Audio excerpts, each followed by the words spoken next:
Hello everybody, good morning, good afternoon and good evening, wherever you are in the world. Welcome to round 3 of the SSRI Endurance Championship from Imola. We have an exciting 8 hours race coming up for you. Just before then we have qualifying, which we do believe is just about to start. I am Dylan Pick and I'll be taking you through the first 4 and a bit hours of this race, with a few people that will be driving joining us throughout the race as well, just to make things a little bit more exciting.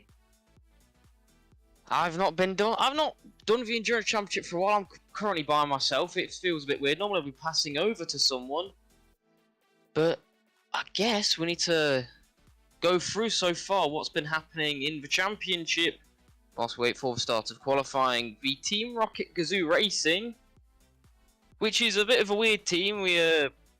Last season we had a bit of a joke about them having the funny car. They've gone similar way this year as well. They currently lead the championship, winning both rounds. So whilst they may be all for the memes, they are doing pretty well. The RNE Teal team as well, driving the Ferrari, are currently in second on 75 points. 5 points behind them is the R2E team driving the Porsche 991. They're on 70 points, and then 10 points behind them is the Team DGTL Racing car driving the Audi. And the Snack and Sons Racing are in the Aston Martin Vantage on 55 points. That's top 5 different cars, which is quite nice to see, because quite normally in ACC you get one car which can be quite dominant. I remember last year in the summer the new BMW was incredibly dominant, so it's quite nice to see a wide array of cars, not only on the start list but also in the top positions, all contending. So whilst the Team Rocket team is miles ahead, I mean, they're 25 points clear winning both rounds. Everywhere else down the table it seems to be fairly close. We are in the midst of qualifying. We should be going to there soon. So it looks like drivers are just on the outlaps. And exactly right on cue, we do go to qualifying. The untalented Motorsport 220 car, that is Bert Dayu, driving that one. That is a lovely Mercedes AMG as they are coming through the start section here. The first couple of turns up towards the hairpin. I mean, that is a lovely livery. It reminds me of the Williams livery, that one. Currently in 10th position. No time set so far. We do have two groups, I believe, going out. First, we have the cars ending with even numbers going out first. The other teams ending with an odd number. As last year, we did have qualifying happening the week before, but now we're having it during the race day. Kind of makes things a lot more exciting. We get to see how qualifying happens, see what mistakes can happen. I mean, it is a very short run up towards turn 1 here at Imola, up towards Tamburello, so it is quite crucial to get that track position in qualifying. And it is a very small track as well, so having that staggered qualifying of the groups is probably very helpful. Field of about 40 cars. I mean, you don't want 40 cars going around here at once. You get about a couple of seconds of space. I mean, they would expect chaos, so I quite like I like being able to watch qualifying. I mean, I've just spotted a very lovely logo on the side of that car as well. If you know, you know.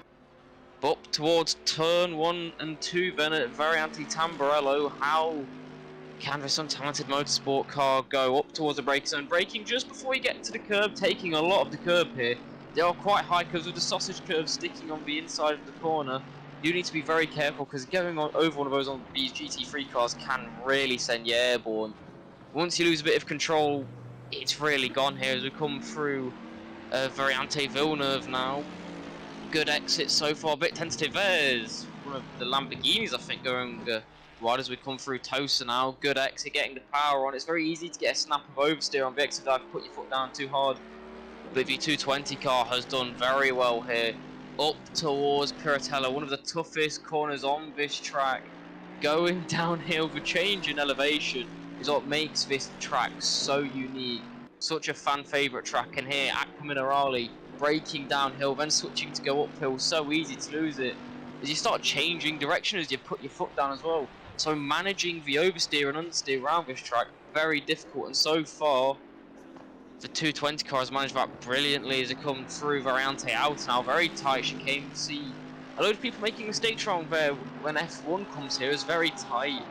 So easy to lose it. I mean, you don't want to be going for an overtake there. You must be really bored to do it. Keeping it tight to the right hand side then as they come through Ravazza.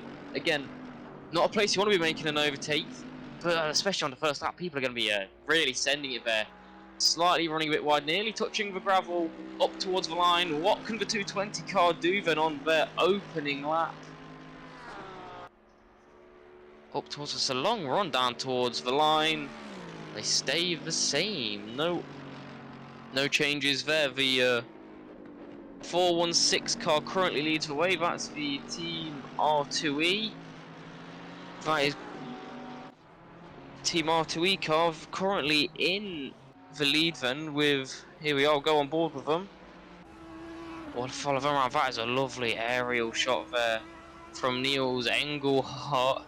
Lovely exit in that Porsche 991. Currently top of a 140.8. They are near enough half a second clear of the 444 car. That is the Aston Martin V8 Vantage, the Mode 11 car. Some of the people will be coming in later with Oliver Anderson and Dominic Giese. They've had something to say about them. We can potentially bring one of them in now. See what they have to say. Hello, boys. How are you? Hello. How are you? We are fine. We are ready and getting our feces together for the race. How do you think the race is going to go for you over the next 8 hours, man? Poorly. Poorly? Oh, well, we have high expectations for ourselves, to be honest. Top 20 in the race would be a decent result, but a good result for us would be hovering closer to the top 10. That's our target. Being the second best Merc would be amazing. Considering that Millennium Motorsports will be a very tough ask to beat. Well, that Mode 11 car you was giving a bit of jip to earlier, currently in a P3. What do you have to think about that one? Do you think you're going to get close to them this race at all? Well, it's not the 444 that we will be targeting to race. It's more like the Mode 11, Car 11. It will be a little bit hard in this race since they have Andrew Richardson and Nikolai Schröder, who are famously fast drivers, and they just joined them for this race and continuing racing with them for the season.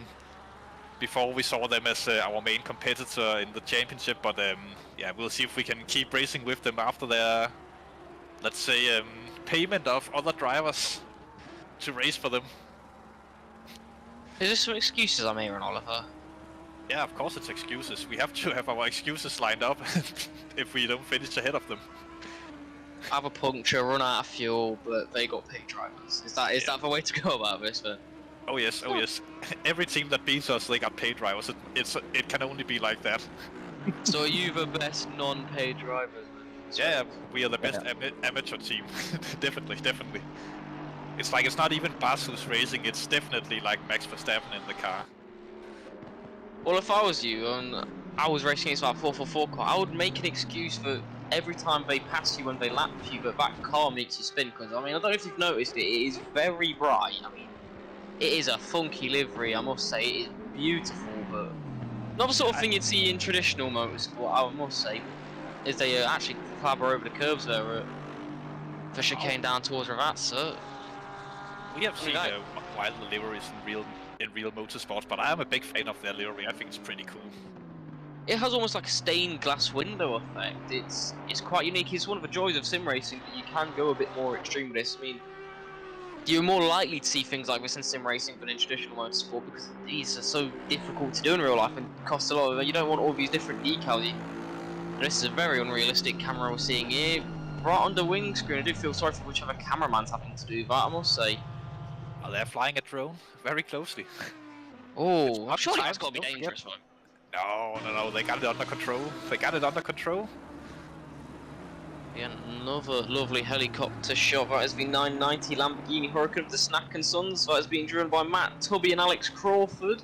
Currently in P2, Matt Tubby driving that one. They are 900ths behind Niels Engelhardt with a 140.9. They are in the running here for pole position. Don't forget we do have the second group coming out very shortly, which can also shake things up a bit. So whilst, you know, this group could finish qualifying in Niels Engelhardt top of a 140.8 and Matt Tubby not far behind. Others could then come in, realistically, if they want to, go a second quicker if they can find that pace.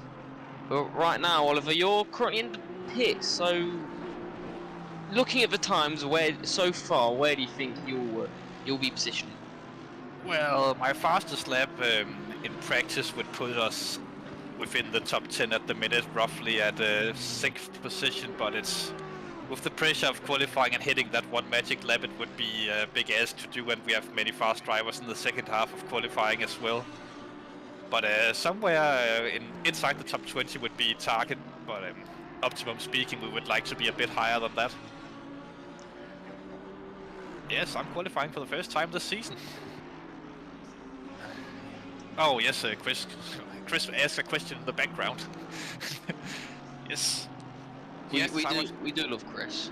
Yes, Grandpa Chris, the greatest cameraman on the server at the minute. I still think he should come in at some point and do some comment. It's very funny. Yeah, Chris is known for having a good comment here or there. Although good sense of humor, man. He's just laughing in the background normally when we do commentary. So glad we can't hear him with the word he's just said there. I'm wondering if Chris have another relation on track this time. Probably.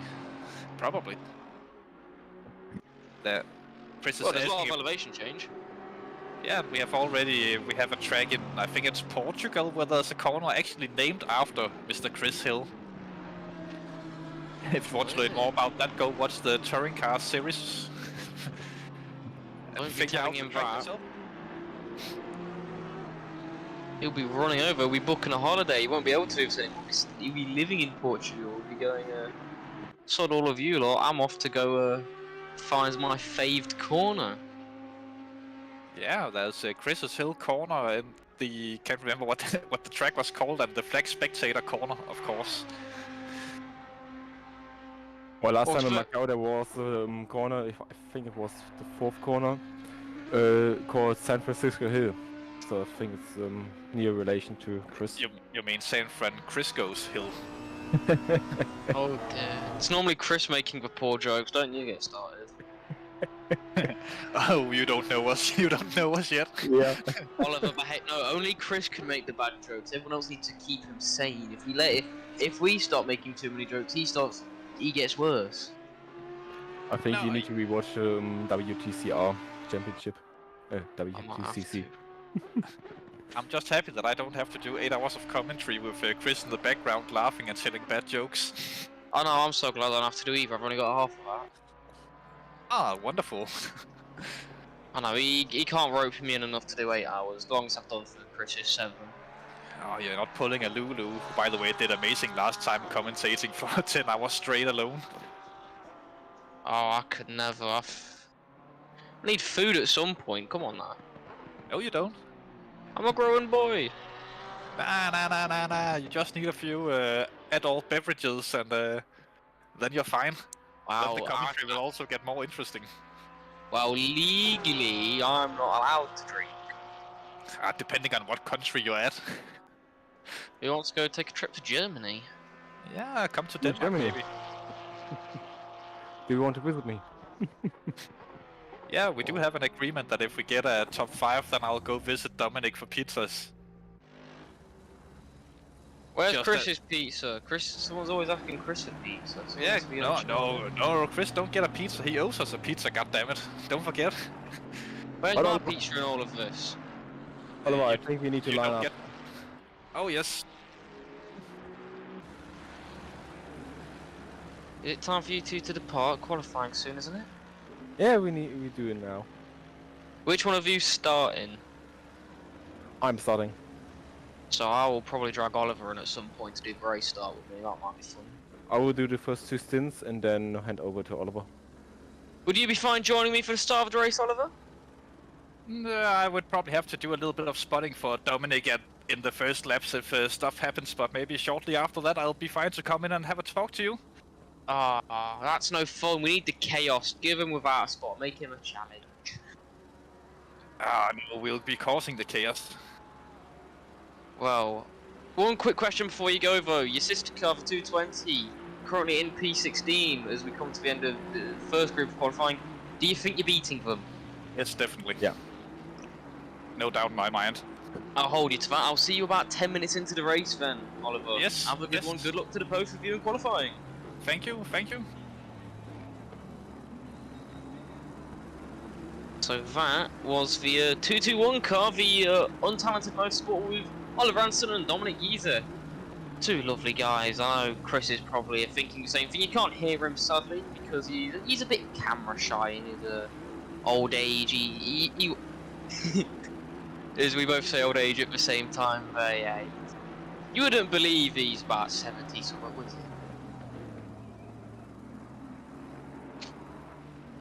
He's now very glad he's unable to be heard. Yet to restrain himself. I'm kidding, Chris, we do love you. He's a wonderful camera operator. And an even funnier, guys. That's a... Oh, they've not gone and been cheeky, have they? Who was that that's just gone and took out the pit board?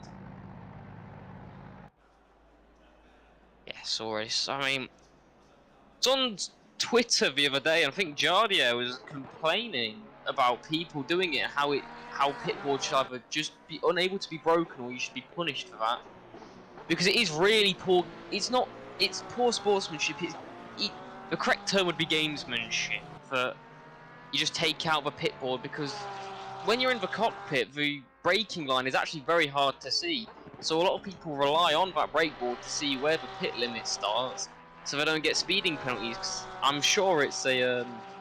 Correct me if I'm wrong, Chris. In my it's a drive-through penalty for speeding in the pit lane.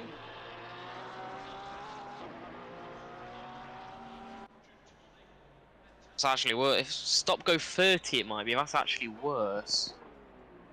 So it's a drive-through plus 30 seconds. And do we have live stewarding for this race as well?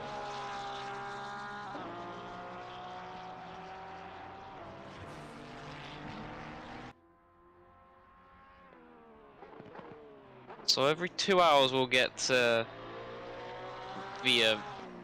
penalties coming through, but I'm guessing the speeding in the pit lanes will be instant and will be done by the game. So here's the team that we think might. They seem to be doing pretty well in practice. They are leading the championship. It is the Team Rocket Gazoo racing car.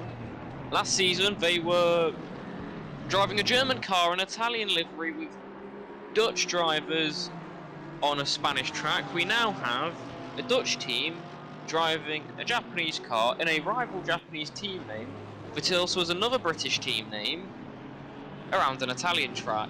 This is why we love them. Sadly, they haven't gone the full mile and gone with a funky livery, although you could make a comment that livery is quite close to being Irish, although I do like that pill.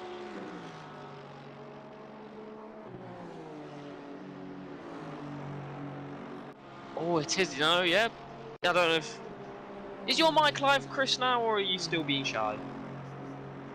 He's still being shy, so you lot can just keep kind of hear me talking. You might be thinking I'm going a bit insane here, but it's reference to the Mazda 9, the Mazda 787 car that won Le Mans back in the 90s, and yeah, I do see it now. It's not a great representation of it, because I had to be told it's that, but I can see it once I've been told. I've just seen in the chat, my mum's just said she's going to get me a Mackey's after this, so cheers for getting me to do this, Chris. I've now been rewarded with a nice bit of fast food. Absolutely not, mate.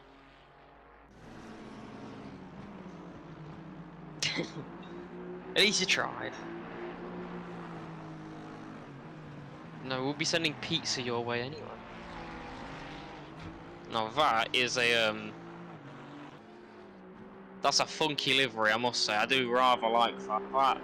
Yeah, I've just seen it. It's on a Ferrari. How fitting. The 777 Mode 11 car, currently being driven by Sebastian Reynaud.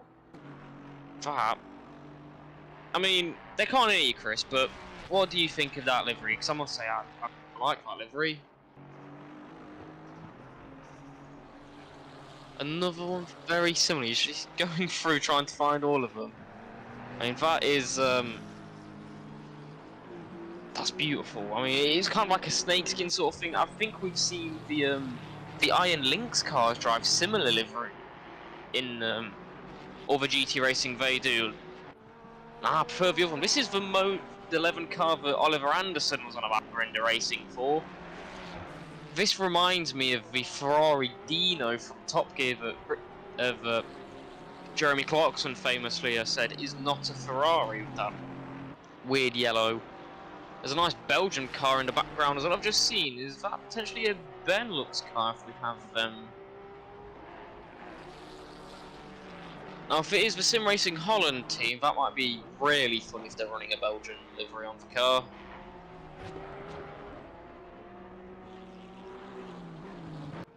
It's been told it's for DDS Racing car. Well, that, oh, I must say, I do like that. It's the sort of thing that if they had some form of Nations Cup sort of traditional in real motorsport, and that's just seen the Lightning McQueen 95.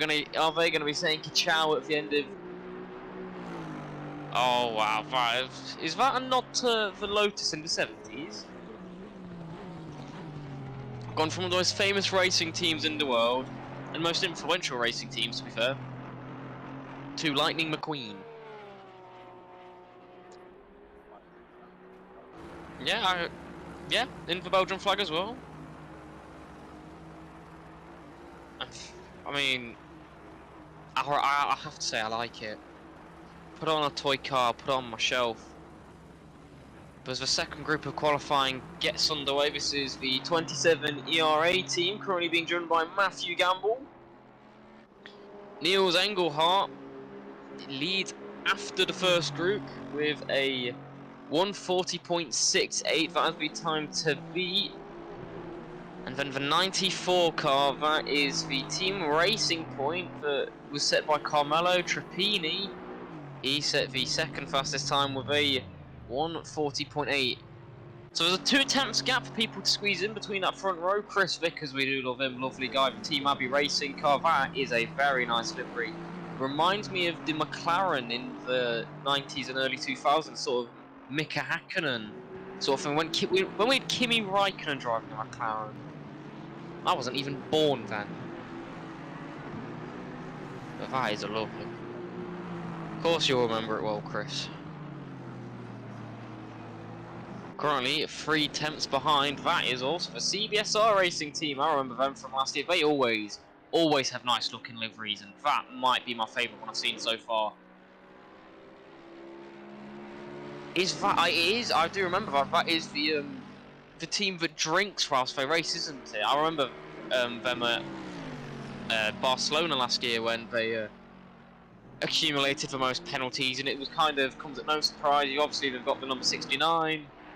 Do we have a picture of their setup this time? Because I remember at Barcelona how we had the picture of their setups, and it was all around one guy's house with a couple of sim and then beer bottles. Just pure beer bottles. I remember that one fondly. Jonas Hakala in the RNE racing team. The 169 CBSR couldn't get a second car in to have 2 lots for the 69. But he's driving the Ferrari. I remember last year as well, he was, especially around Barcelona, this was one of the teams in for the running. With the team Racing Point that is currently running in second. They dominated Barcelona, didn't they? They got like 3 lots of penalties in the end of the game. They just got hit with a hammer and still won by like 2 minutes around the circuit of Barcelona, Catalonia. I think Hakala then fell off a bit through there. I'm just remembering everything. I wasn't even the only one that did Barcelona. Ben McConnell as well, the Porsche Motorsport 269 car. Are you just finding all the 69s now? Correct. I can see that's the sort of thing you would do, though.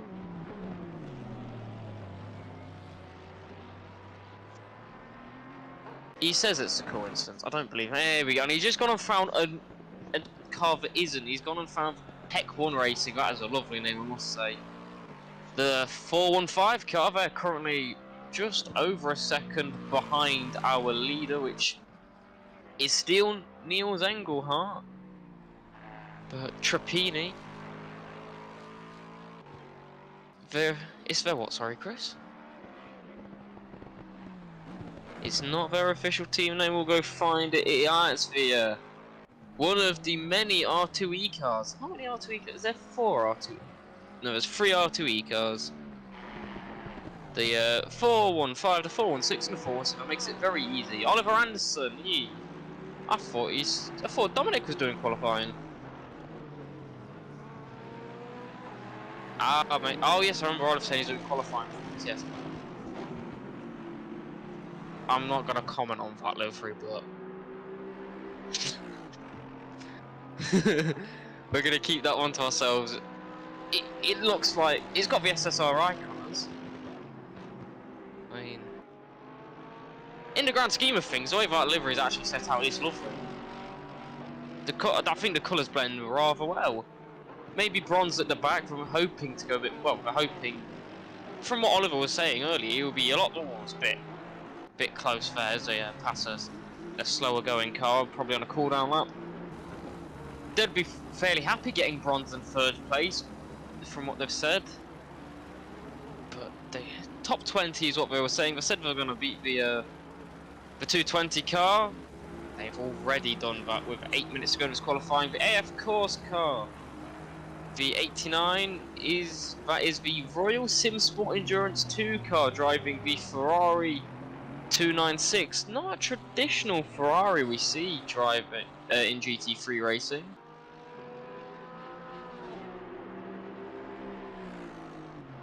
A new Ferrari, I don't. It's a lovely livery, but I mean, you can't beat what they have going in proper GT racing. What's the 458 that they normally have? That is a lovely car. Speaking of lovely cars, Lamborghini Huracans as well. That, I must say, has to be my favourite GT3 car. I think I mentioned this last time. I mean, I keep going back to Barcelona. It's not the only endurance race I've done here, but Barcelona was such fond memories, especially doing comms alongside Chris Hill, who is being microphone shy today. Apex Lovers Motorsport, the 901 car, currently in 43 seconds back. We're going to follow them around here, Chris, see what... Yeah, we'll follow them around, see if they can improve with just over 7 minutes to go. A bit twitchy going in towards turn 1 and, or well, turn 2 and 3 at Tamburello. On the exit, it's so easy to lose the car. Being very cautious, you get a lovely cockpit, driver's helmet, cameras, they now go up towards Variante Villeneuve. They seem to be very cautious as they snap of oversteer at the rear end, really not pushing the full track width at all as they come through Toast now. It is a very good indication to see how hard they're pushing. Good exit there, put the foot down well, not driving too wide, up towards Piratella, then hugging the right hand side as it starts to even out, braking around about the 50 board, flinging it in, going, if you dip a little bit too far over, you'll be spinning yourself now, down towards Aqua Minerale, almost the complete opposite of Toaster, downhill braking, taking a bit too much curve there, having to compromise in towards the second part of the corner, to turn 13, staying on the left hand side, then up towards Variante Outer, not putting any of the wheels onto the curb on the exit, getting a bit on the sausage curve, and yeah, it compromises both lines as they take both parts of the sausage curve through the two turns in Variante Outer, really compromising Brexit, kind of showing why they are 3 seconds back. They're only taking about, they're only using about half of the track width here. They're not really pushing and they're making these little mistakes, a lot of oversteer, they're taking too much on corner entry, which means they're compromised on corner exit. McLaren twitch in the background over the curb, saved it very well up towards the line. Are they going to improve? I don't think they will. Got yellow flags out on track as well. Whereas that is actually down towards where we're heading to. Can we see? It's the 93 car. That is the Sim Racing Belgian. Currently being piloted by Nico Waltniel. And back to the pit lane for them. They are currently down in 39th place. So yeah, grand total of 40 cars here. We've got Walter Rintz in the DDS Racing Enduro 947, the lovely hybrid. That is a lot of curve taken, and yeah, he runs very wide, and the Ferrari behind it nearly follows through. What are the rules on track extensions, Chris? Yeah. Seems about right, to be fair. Tim Crone, the Lorp driving 33 car, 1.7 seconds back, down in 30. I've lost it. You've gone away from it. I lost that, Ben. 32nd. The 89 car, currently be. Oh, we've gone back. And look at that. Oh, and they've parked it anyway. Everyone seems to be coming in, getting.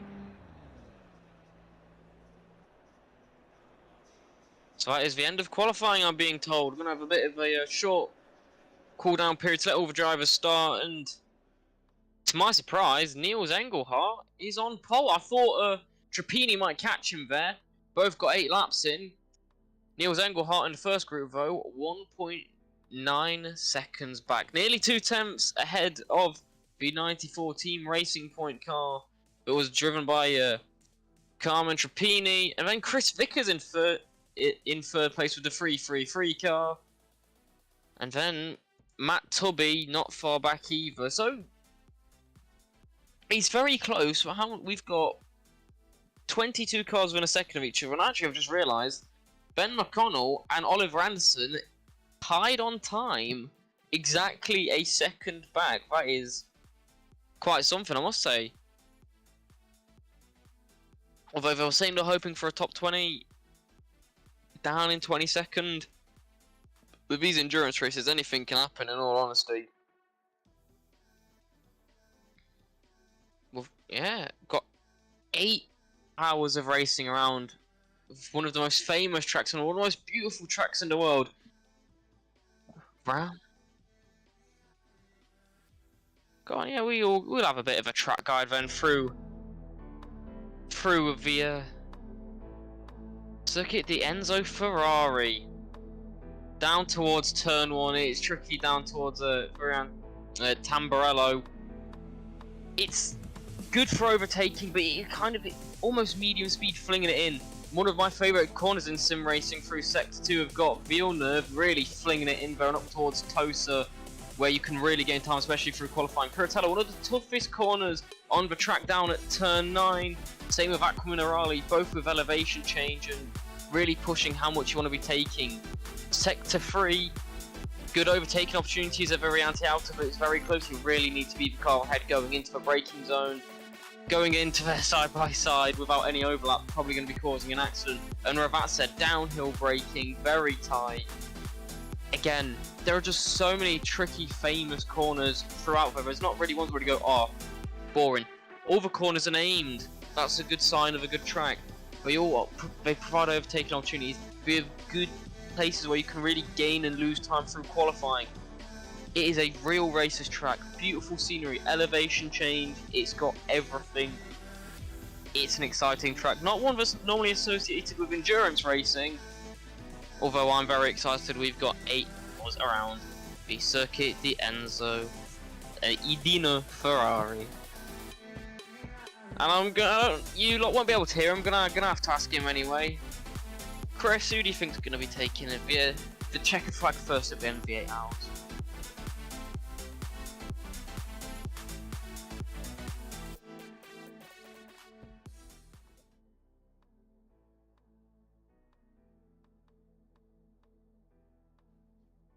Well, the 7-8, well, Chris said he thinks the 787 will be up there. They qualified in 25th.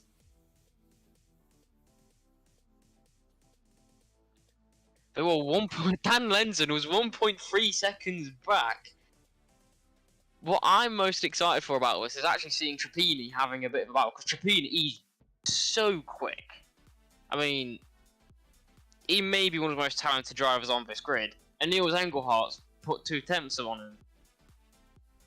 So that might be a nice little battle that we get to see there between them. Race should be starting fairly soon, if I'm not mistaken.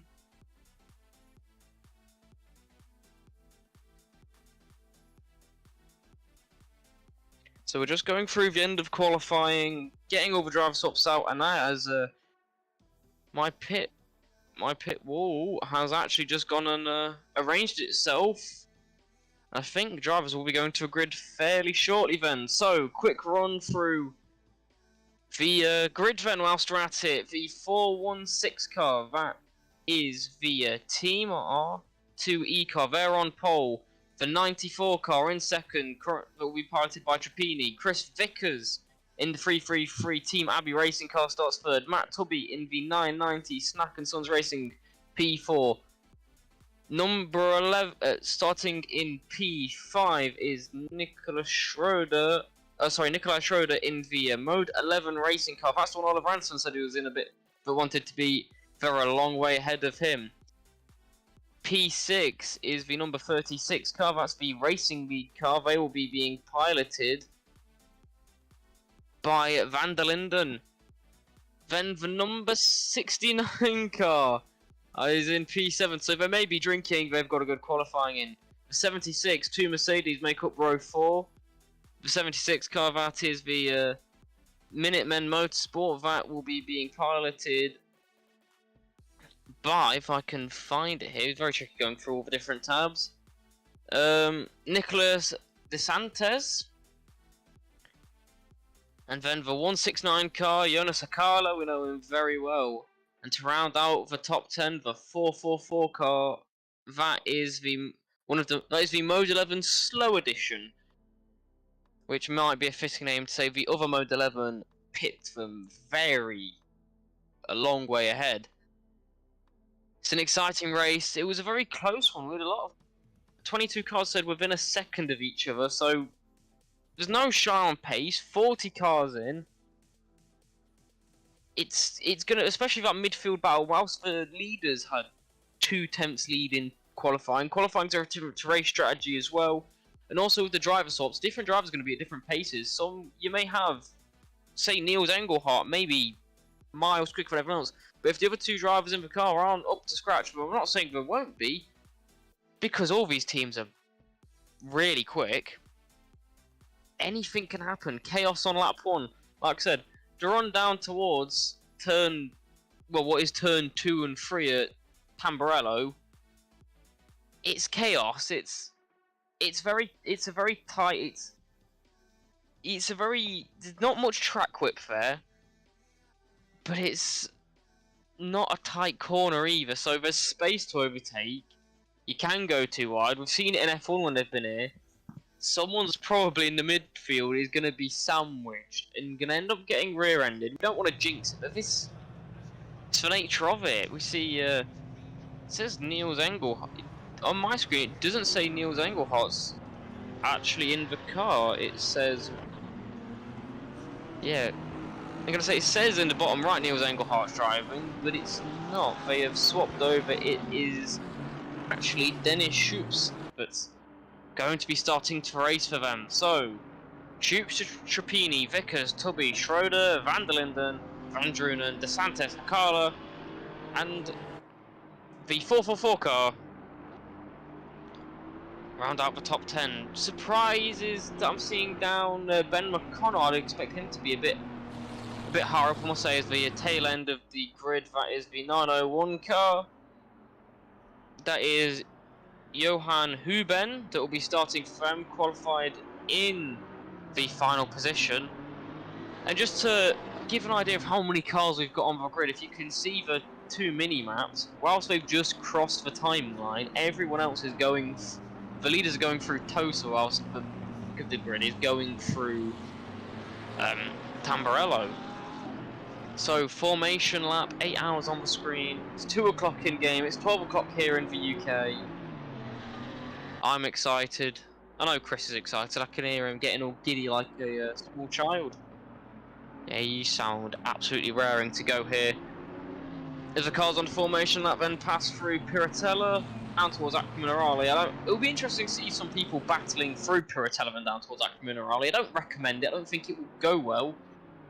However, if you can do it, who's going to complain? Rotonic Racing, Team Racing Point, on the front row of the grid. Who's going to lead in motorbike racing? Who gets the whole shot? Well, maybe we see someone having a bit of a send. Maybe we see Richardson in the Ferrari go up 5 places and take the lead. Chris Vickers, maybe he's got some surprises in the number 333 car. We should be backing everyone up shortly as well. Going into double file, getting ready for the race start as they run towards Ravazza. And yeah, as we do take formation now then. People are still coming through Aquaminerale, saying, wait for me, let me join. It's going to be an interesting start. It's not the longest run either down towards the timing line. It's going to be a very long grid here. I think we'll probably be seeing some of the cars actually be coming through Ravazza as we start racing, so that's not something you'd be wanting.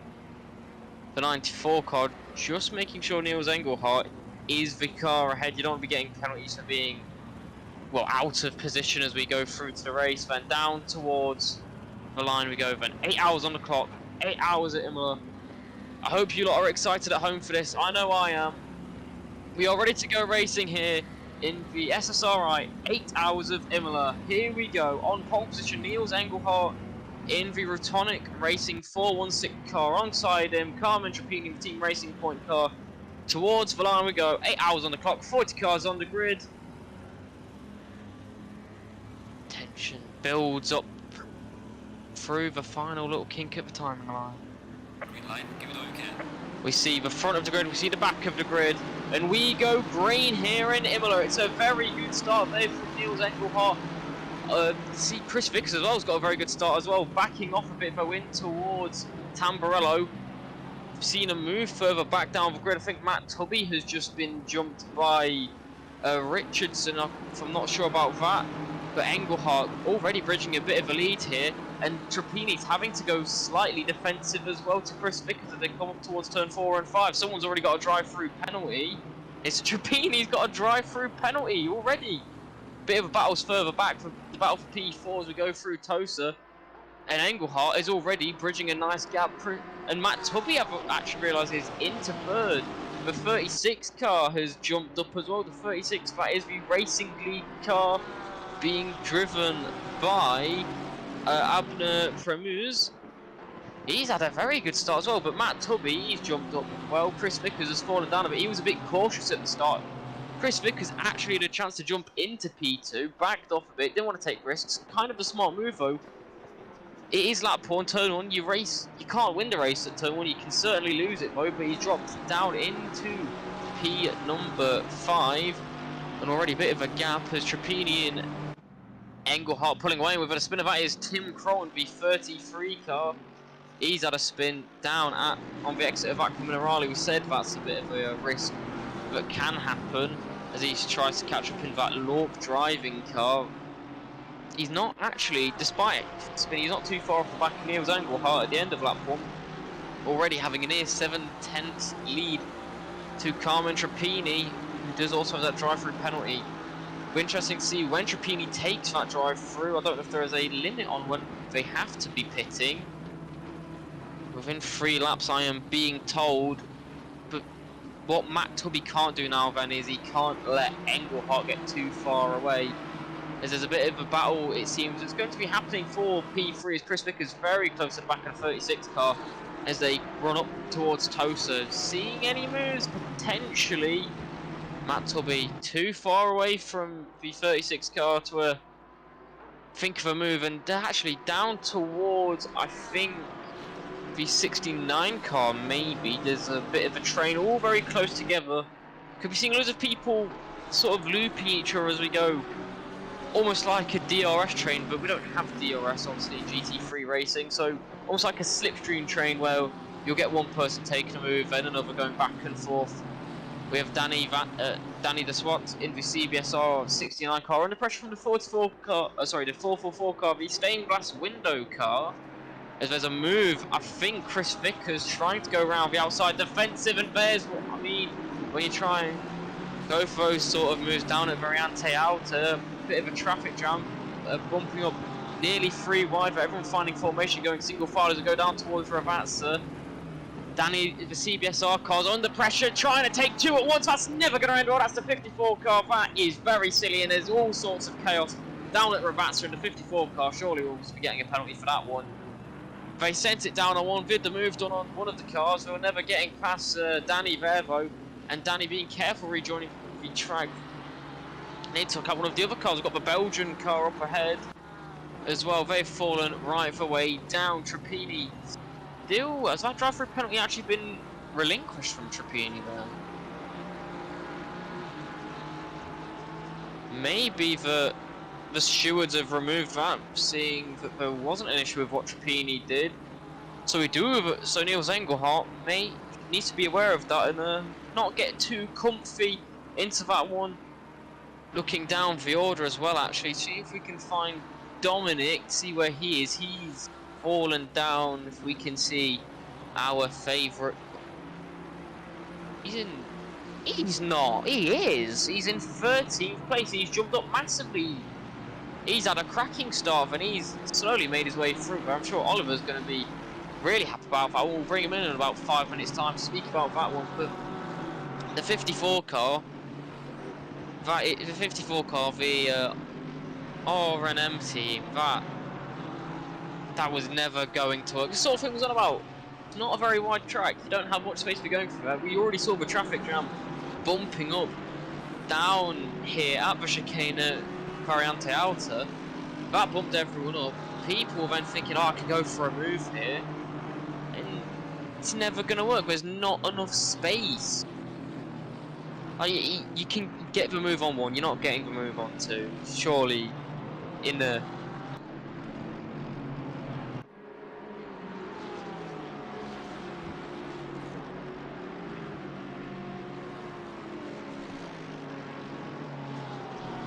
So it is being investigated, and I'm being told the penalty for the number 94 car, saying they were ahead of the line of the leaders, which we actually spoke about going down. You can't... Yeah, Trappini had to make sure Niels Engelhardt was ahead of him. And they said, the game says he wasn't. Being investigated though by our steward, see if he was. I don't know if the game's saying he was ahead. It's surely clear cut with how coding works and stuff, but... It's almost one of them things with a drive-through penalty.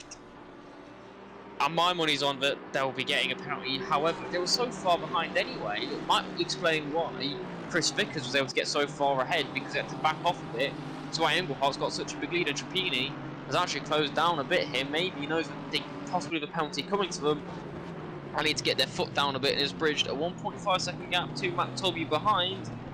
But a drive-through penalty, you're going to be losing about 30 seconds. That will drop them right the way down to, let's see if we can have a look. Where would it drop them?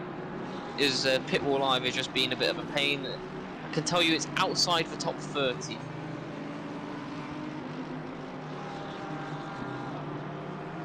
So Matthew Gamble in the 27 car, the ERA team car. It's a lovely American livery ahead of them. That is DeSantis in the 76 car.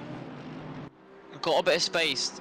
Got a bit of a train forming here. Now this is the sort of thing we like. We get to see a lot of battles. Nicholas DeSantis in the Minutemen Motorsport. That is quite a name, quite a livery.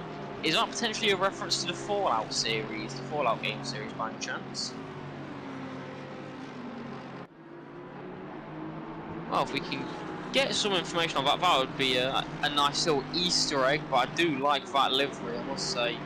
Maybe we can see them having a battle with that Belgian Lightning McQueen car. That would be very interesting as well. They've already got a scuffed front bumper there, though. If you see at the floor at the front of that Mercedes, maybe they've been in a bit of contact already on the opening laps, or maybe that's still just a bit of damage which remained from qualifying, or a bit of just a scuffed bodywork. Ahead of them, though, is Jonas Hakala in the 196 cars. They run up towards Piratella. Look at that. A camber on that downhill. That is quite a sight with driver's eye. Seeing exactly what DeSantis is seeing as they run towards Quinarali. You can see there, off camber, downhill braking right at Quinarali is so tough. You can see him fighting all the way. It was almost like he drifted through the first part of it down at turn 11. Up towards Variante Alta now. Taking a huge chunk of curb, but not bouncing too much. That Mercedes fairly stable, it seems, and he's actually got a very good exit. Does he have a run at Jonas Hakala here? Down towards Ravazza. He's tucked right in behind. He might be able to go for a move here. He pulls out, thinks about it. Thinks better of it, though, tucks back inside. And again, gaining through the first part down at turn 18. Can he get the good exit, though, out of turn 19? Hakala seems to have got the better of him there. He will be in close to slipstream, but the 444 car is really going to help Hakala defend here, and that is Simone Gifrida in the Clash Sim Racing Endurance team that has had a spin there in 34th, sorry. Not fallen right the way down, but that is on the exit of Variante Alta. Not the first person, and they won't be the last person to fall victim there either. The ZDR boys, it's an SSRI team, we do love them, under a bit of pressure here, up towards, by the 35 car, up towards turn number 2 then at Tamburello, Calamardas, Petrovic, defend it, going very tight there, is the 35 car, I believe, that they was defending from, oh, sorry, in P35, it's the 93 car that's putting Petrovic under a bit of pressure here. Nico Waltneel. Oh, and there's a car running off wide on the exit of Variante Villeneuve. Nearly actually collecting the 93 Porsche. The Belgian car up ahead as well. We do love seeing that livery. Now, are we able to catch up to see if Hakala was able to get that moved, or the battle with Hakala and the Minutemen Motorsport car? Very close here then, to the back of the 720 car. Here we go. And actually, Nicholas DeSantis very close to the back of Hakala then. Hakala's had a very good exit mode, and the 444 car's very backed up. We've got a bit of a train here as we run up towards turn 1, 2 and 3. It's a long straight. Everyone's going to be getting a bit of slipstream, but the 444 car seems to be very close onto the back of the 36 of Primus. Running very wide for Andrew Richardson. Under a lot of pressure as well from the Mode 11 car, trying to go a lot wide. That's never going to happen. Is that a back one? We're trying to pass him. Andrew Richardson gets collateraled, and who's gone and hit him at the front there going through turn number 2? That Ben McConnell, you'd expect a bit more awareness from him. Richardson hadn't made any moves. He stayed in the exact position. There weren't yellow flags out on track, I did notice. So maybe that was an indication, but surely it was in plain sight for Ben O'Connell to see. That's going to be a bit of damage as well. And that little nice battle we'd seen, it's a bit disappointing, but it has to end that way. Nico Waltney, though, coming through up towards Tosa. Bit of a train further back here, you see, starting at with the 947 car and ending down at the number 6 car, it seems. Waltney under a bit of pressure, or putting, Petrovic under a bit of pressure up towards Piratella. Not really going to get moves on there, although someone can pull a move off on around Piratella. That would be absolutely beautiful. Down towards Minerali, then no one thinking anything of it. A bit wide for the 93 car, not going to be able to set up a move up towards Variante Alta, and maybe just focusing on gaining a lot through Ravazza. They gained a lot in the braking zone but had to compromise on exit, and that has actually put them a bit vulnerable to the Aston Martin the 901 car further back. 4 attempts back, and they'll be gaining all the way downhill up towards Ravazza. Are they going to be close enough? And actually the 901 car is under a bit of pressure from the number 6 car. The number 6 car really thought of a lunge there. That is the Sim Racing Holland that is being driven by Pascal Wieder. That would have been a very beautiful move from a long way back. It almost seems like the 901 car was aware of that and almost backed off from it, didn't want to cause too many issues. And we have a replay now then of that incident from the previous lap. The 444 car clear of Andrew Richardson. He thinks about going back. There's a back marker that I think lets one through. I think that's a back marker, lets 444 car through. And then I'm guessing doesn't see Richardson coming. I mean, it's a tough one to call because Richardson hit them, but they then moved back across after letting one through. Don't know if they thought the blue flags were clear for one of them, but surely you should be checking your mirrors there if you're going to be letting people through. Back to Nico Waltney over the 93 car. That is the team race. That is the Sim Racing Holland. Sim Racing Belgium Fox Designs. Nico Waltney, Benny Palus, and Geeton De Vos. The 3 drivers driving that car as they come through Aqua Minerali. Lovely section of track, and actually been a bit of a change in order here I've just seen. I think the 901 car had a bit of an incident and has fallen down the order as the number 6 car has got past. Actually, a bit of a wide run there for Waltney, and under a bit of pressure he will be from Wieder as they come all the way down around the outside of the Little King up towards Ravazza. He should have that move sound. He's done a bit of contact there actually from Waltney, but nothing too budging there.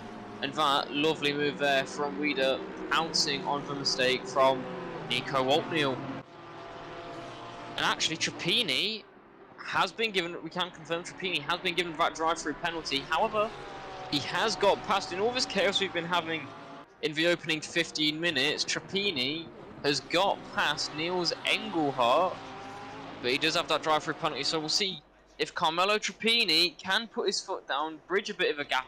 He'll have to do a bit more than a bit of a gap. But another thing to know, Vickers has got himself back up to 4th, and Matt Tubby is only a second and a bit behind Niels Engelhardt. So, a 3-way battle for the lead here, which shortly will be turned into a 2-way battle, as Trappini will have to serve that drive-through penalty, and maybe Matt Tubby just hoping a bit that Engelhardt and Trappini's battle can back Engelhardt up into him. And here comes the race leader then, Carmelo Trappini, the 94 Racing Point car, in to serve his drive-through penalty. We'll see where he comes out, but Niels Engelhardt will retake the lead, and I think it's potentially time. What was it? Actually, we have a replay first. Yeah, here's another replay. Here's a replay of the overtake actually. It's lovely, down towards turn 1. And Engelhardt doesn't fight it at all. He lets Trappini through. Trappini is a massive amount of overspeed and as comfortable as you like, and that might actually be why Matt Tubby's been able to gain so much. That top end speed, Carmelo Trappini still coming through down in 10th as he serves the rest of his drive-through penalty. We'll see if he drops any more places. Can Dominic pass him actually? He's going to fall down. 23rd he comes out in. And it's a top 10 for Dominic, and I think this might be a good time to bring in Oliver. See how he's doing. Got a bit of space going. Doesn't need to be doing spotting anymore. He is in P10. Is that untalented Motorsport, the 221 car. A lot better than they thought, than they had hoped for already in the opening quarter of an hour we've had in this race. Hello, Oliver. Hello. How was the start for you, then? Interesting. We are doing quite well. Moved up to P10 currently after drive-throughs and incidents. So we are on for a good result. We are within target, and all rival cars are behind us now. We've also got Dominic in as well, it seems. Don't interrupt me. What? So Dominic, opening 18 minutes we're approaching now. You've gone up 12 positions. How's the start been for you in the car? 30 minutes. Let me just drive over the corner. Yeah, it was a bit scary sometimes, with some traffic on track and crashes ahead. But Oliver managed to say everything to me, spotted that I don't crash into another.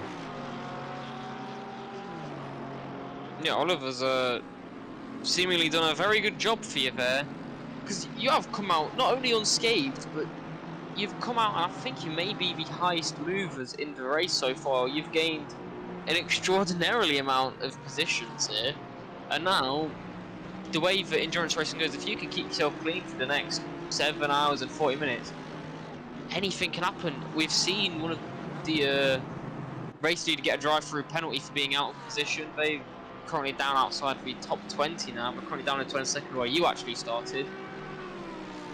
Do you two think you're going to be able to make up some more positions on track alone without any instances? You're very close to the number 2 car ahead of you. Do you think as the race goes on, you're going to be able to make some on-track overtake? Give us some bit of action and not rely on the poor luck of everyone else.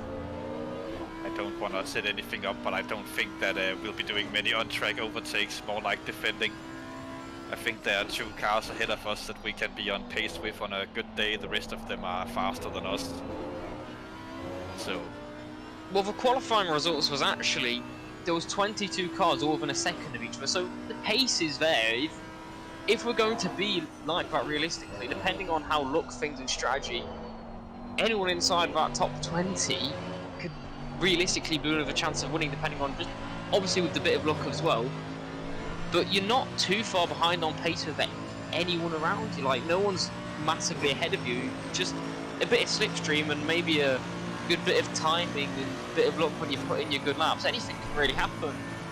So far, you've not seemed to having to be doing much defending. You've not seemed to be done any defending. You've just been moving onwards and upwards, and you seem to be gaining as well on Hovrath in that number 2 car. And actually, we'll let Dominic see if he can potentially gain a bit here as it up towards Villeneuve and Tosa. He's not Dominic is. You say you're not expecting to do a lot of overtaking, but he seems to be pushing a bit here, Dominic. Yeah, I'm just keeping my pace up to get every place we can get. Yeah, I mean, why not? You seem to have the pace. You've just taken 3 tenths out of them in the first sector alone there.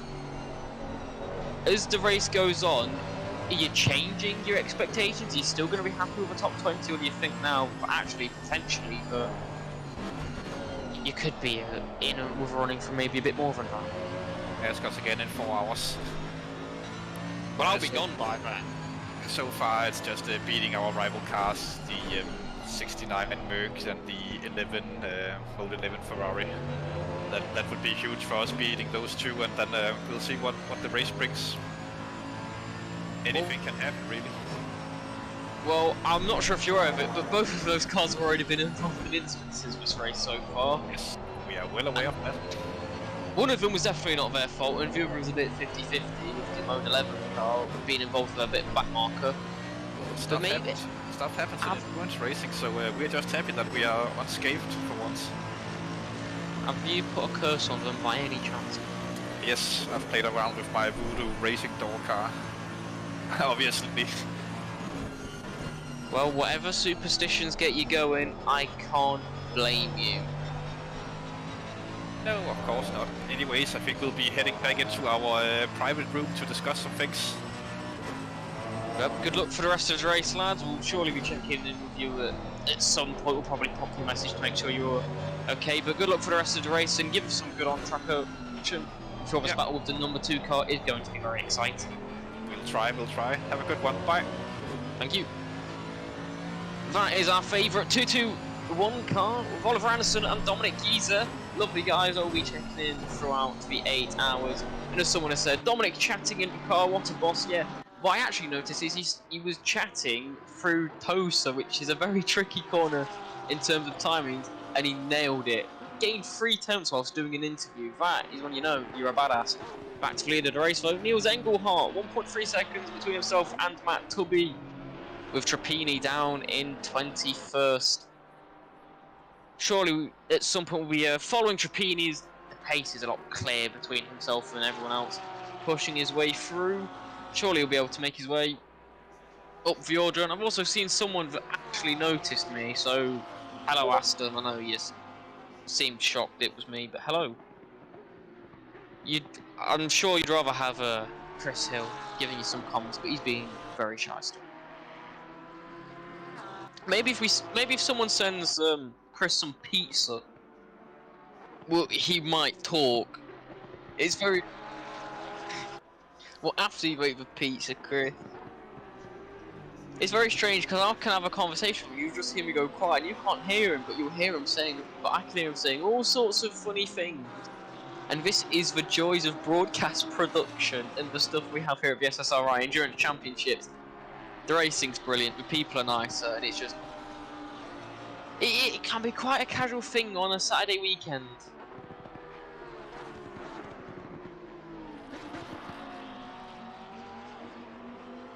You made me sound like an idiot there, Chris. Right, I've jumped on now so people can hear my voice. It's a bit too loud. I'm just going to lower it down a bit. There we go.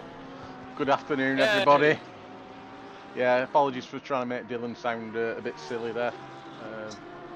Not my intention, honest. Are you sure? I'm pretty sure, yeah. But as soon as I heard the word pizza, I was tempted in. Shout out to everybody on the YouTube as well. Some good conversations going on in there, particularly about the drive-through. Yeah, I mean, I don't know if he was able to get a replay of the start. I don't know if you're able to do that with your many talents. See if he actually was ahead. But to me, it didn't look like they was.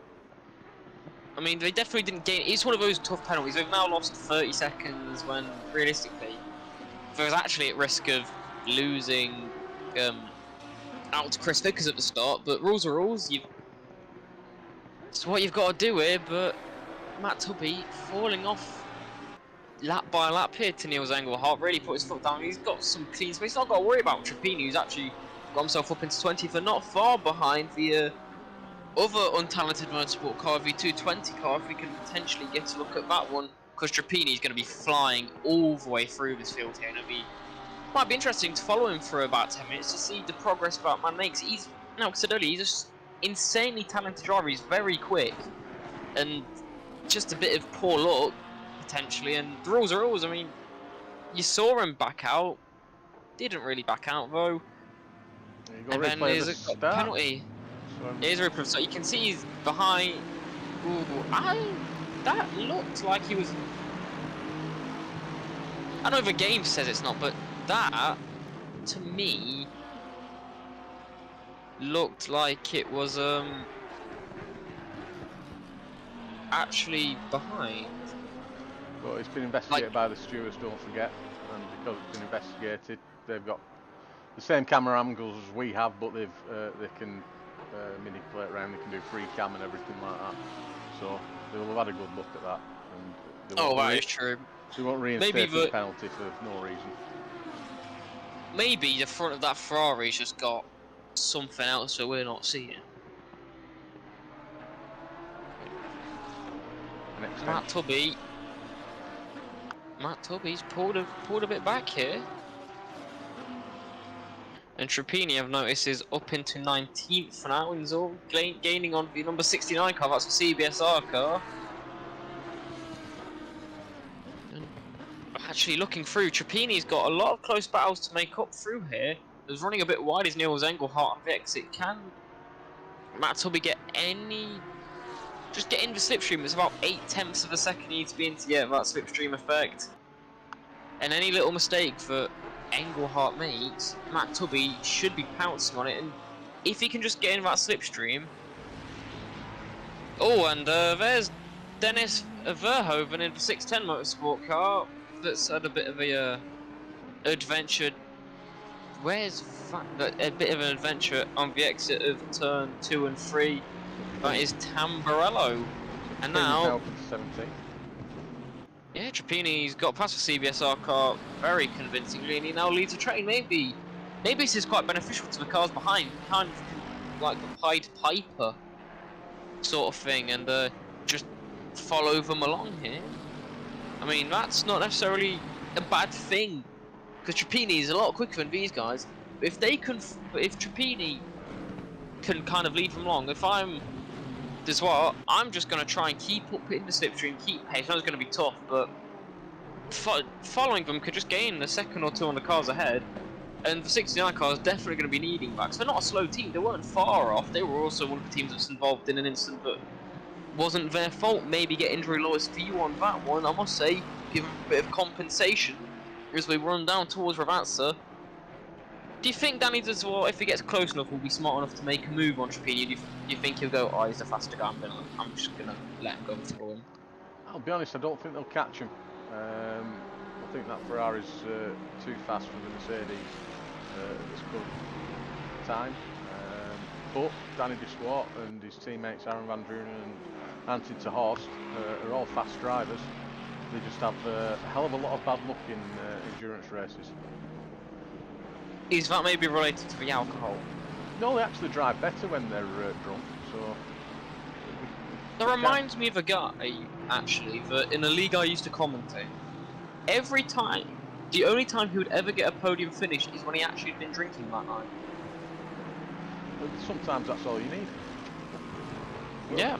A little bit of drink. Well, it's only 12:30, we can't be doing that. Tim?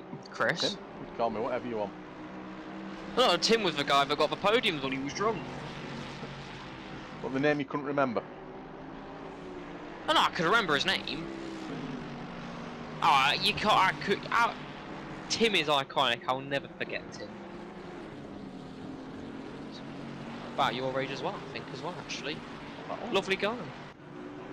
Maybe you could go to the pub with him one day. Oh, good lord. Although that does mean taking a trip to Canada. It's a bit of a trek, that. Yeah, but it's worth it, maybe. Oh, that is actually a lovely livery as well. That is Sim Racing Holland with a few SSRI logos. Bart Svering, the number 34 car. I quite like that. What do you think? There's two Sim Racing Holland teams in this event today. Car 6 and car 34. Do they both have that lovely livery? Actually, no, because we saw the number 6 car earlier. They do not. Remember that. No, 6 doesn't. I love how every time we do these endurance races, we end up doing livery watch. Livery watch is part and parcel of this event.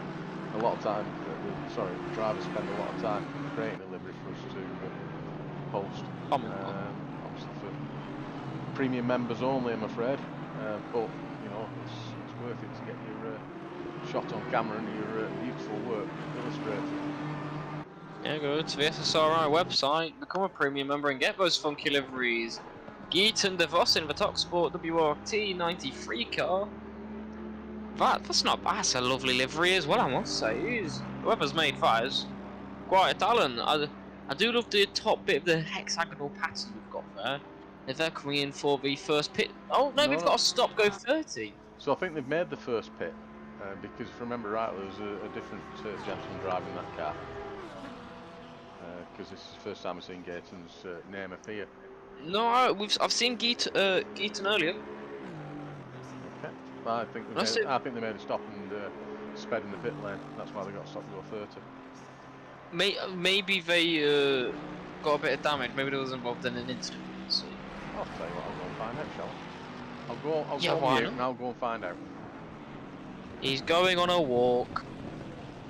Is the Daniel Pasqualini in the 54 car, currently down in 39th. They are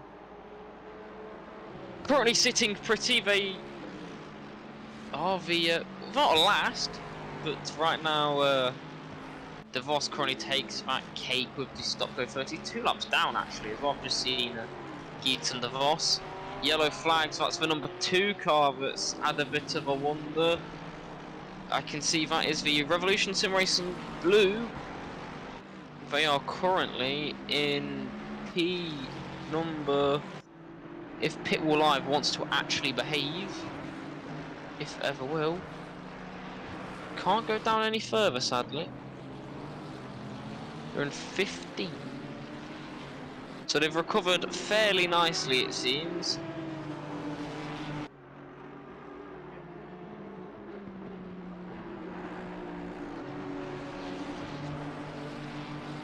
Well, in terms of recovering nicely, I do like we've not lost an overly amount of positions from the spin. That's Imre Hovrath actually.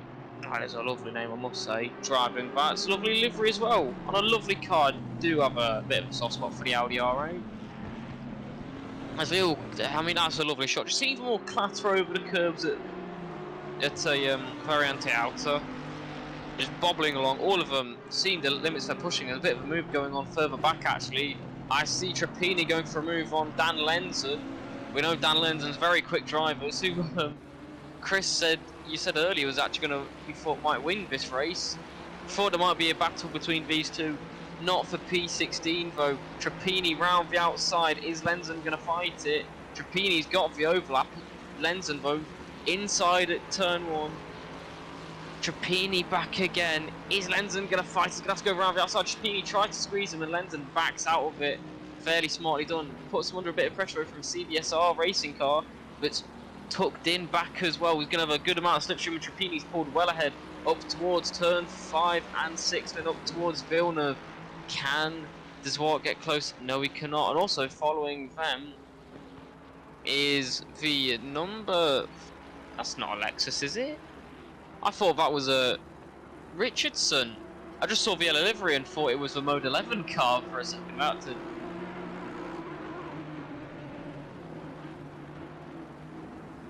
That. Oh, hang on. Is the Mode 11 car? Is that a back marker potentially, man?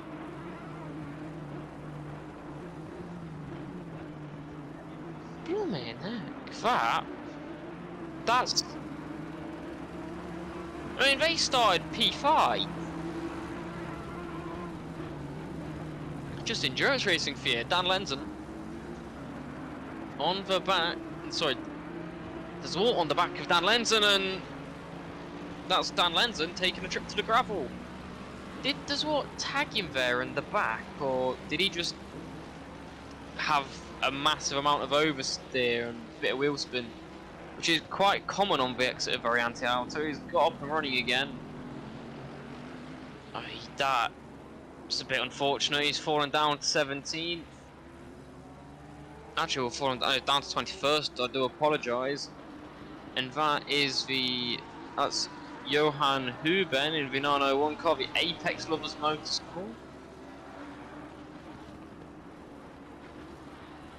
Down in 35th. Where did they start? I mean, they started. Oh, they were the team started. I was like, I know I mentioned the name somewhere. Look, 5 places. They were a fair bit back, I must say, in terms of qualifying. They were about a second. They were what, 3 seconds back, and about half a second off anyone else around them. However, you do need a bit. Endurance races are a race of attrition. You just need that bit of luck to kind of carry yourself through it. And already they've gained 5 positions over the misfortunes of De Vos, Petrovic, Richardson, Pasqualini and Ben McConnell. Now, Kroll's also had a bit of misfortunes. I think we saw him have a spin earlier, and this is the Dan Lenzen showing us his pirouetting skills over the curb. Rear end just steps out on him. Nothing he could do there. And thankfully, no one else was harmed in it, and he should get away with that pretty much unscathed with no damage. And Huben, I think that's a backmark trying to pass him. He thought Huben was actually going to cut across the line, but I was a bit of heart and mouth moment. Thought we might be seeing a very unnecessary collision between backmarks. Is that actually Chris Vickers potentially? Where's he sitting? Chris Vickers, trying to just find where he is on our timing sheet. He is in third. He's got back in third. One thing I've noticed, Jonas Hakala's up into 5th now. He's 18 seconds behind the leader, but Hakala has gone up about 4 places here.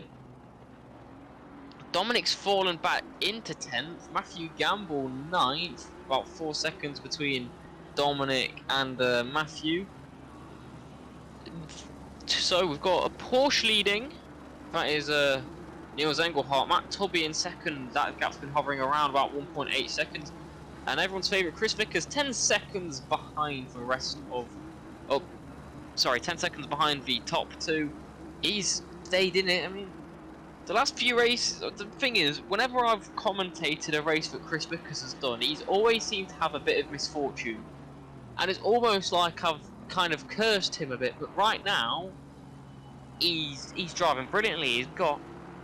He's showing his pace, he's showing his talent, and he's gained a bit of time on Matt Tweed at 8 seconds back. And soon we're going to actually have to be talking about strategies and pit stops, so it's just going to, I'm guessing that teams likely are only going to be taking fuel on the first pit stop and going to be double stinting tyres. Would I be correct in that one, Chris?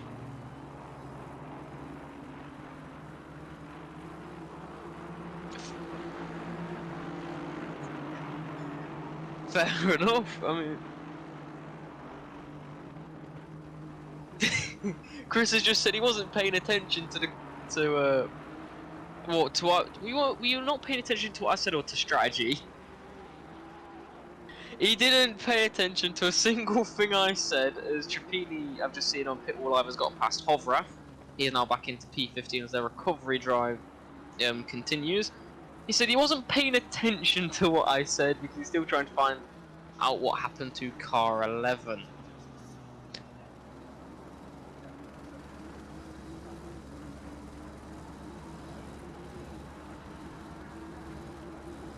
Yes, yeah, no, because we watched them have the crash, and that would have given them damage, so that makes sense.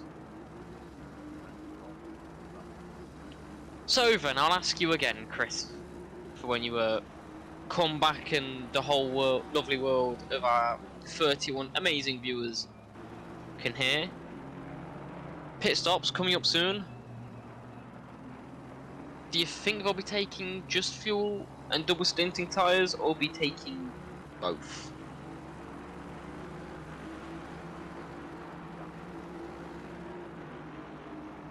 Very good question. That I wish I'd heard you say that earlier on. And you wouldn't have had to repeat yourself. So the viewers can hear me now. So I'm going to go out on a limb and say that there won't be double stinting the tyres. They will be coming for fuel, possibly driver change. The tyre rules for this event are, for the whole event of practice, qualifying and race, is 8 tyre sets plus 4. So 1 per hour plus 4 for qualifying and practice. So all the drivers can afford to replace the tyres.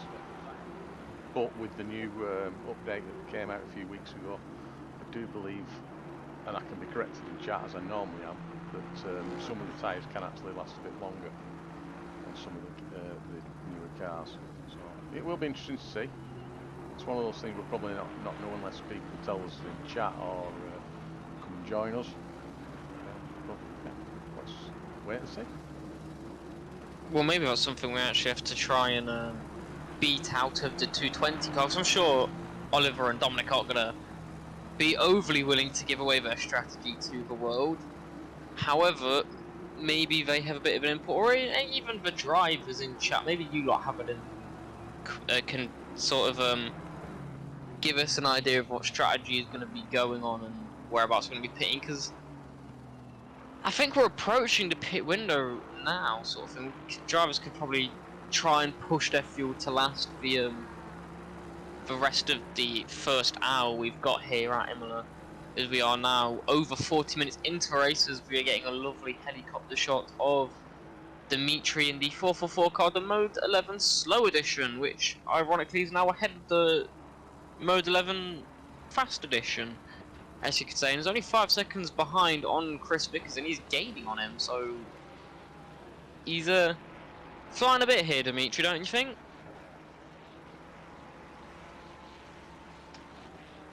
Chris has just told me he's got shy again. Someone mentioned pizza and he'll come back. Yeah. Someone just said pit for pizza. Stefan just said pit for pizza, Christian. So he knew. Actually.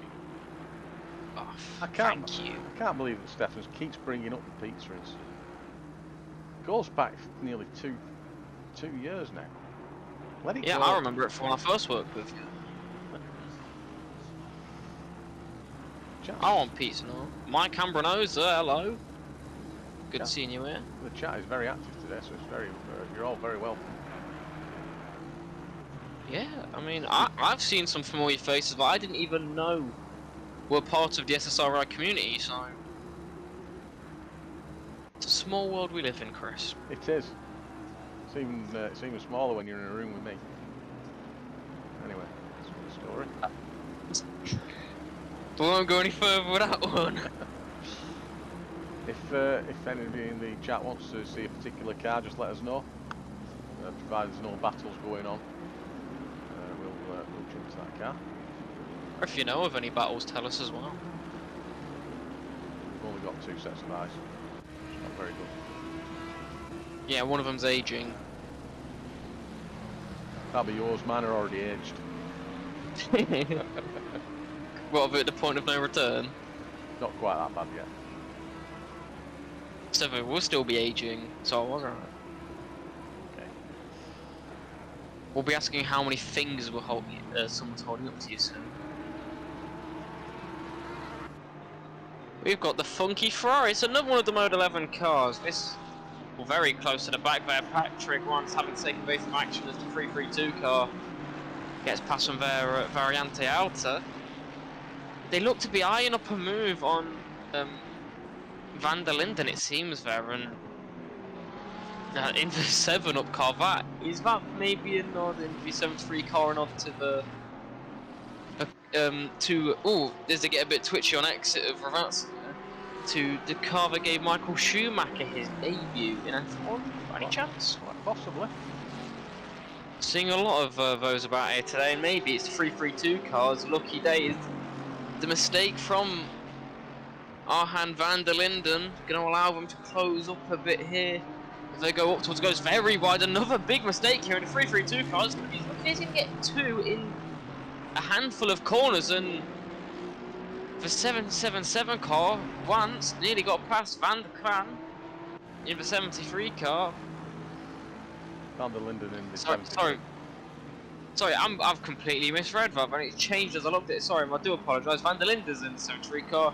Van der Kran is the 332 car that's absolutely blitzed ahead. He came from nowhere, and 2 mistakes from Van der Linden and Wantz has really kind of Christmas come early for the 333 team. That is the Clark driving car. Only 2 of them doing that also. So Martin van der Kran and Alexander de Roo. Got to love the Dutch names and the Dutch drivers. The Dutch drivers, they're just something else. I mean, just look at the CBSR team in terms of characters and just being funny people to have around. Really quick, talented drivers, but also really down to earth, funny guys you can just have a conversation with. Almost like you without the talent, Chris. I haven't got any talent. That's my point. Oh yeah. You're a funny, down-to-earth guy. You can't drive and say, there's a reason we're not racing. That's the reason why I'm not racing, yeah, absolutely. We're seeing penalties starting being applied now as well. If you look at the timing. Yeah, I noticed. I'm about to get onto that. The 220 car, that's one of the untalented motorsport cars, got a 15-second penalty. And the 33 car has also been given a 10-second penalty. Tim Kroll and Dennis Kroll. What's the, do you know the relation between those two? They are brothers, I believe. Brothers. Didn't we have a father-son one at some point before as well? I think I've got Joe Hayes, junior and senior in my head for one of the teams, but I can't remember the team name, I'm afraid. The Ambronoses as well? Ambronoses are uncles. Close enough. Nephew and uncle, I believe. I'm sure Michael corrected in chat there. No, I think you're right. I think I remember you saying that. Maybe get your grandkids doing this. We did have, I think, a 79-year-old racing last season. They raced in Barcelona, I remember that one. I can't remember his name. I've got Benny. Benny in my head. Are they still racing actually? Let me have a look through. They're not, no. I'm not seeing No, they're not. this season at all. Do we do with a Benny Racing? Benny Palus? That. Actually, no, you was right earlier. Actually, I just realised because Benny was the one that started for the Sim Racing Belgium team that had Geeten de Vos come in. So they did also have a driver change, which explains why they lost so much time. It's not Benny, it's Henny Lafbauer, if I remember rightly. Is the oldest one that we know about. He's not been racing this season. Well, I'm sure someone will. Oh, so Stefan Ardverson has just said they got a 15-second penalty for incident on lap 1 in Aqua Minerale. I think we saw that actually. Them go for a spin. Yes, we looked at Tim Kroll, who had had a bit of a spin, and I thought he'd just made a mistake, but he had contact at the back. He's now then got a 10-second penalty as well. There's a Martin van der Kran thinking of a move up towards Toaster. He's really put his foot down here, trying to close up towards the 212 car. Milan But it's Dumas. currently the 212 car being piloted by Milan Dumas. But it's Green Moose Racing. How many weird? Is there only one Green Moose Racing car this year? There is this in this race. We had quite a lot last year, didn't we? Yeah, we had two Green Moose Racing rookies. I'm sure we had 3. I'm not. My memory's not like it used to be, so I'm not going to correct you at all. We'll have someone in chat probably. I will tell us. say that Andrew Richardson, Nikolai Schroeder, who are in the Mode 11 teams now, did race for Green Moose Racing. Well, my memory's not good. I just know the names. I don't remember for who. Just looking down the standings as well, actually, I think the big thing to notice is how far down Dan Lenzen is currently and how many points are actually going to be losing. Yeah, all right. I called it wrong. I thought they'd be battling for the lead, but I can only assume that this is down to the Honda not being as competitive at Imola. And I was going to say the newer cars that have come in, but there's quite a lot of older cars in there above them. There's Mercedes, Audis, Lexus up in 17th, from what I can see, BMWs.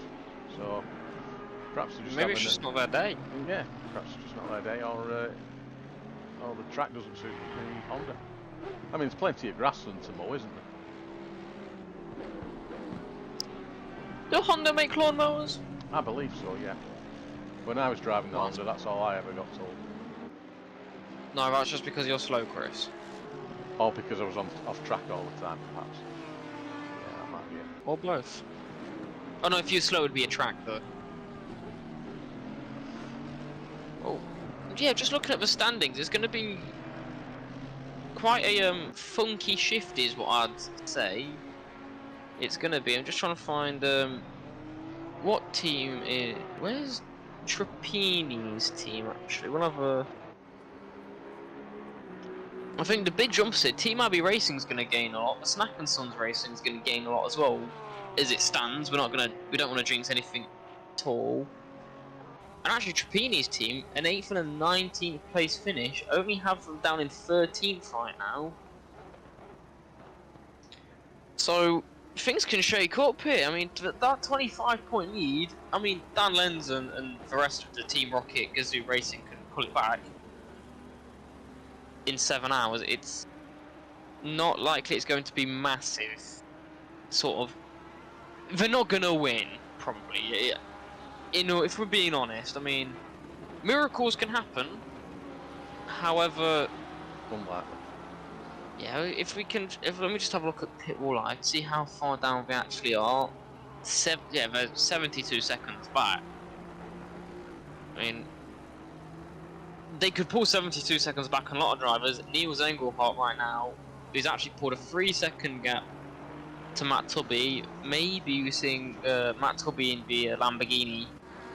His tyres falling off a bit here actually, and his that must be a back marker. Just got past the back marker, yeah, because I'm looking at pit wall live and 7.5 seconds. Chris Vickers has slowly been taking time out of Matt Tubby here, so my guess is his tyres are falling off of there. I mean, remember every time I've seen him Snack and Sons racing in that Lamborghini, they've been really quick up this at the start of at the start of stints have been very, very good, and as their tyres go off, their tyres going off a lot earlier than everyone else's, and then it really starts to hit home. Back marker running a bit wide there. He needs to get past that Belgian car. Not opting to really get a bit of a toe down and up towards Ratzer into the braking zone. Going to compromise him a bit here. Very close to contact. There was. I suspect he's trying to stave off the Ferrari behind. It's not a Ferrari, it's a Ferrari behind. Potentially, but I'm not sure, because I mean, is it really worth that risk where you could end up getting a bigger penalty though if you take out a car that's ahead of you? Yeah, it is a. No, sorry, it's not worth the risk. I was just confirming that it is a battle there for 31st place.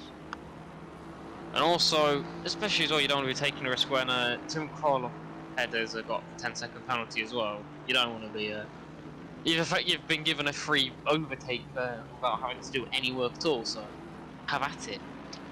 And from my recollection, Krolls and Lort Racing have been in the Lexus most of the seasons. I think this is the first season they're in the AMG, so perhaps they're just getting used to it. I don't think they took part in the last race either, so perhaps it's just a learning experience from the moment.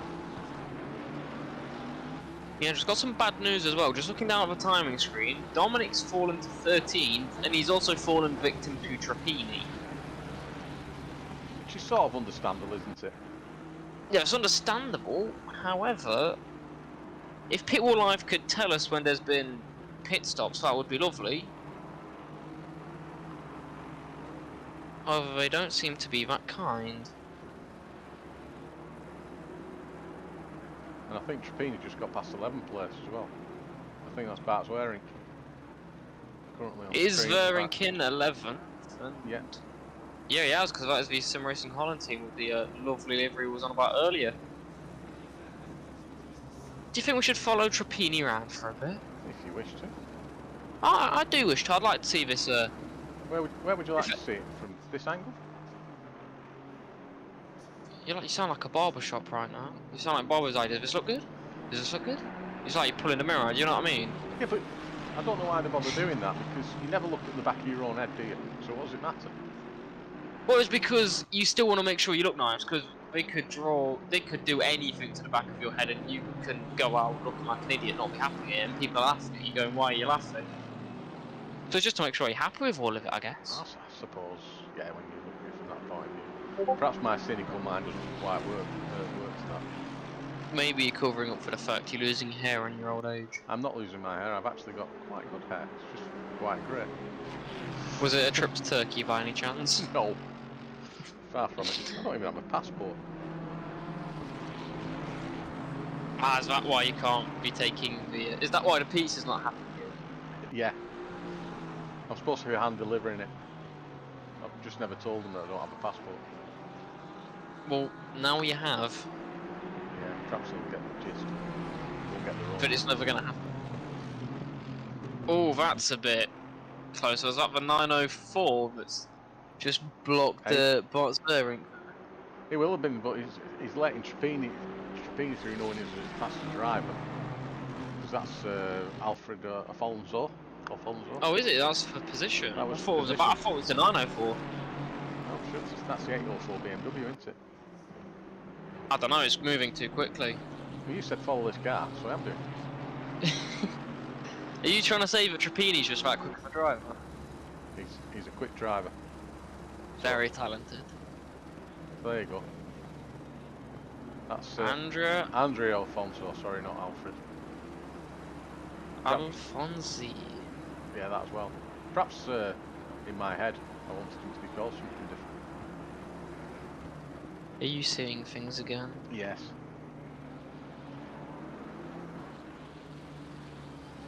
I'll go back to your on board.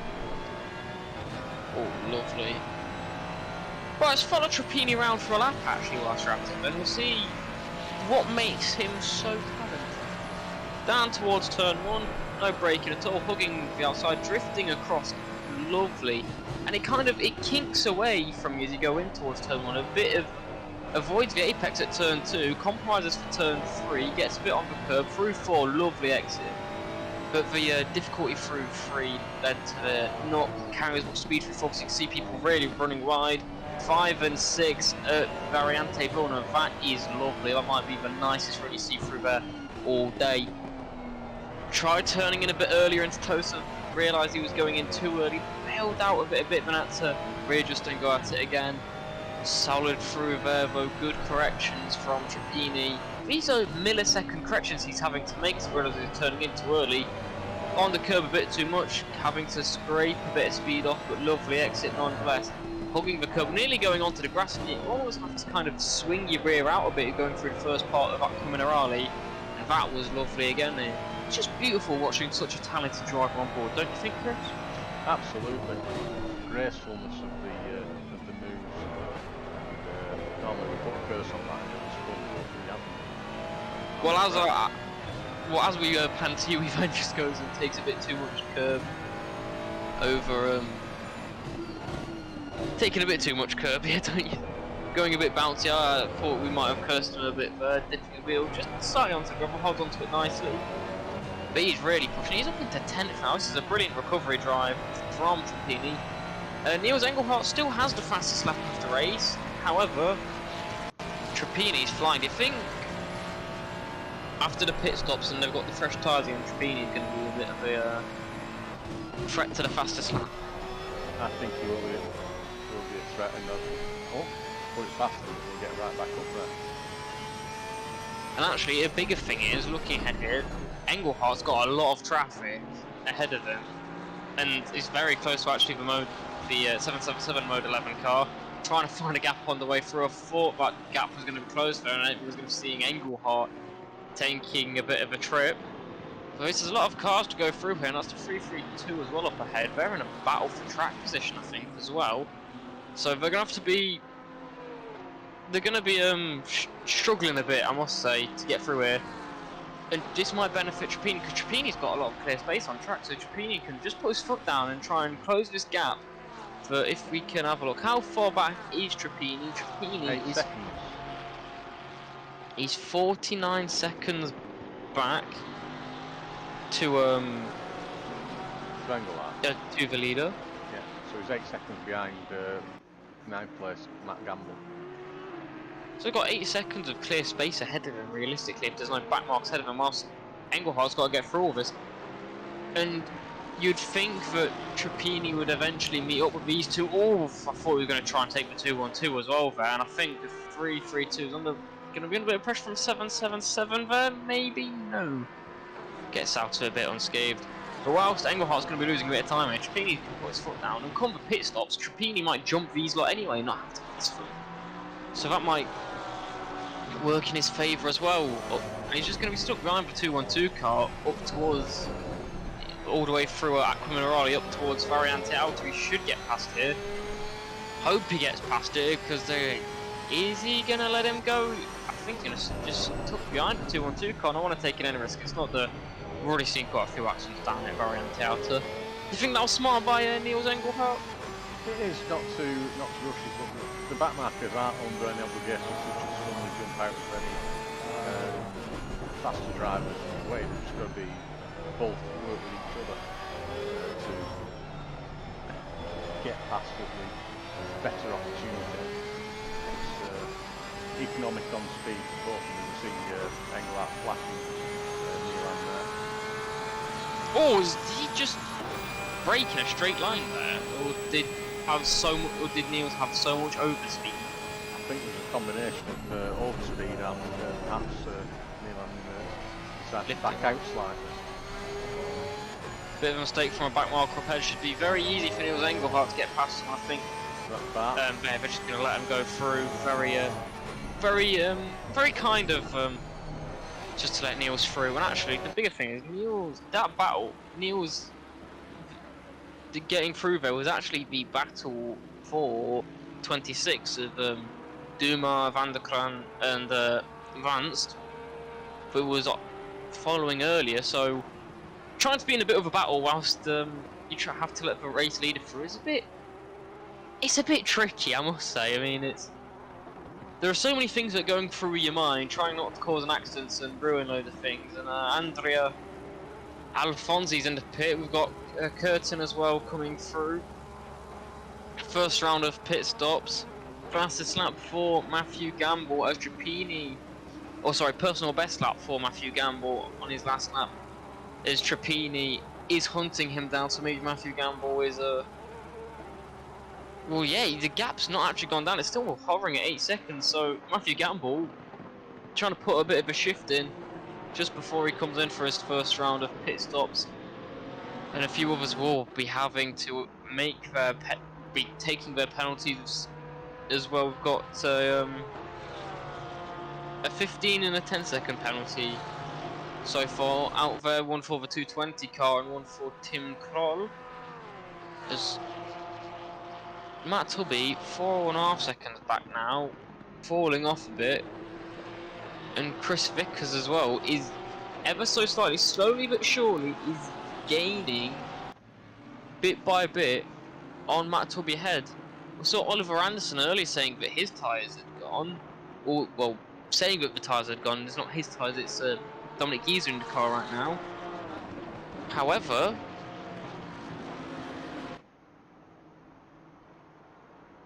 you know, do you think Matt Tubby's struggling with his tyre wear as well? I think it's that time of the first round of pit stops, so depending on how hard they have pushed. I mean, it was an outstanding first lap for Tubby, wasn't it? Jumping up so many places. And I know he's no slouch behind the wheel, so yeah, I suspect his tyres will be a bit perished by the time they're going through the stop. Do you think he also, though, was going a bit too hard to try and keep up with Engelhardt and Trappini at the start? Because, you know, he was hovering around, but he did seem like he was struggling to keep up and maybe burnt his tyres out too much, or just trying to keep in touch with them. Yeah, quite possibly. Also, Simone Ietzi has pointed out that his teammate Trappini in the 94 car set the fastest lap of the race, so Gamble puts in his personal best, and Trappini goes, well, now about fastest lap out of everyone. I'm coming for your 9th place will be mine, in what so far is a brilliant recovery drive from the 94 car after they deserved a penalty in the sense that there was ahead of the line at the start. There was out of formation. However, they actually hit the end of it, lost out more because they nearly fell down to third. And I think if they lost third to Chris Vickers, the way Tubby went and all of that, they would have potentially fallen down to 5th or 6th. So they tried backing out a bit late and ended up paying the ultimate price. So far, what we've seen of drivers just being cautious Chris Vickers is really reaping the rewards so far. In the opening hour, around here, it'd be 8 hours of Imola. Mr. Consistent. What are your thoughts on... Pardon, Chris? Mr. Consistent, Mr. Vickers. That's what Is that his name? It is now. What's your nickname, Von? You don't want to know. Oh dear. It's not broadcasted. Oh dear, Chris.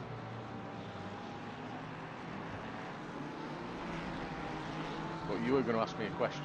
I don't know how sensible the question was going to be for a change. Oh, I was going to just ask your opinions on the opening hour of the race. Yes, it's gone for about 65 minutes so far. So that's my opinion. It's been some good battles. Some obvious mistakes. We've had the dive bomb. Well, sorry, it looked like a dive bomb. That was relegated one of the front runners right down the pecking order. And all we've learned in all of that is that you can do math. Yes.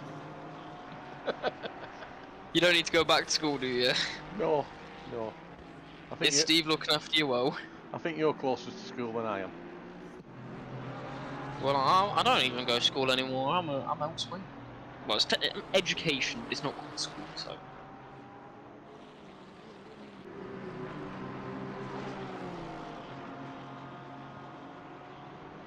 I just realised I have chat moderator on the channel.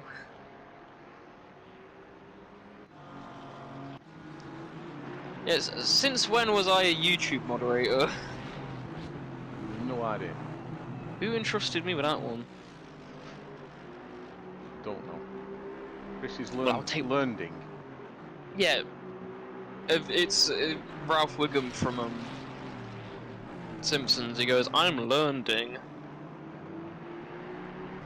because Ralph Wiggum's an idiot. Okay. So, if I put 2 and 2 together there, you're calling me an idiot. I've called you an idiot many times before, but you're not an idiot. You're a very talented man. We just bully you because we can. I'm kidding. We don't bully you. We do love you, Chris. Smooth talking and pizza will get you everywhere.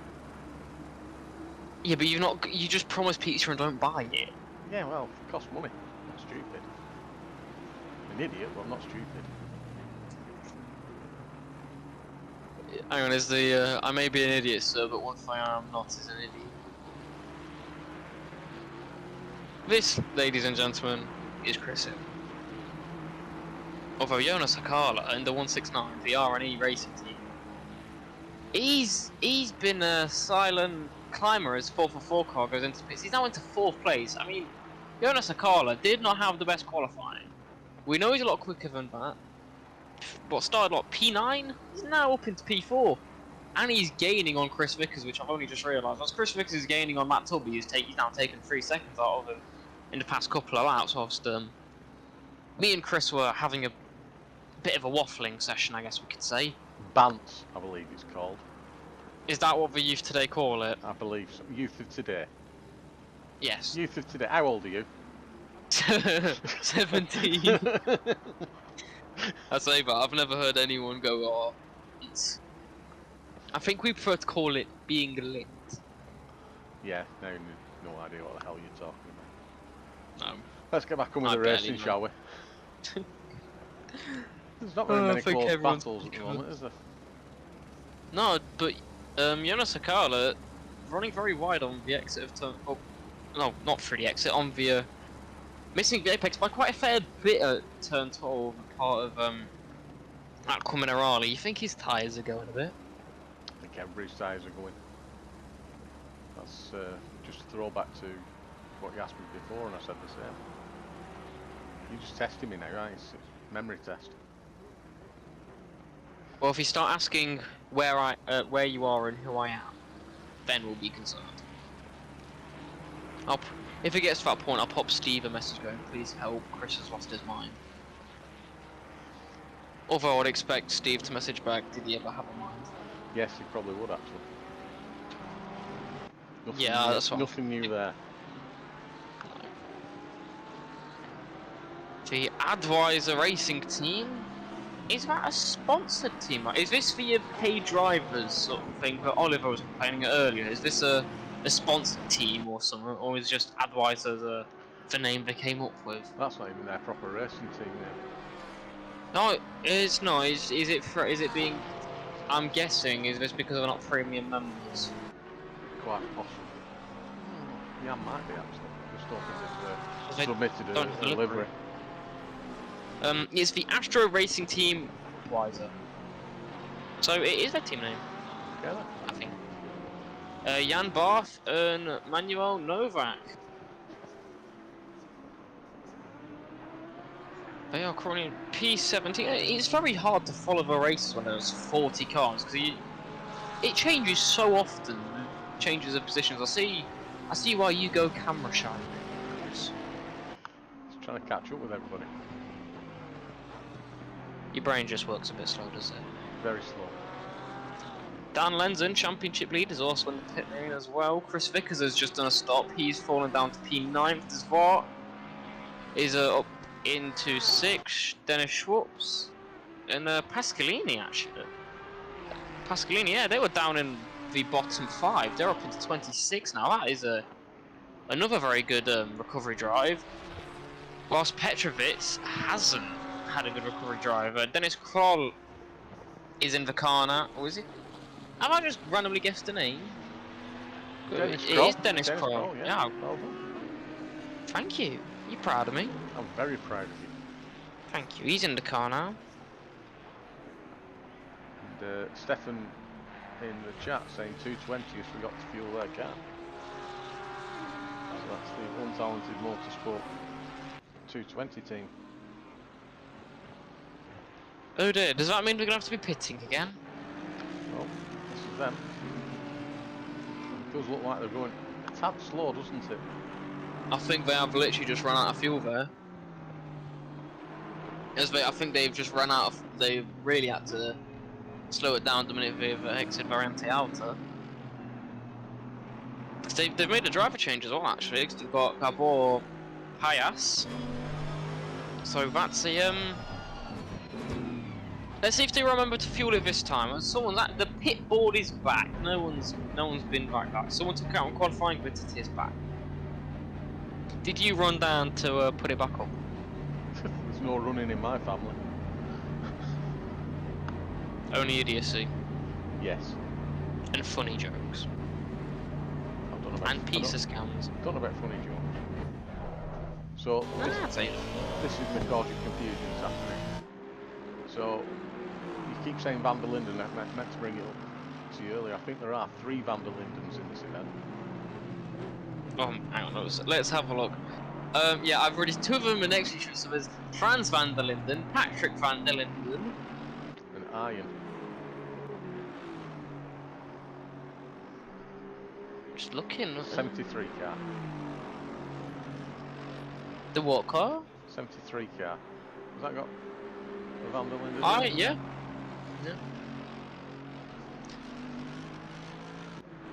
But why? Are they all related, right? Or is it just complete luck of the draw? I think they're not related. No, What a they coincidence. can't tell us right now, but you know, if they want to join chat, let us know. It would be greatly appreciated. Dominic's back up into 10th after his pit stops. Jonas Akala, Matt Tubby as well in the pit lane. And we should be getting a new leader of Dennis Schwartz, I believe. Where's our race leader actually gone?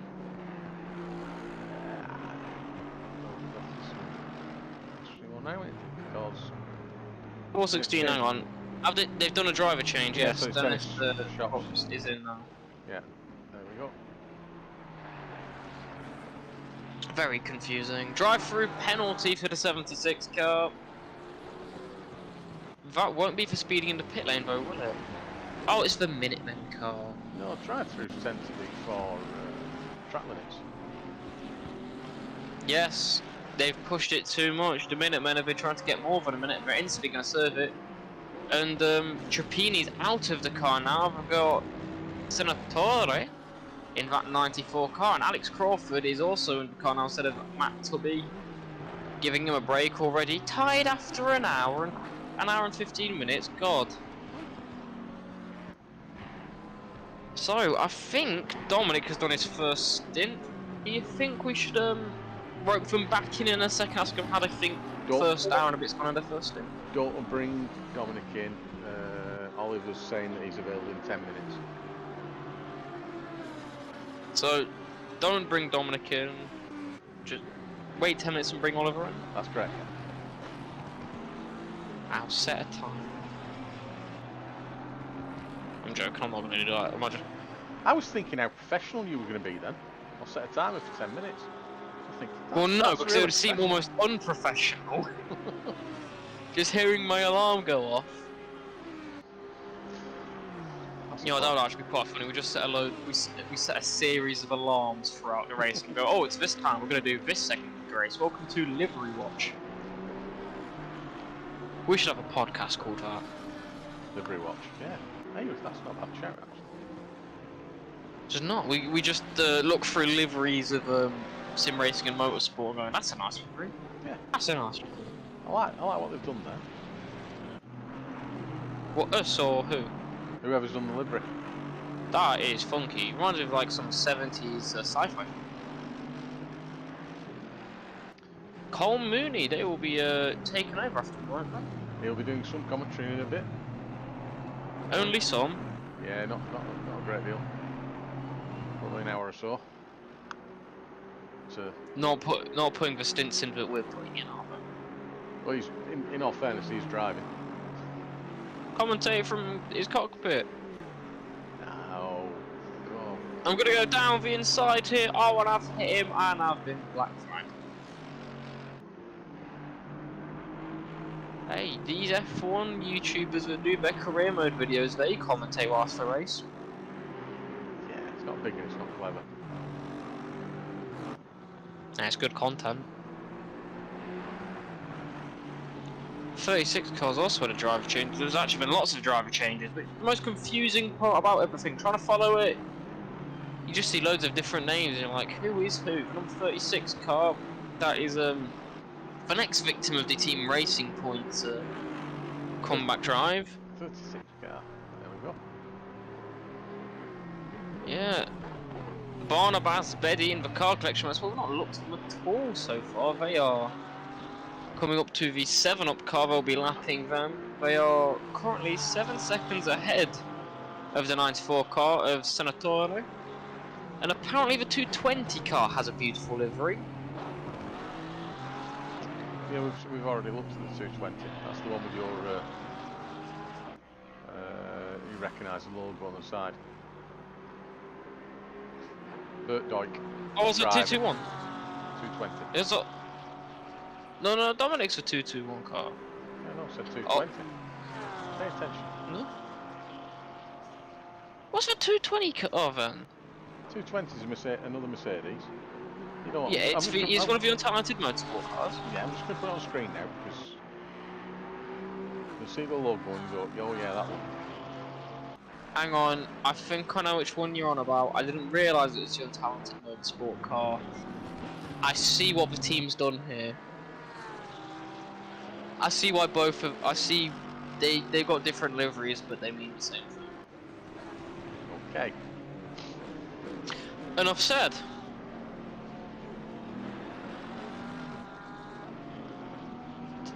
I mean... You're laughing at the same as me, aren't you? I want to know whose idea in that team it was to... And you've gone and put on the 221.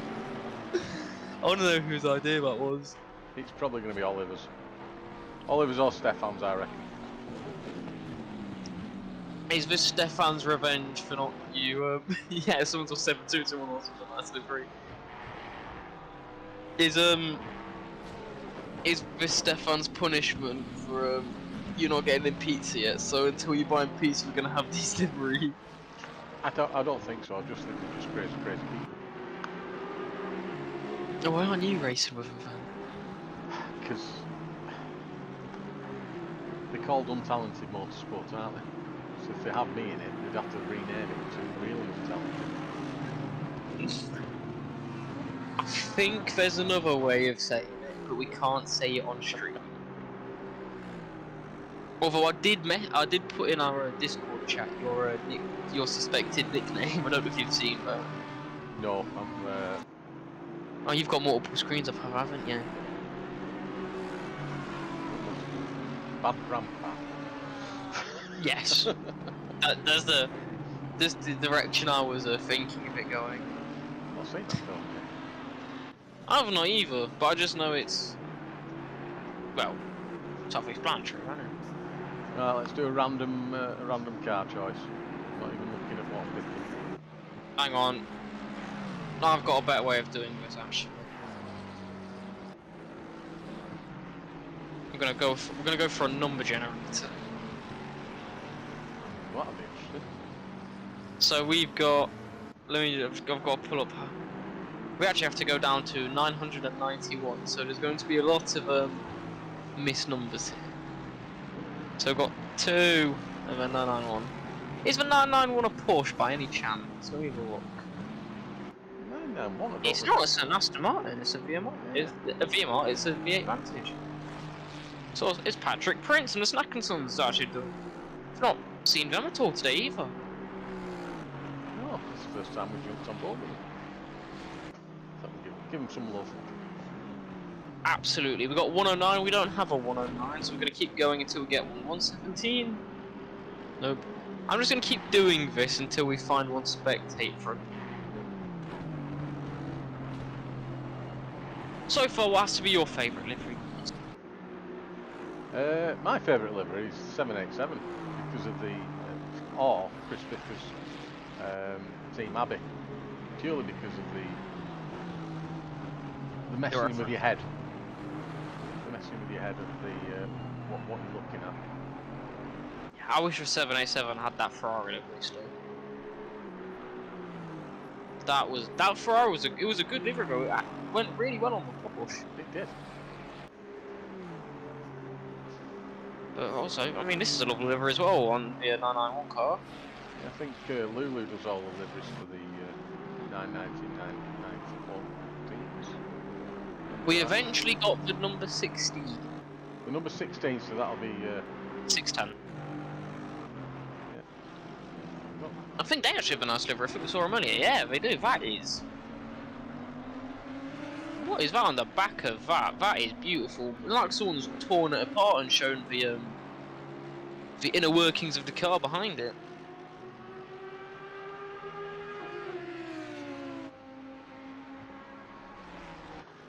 it is a bit difficult to get a nice close view of all the liveries.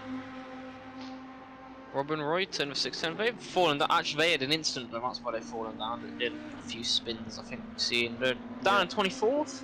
We saw him recover, didn't we, at one point? Asbury, the 76 car, which I'm not going to attempt to butcher their name. Ooh. Oh, and speaking of it, oh, well saved. Nicely. I think we would have broke something on the car if that was us. I think that's Very good throttle management. I think that's the Audi, the newer Audi, isn't it? The Evo I don't. 2. I can have a look for you. It is. It's the Audi R8 LMS GT3 Evo 2. You are correct. So I think that's car's gone slightly worse since the latest update. So Drive through. Oh. I've just seen Yeah. drive through Petrovich. I'm going to jump onto that now. That must be even more poor luck. It's the MDR boys. That's a nice livery as well, actually. They're coming up towards Tosa. I'll be for track limits as well. Geeton DeVos still in last. Dennis Kroll in the 33 car. The Kroll brothers have fallen a long way back. They keeps going. Well, I guess the only way is up for them. Now Richardson's not really put much of a shift in. He's actually close to the back of Ponticelli.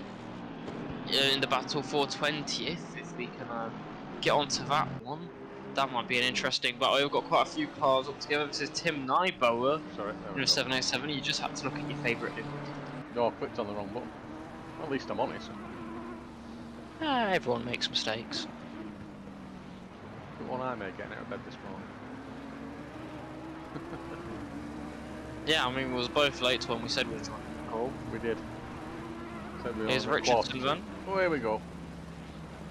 Oh, great defending there by Giorgio Ponticelli. There is the Mode 11, currently being driven by Andrew Richardson, trying to pull it back after they... I don't think we've actually... Did the car that hit them, the back marker, get the penalty yet, or not?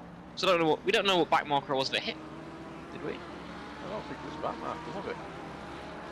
No, it was a back marker because they let one through. Cause I think it was a CBS. They were, I can't remember who they was following, but they let one through. Richardson comes into the pits. Yeah, Oliver Anderson says of a lead mark. And it's been 10 minutes now, so I'm going to be dragging Oliver in, if he's okay with that, of course. Grab him. Chuck him in there. Hello, Oliver. Hello, commentary team. How are you? We are fine in the team and I'm perfect. You seem very, very happy. Oh yes I am. We are the lead Merc at the minute, and I don't think we have ever been the lead manufacturer. Oh well, not since we picked the Merc. It's been a long time since we've been the lead manufacturer car, maybe almost 2 years. So we are quite excited about that. P9 at the minute. Good pit stop from us. I think some cars had to do some damage repairs maybe. To be fair, Oliver, you could have picked the Jaguar and still been a lead manufacturer. Yeah, we actually didn't talk about picking a meme car before the season, so there was a chance that we would have ended up with the Jag. But yeah, for the 1.9 we'll be driving the M6 BMW when we get to that point. Okay, and you're riding up here up in 9th position at the moment. Dominic's doing a fantastic job. This is his second stint, am I correct? That is. After this I'll be taking over the car for 2 stints after, since Dominic has some real life stuff you have to take care of. How dare he? Yeah, I hate it when real life gets in the way of our sim racing careers. Nothing worse than that. So how were the tyres after the first stint? Reports are they got pretty bad with 15 minutes left in the stint, but then they sort of came back to life, which we have also experienced during practice, that our tires will drop off and then come back at the end of the stint, maybe due to the low fuel levels in the car.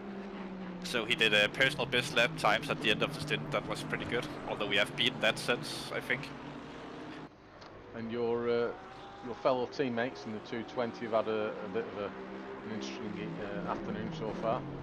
Yeah, they got involved in an incident early in the race, and then they forgot to fuel the car in the pits.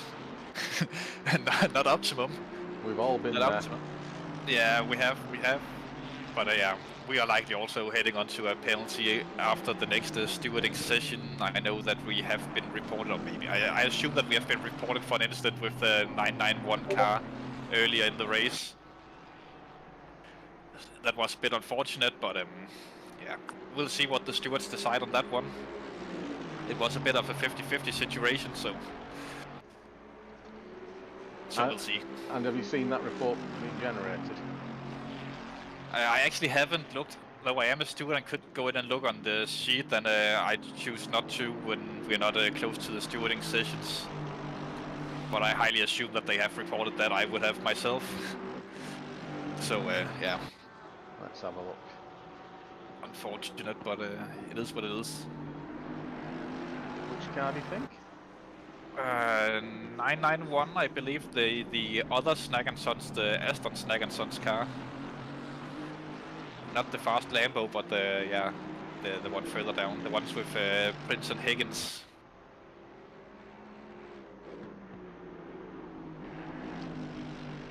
While Chris is figuring that out, then how is stuff going in the race for you guys?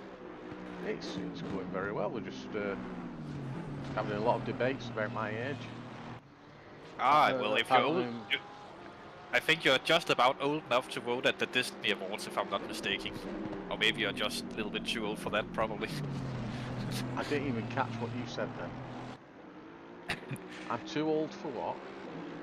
To vote at the Disney Awards. Okay.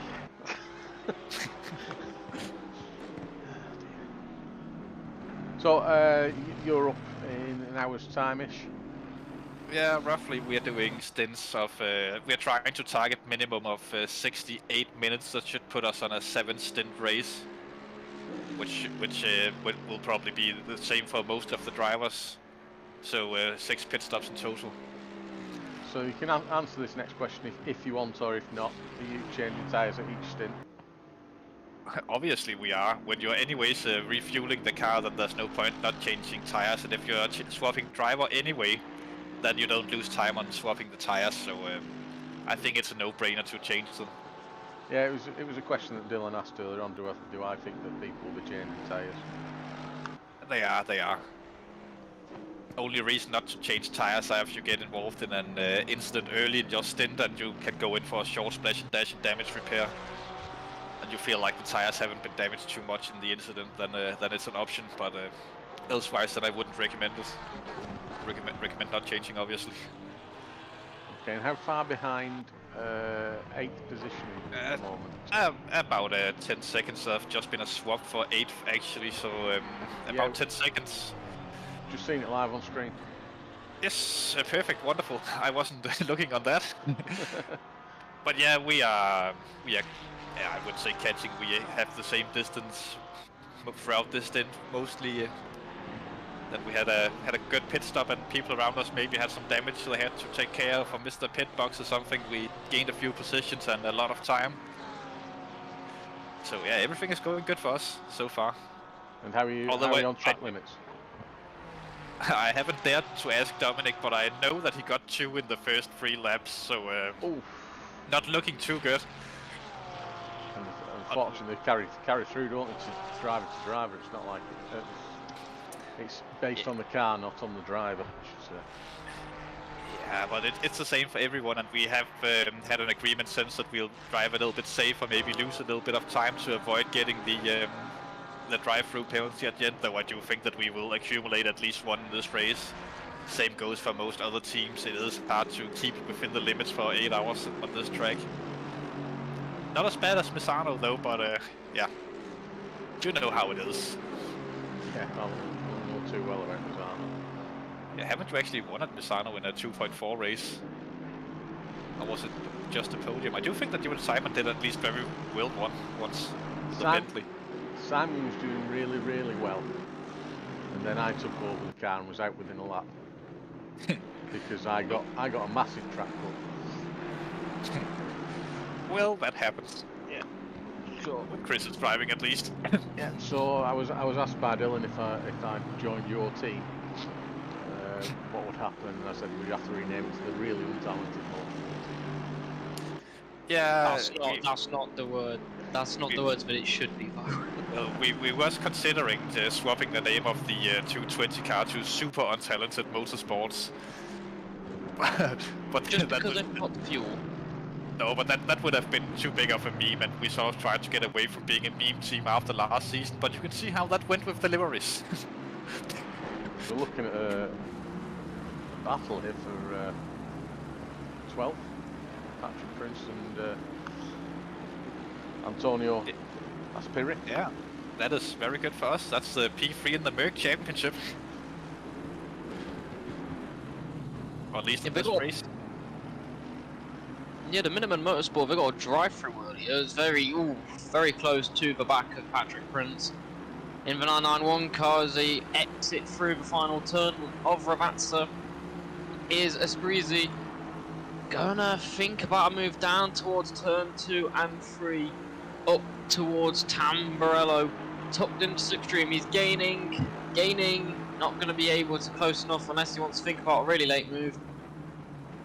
And thank you, Oliver. We know you so far. You sounded very smug, I must say, about being the leading Merc. But as we continue this battle, bit of traffic up ahead then in the battle for P12. that 7-up car lets one through, both through, no chaos, nothing really lost. And I think that's a CBSR car up ahead of them as well. That's actually a battle for position as well with to Hurst in the 69 car. That is Anthony to Hurst. Anthony to Hurst. Yes, thank you, Chris. As they come through, Piratella is a Peary going to be thinking about a move? Not close enough. Thankfully, he's not thinking of a dive bomb. Very good exit though. They're actually on the exit of turn 12 for Rally, taking a bit of curb, loses no speed up towards Variant Outer. Peers to the right hand side. Thinks about it, backs out of it, smartly done. Again, taking a lot tighter line, a bit wide for Patrick Prince through Variante Outer, and Prince seemingly comes out a bit better there. Down the hill we go, up towards Ravazza. Now it's all about gaining through the first part here, which Espiri does. And now gaining on exit here, you need a good amount, you need to really get the good exit speed, especially when Prince is possibly going to get the faintest of toes from Anthony to Hurst up the road. But a bare exit for Patrick Prince has put him out of pressure and actually roped the 69 car into the battle. So the battle for P12 has become the battle for P11 then. And now we get a bit of action, Chris. We like action, don't we? Well, We do depending like on a bit what of we need. action. Well, in racing. Just in life in general. Otherwise, I'm not so sure in life in general you want some action. I think sometimes you want a bit of a rest. So the 76 car does look like it's mean up the hill. Just doesn't seem to have it down straight. Start finish straight. So out the last corner. So perhaps if he goes a bit loose there. If he can get a better exit out of the final corner, he might have him into the first. What it also seems is though, Yeah, go on. actually we have a bit of a battle for a move. There is Patrick Prince trying to get past Anthony to Hurst. Up towards Variante Outer, around the outside, he's going to think about it. Oh, he's kind of going to be squeezed out there. And to Hurst and the CBSR car is going to lose out 2 places here. As following through is Espiri. And they're going to go side by side down the hill up towards Ravazza. Now, what I was going to say is one thing Espiri is very good at is actually gaining on the braking, and through Ravazza, one, he gets it. But his corner exit speed's actually been the weaker thing. So he's gaining his time on the braking, which then compromises his exit. Better this Which, time. in overtaking, as we see, comfortable. But now, Trick is going to be able to fight back all the way down the main straight as they come through the kink at turn 1. Espiri goes defensive, round the outside. Patrick Prince, you can see, thinks about peering for a bit of a switch back to the inside. Thinks better of it. And now can he get him up towards Variante Villeneuve? As the CBSR car, Anthony Hurst has lost a huge chunk of time, already falling off the back. Is he already struggling with tyres? I don't think there was one of the earlier stoppers. Can't be struggling already. And a very good exit there by Espiri. Pulls up well ahead of Patrick Prince up towards Tosa. And now up the hill, as you said, this is where Espiri's been very strong. It's P11 for the minute then. Very nice battle left for a few minutes. Short but sweet. Being told the battle for 36 is heating up. Everything to play for. Not quite sure it's quite heating up. Maybe we just mean the engine, or we're about to see a car explode. Or has Stefan absolutely had you though? He quite possibly has, because they're down in 38th at the moment. This is simply because you've not bought in pizza. It is, yes. Or refueled their car. Did we just see a change there? Distance. I'm not sure. Oh, is that? No, that's one of the Team RME cars, isn't it? Back markers.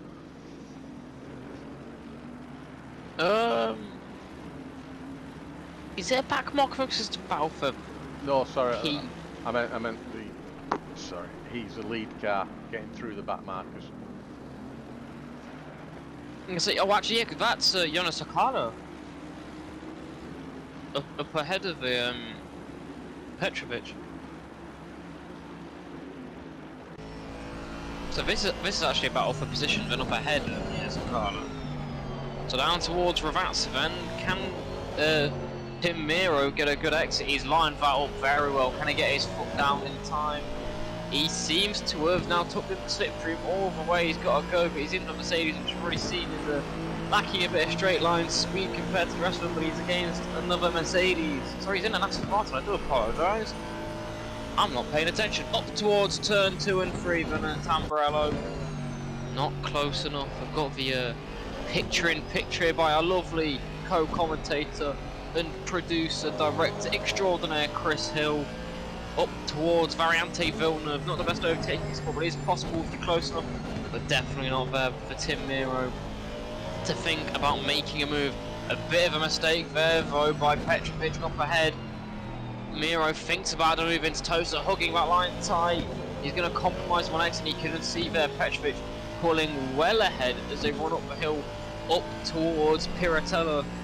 Can he gain as it levels it out? Then he got to be straight away braking, really pushing through, being aggressive. How aggressive are they willing to be to get this position and overtake for P36? Swinging it, and you can see very aggressive, losing the rear there, a bit of oversteer, having to correct it. Nice done there by Miro, and he gains so much there, taking that little bit of risk and fighting drift through Minerali. Has put him right on the rear bumper again as they go up towards Variante Outer.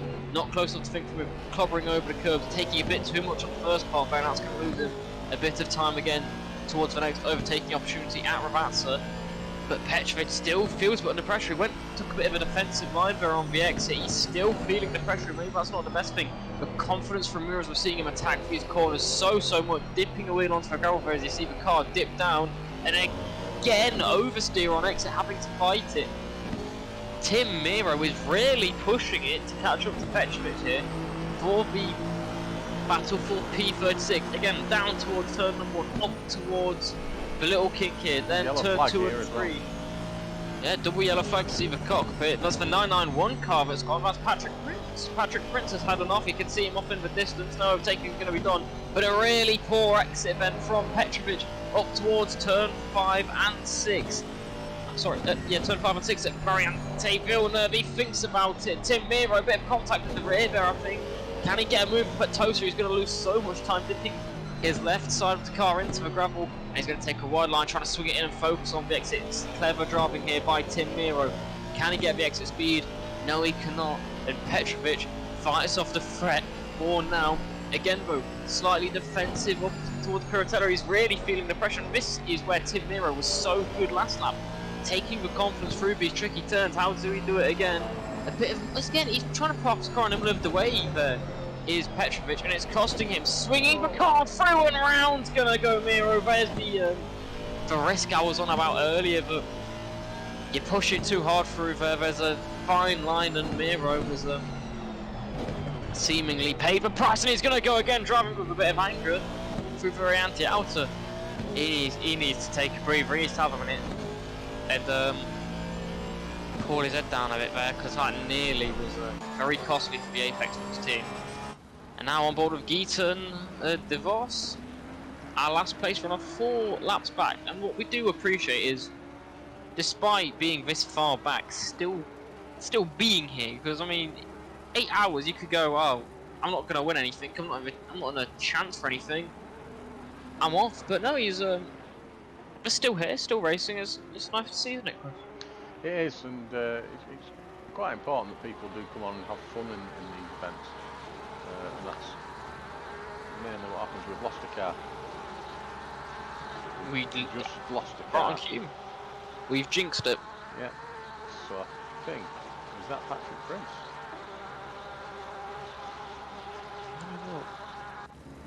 No, Patrick Prince, 27th.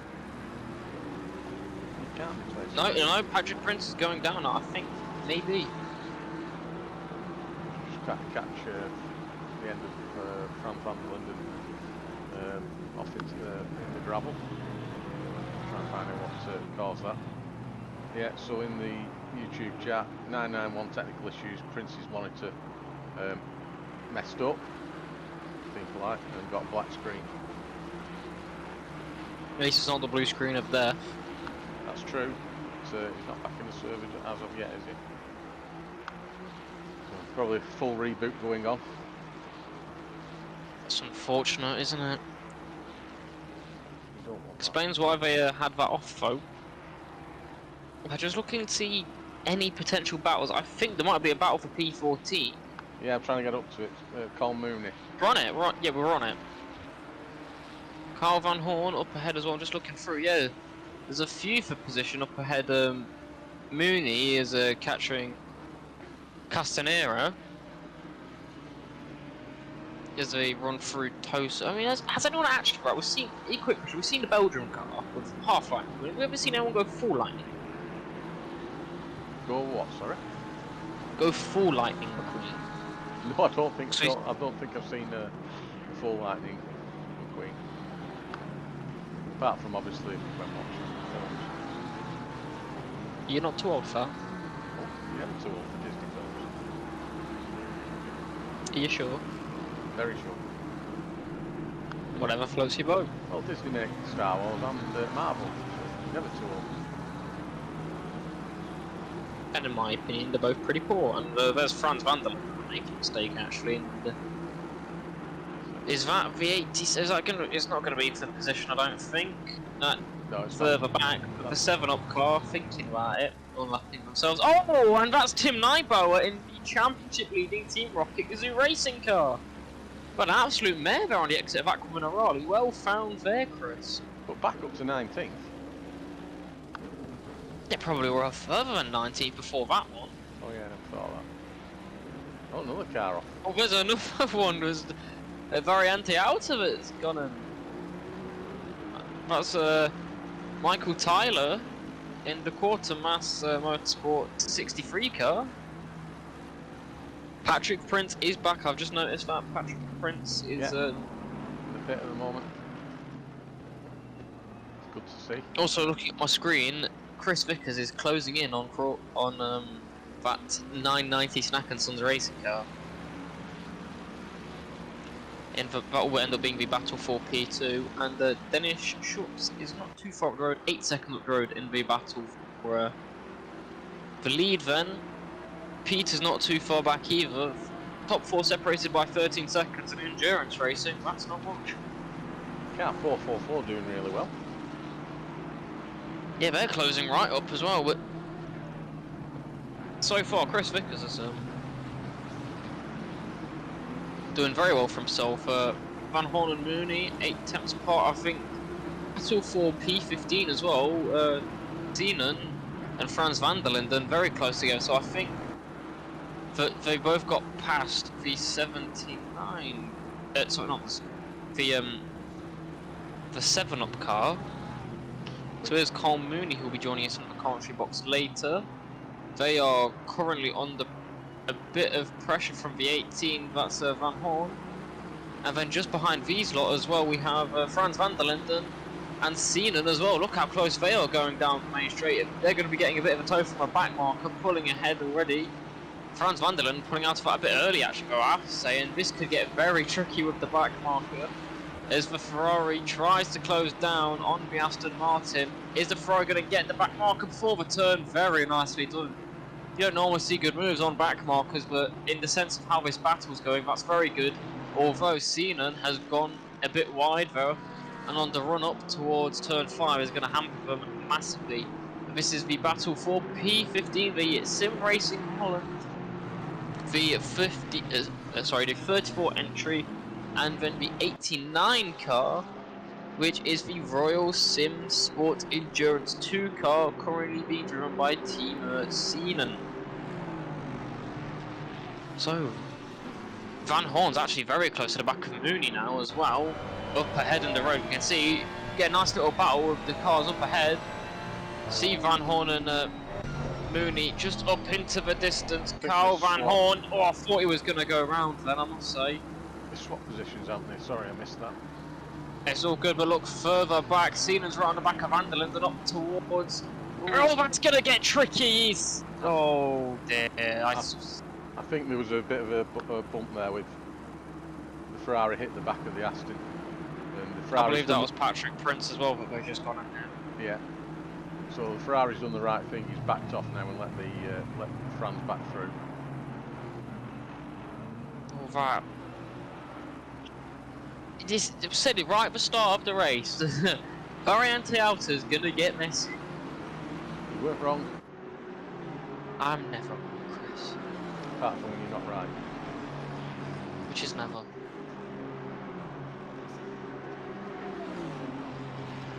26th place looks quite close as well. At some stage, because he was showing. The 2-1-2 car's actually got past now. That's the 2-1-2 up ahead. In that weird green livery. Patrick Prince has joined us. Hello. Hello. Just thought you may want an update on our technical troubles that you may have spotted, which now puts us like 6 laps off the lead, annoyingly. Yeah. Essentially, for some reason my power cable came loose on my monitor. I got black screen on the first corner. Thankfully no one was around, so I could just drive straight. When it reconnected, I had half a screen on my second monitor and it wouldn't sort itself. And I don't know why the cable was loose, how it got loose, because it's not connected to my rig in any way, but yeah, pain. Cat? Lots of pain. Yeah, the cat. Voice as well. I don't have a cat though. So there's not the Max Verstappen treatment where your cat's going under your brake pedal. No. It happened as soon as we got into the braking zone, so maybe it was clipping slightly, and it just tugged it wide, I don't know, but we've got a long way to cut back now. Potential vibrations from your wheel could have shook it, I don't know. Yeah, I think it maybe have been resting slightly on the base of the wheel, so that's what we're gonna go for. But it's painful when we're doing so well. We're up in P11, just had a load of overtakes coming out the pits after a damaging first stint where we picked up, I think, 14 seconds of damage. But it happens, eh? It happens. It does, but it's good to have you in here, Patrick. Apart from that incident, has the racing been really well for you? For me, yes. We started in 14th. We came out.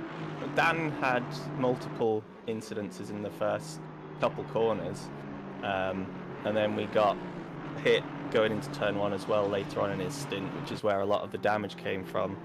And I think I came out. We did pit a couple laps early, so we came out the pits in like 25th. But then after all the pits sort of calmed down, I think we were P18, and I just slowly worked my way through a load of cars. Got up to, as I say, up to 10th for a split second, but Aspiria was going stupidly fast behind, so essentially I'd let him through. And then it was just as I got a bit of space behind, and was just hoping to follow him and continue on going through the crowd of people, then yeah, the issues happened. So it's very annoying. It's obviously put us way back down the pack. I think we're at least a lap off the car ahead, so a lot of work to be done, and we'll see how it goes as well, because that's our pit strategy out the window too. I don't know how that's going to work either. Well, I mean, it's not often you get technical issues in sim racing. It's one of the joys about it that you don't normally deal with these things, but you seem to not be too downbeat about it. I mean, a lot of people would, after stuff like that, would give up with the race, but you're still here, so... Well, I'm subbing in for the sister team, but because I'm normally with the 990, which I think is having a brilliant race up in second. Yeah, Crawford currently in the car. So that's my team. I haven't actually been able to drive for them this year as of yet in the first 2 races, because I've been busy and away on both of those. But yeah, no one else could jump in for the 991 car, so I decided that I'd hop in with them, help out Dan to let him race. And it's just annoying that these issues have come while I'm in the car. I guess that's just the way the luck works in sim racing, and especially in endurance racing. But your luck will probably swing in the next couple rounds, and as you get bad luck this week, maybe even next week, your rivals get the swing of bad luck. That's just kind of how it goes. I mean, Oliver Anson was on about it earlier. The two teams there, they seem to be racing today, both at instances in the first 10 minutes, but they know it's probably going to come back to them later in the race. So, not all is done and washed, but definitely props to the team for staying in the race after having to go 6 laps down with technical issues and stuff. So massive props to the team, and massive props to yourself as well for not being too downbeat about it. I mean, what can you do at the end of the day? It happens. It's no point getting fed up when we're just driving for fun at the end of it. So even though now, obviously, positions are out the window, we have the job of trying to scythe through back markers. Well, we're the back markers, sorry. Scythe through the leading cars even, and work our way back through to hopefully not be dead last by the end of the race. I think that's our new goal. Yeah. Well, thank you for speaking to us, Patrick. Thank you for the update as well. It's we was very confused about what had happened. Oh, so was I, mate. So was I. But you know what? Good luck for the rest of the race. Hopefully some fortunes come your way, and maybe you can fight back and have them come back at a century and get a top 10. That's the goal, but we'll see. I can't even find my mouse right now either, so I don't know what's happened. Where's that gone? I can't leave the voice call. She might need to kick me out, I don't know. Where do you want kicking out to? Just disconnect me, it's fine. I'll figure it out. I beat you to it. You did. I have some talents. I've got pals I didn't even know I had. You able to get a replay of what happened at Variante Outer? I will go and have a look now. Because, surprised is the word, I would say. So I'm looking for the 212 that was, car, aren't I? Yeah, the 212 definitely got taken out. That was shaping up to be a very nice battle. I've just seen how close everyone was. Like, oh, this could get a bit fun, and Variante Outer claims another victim.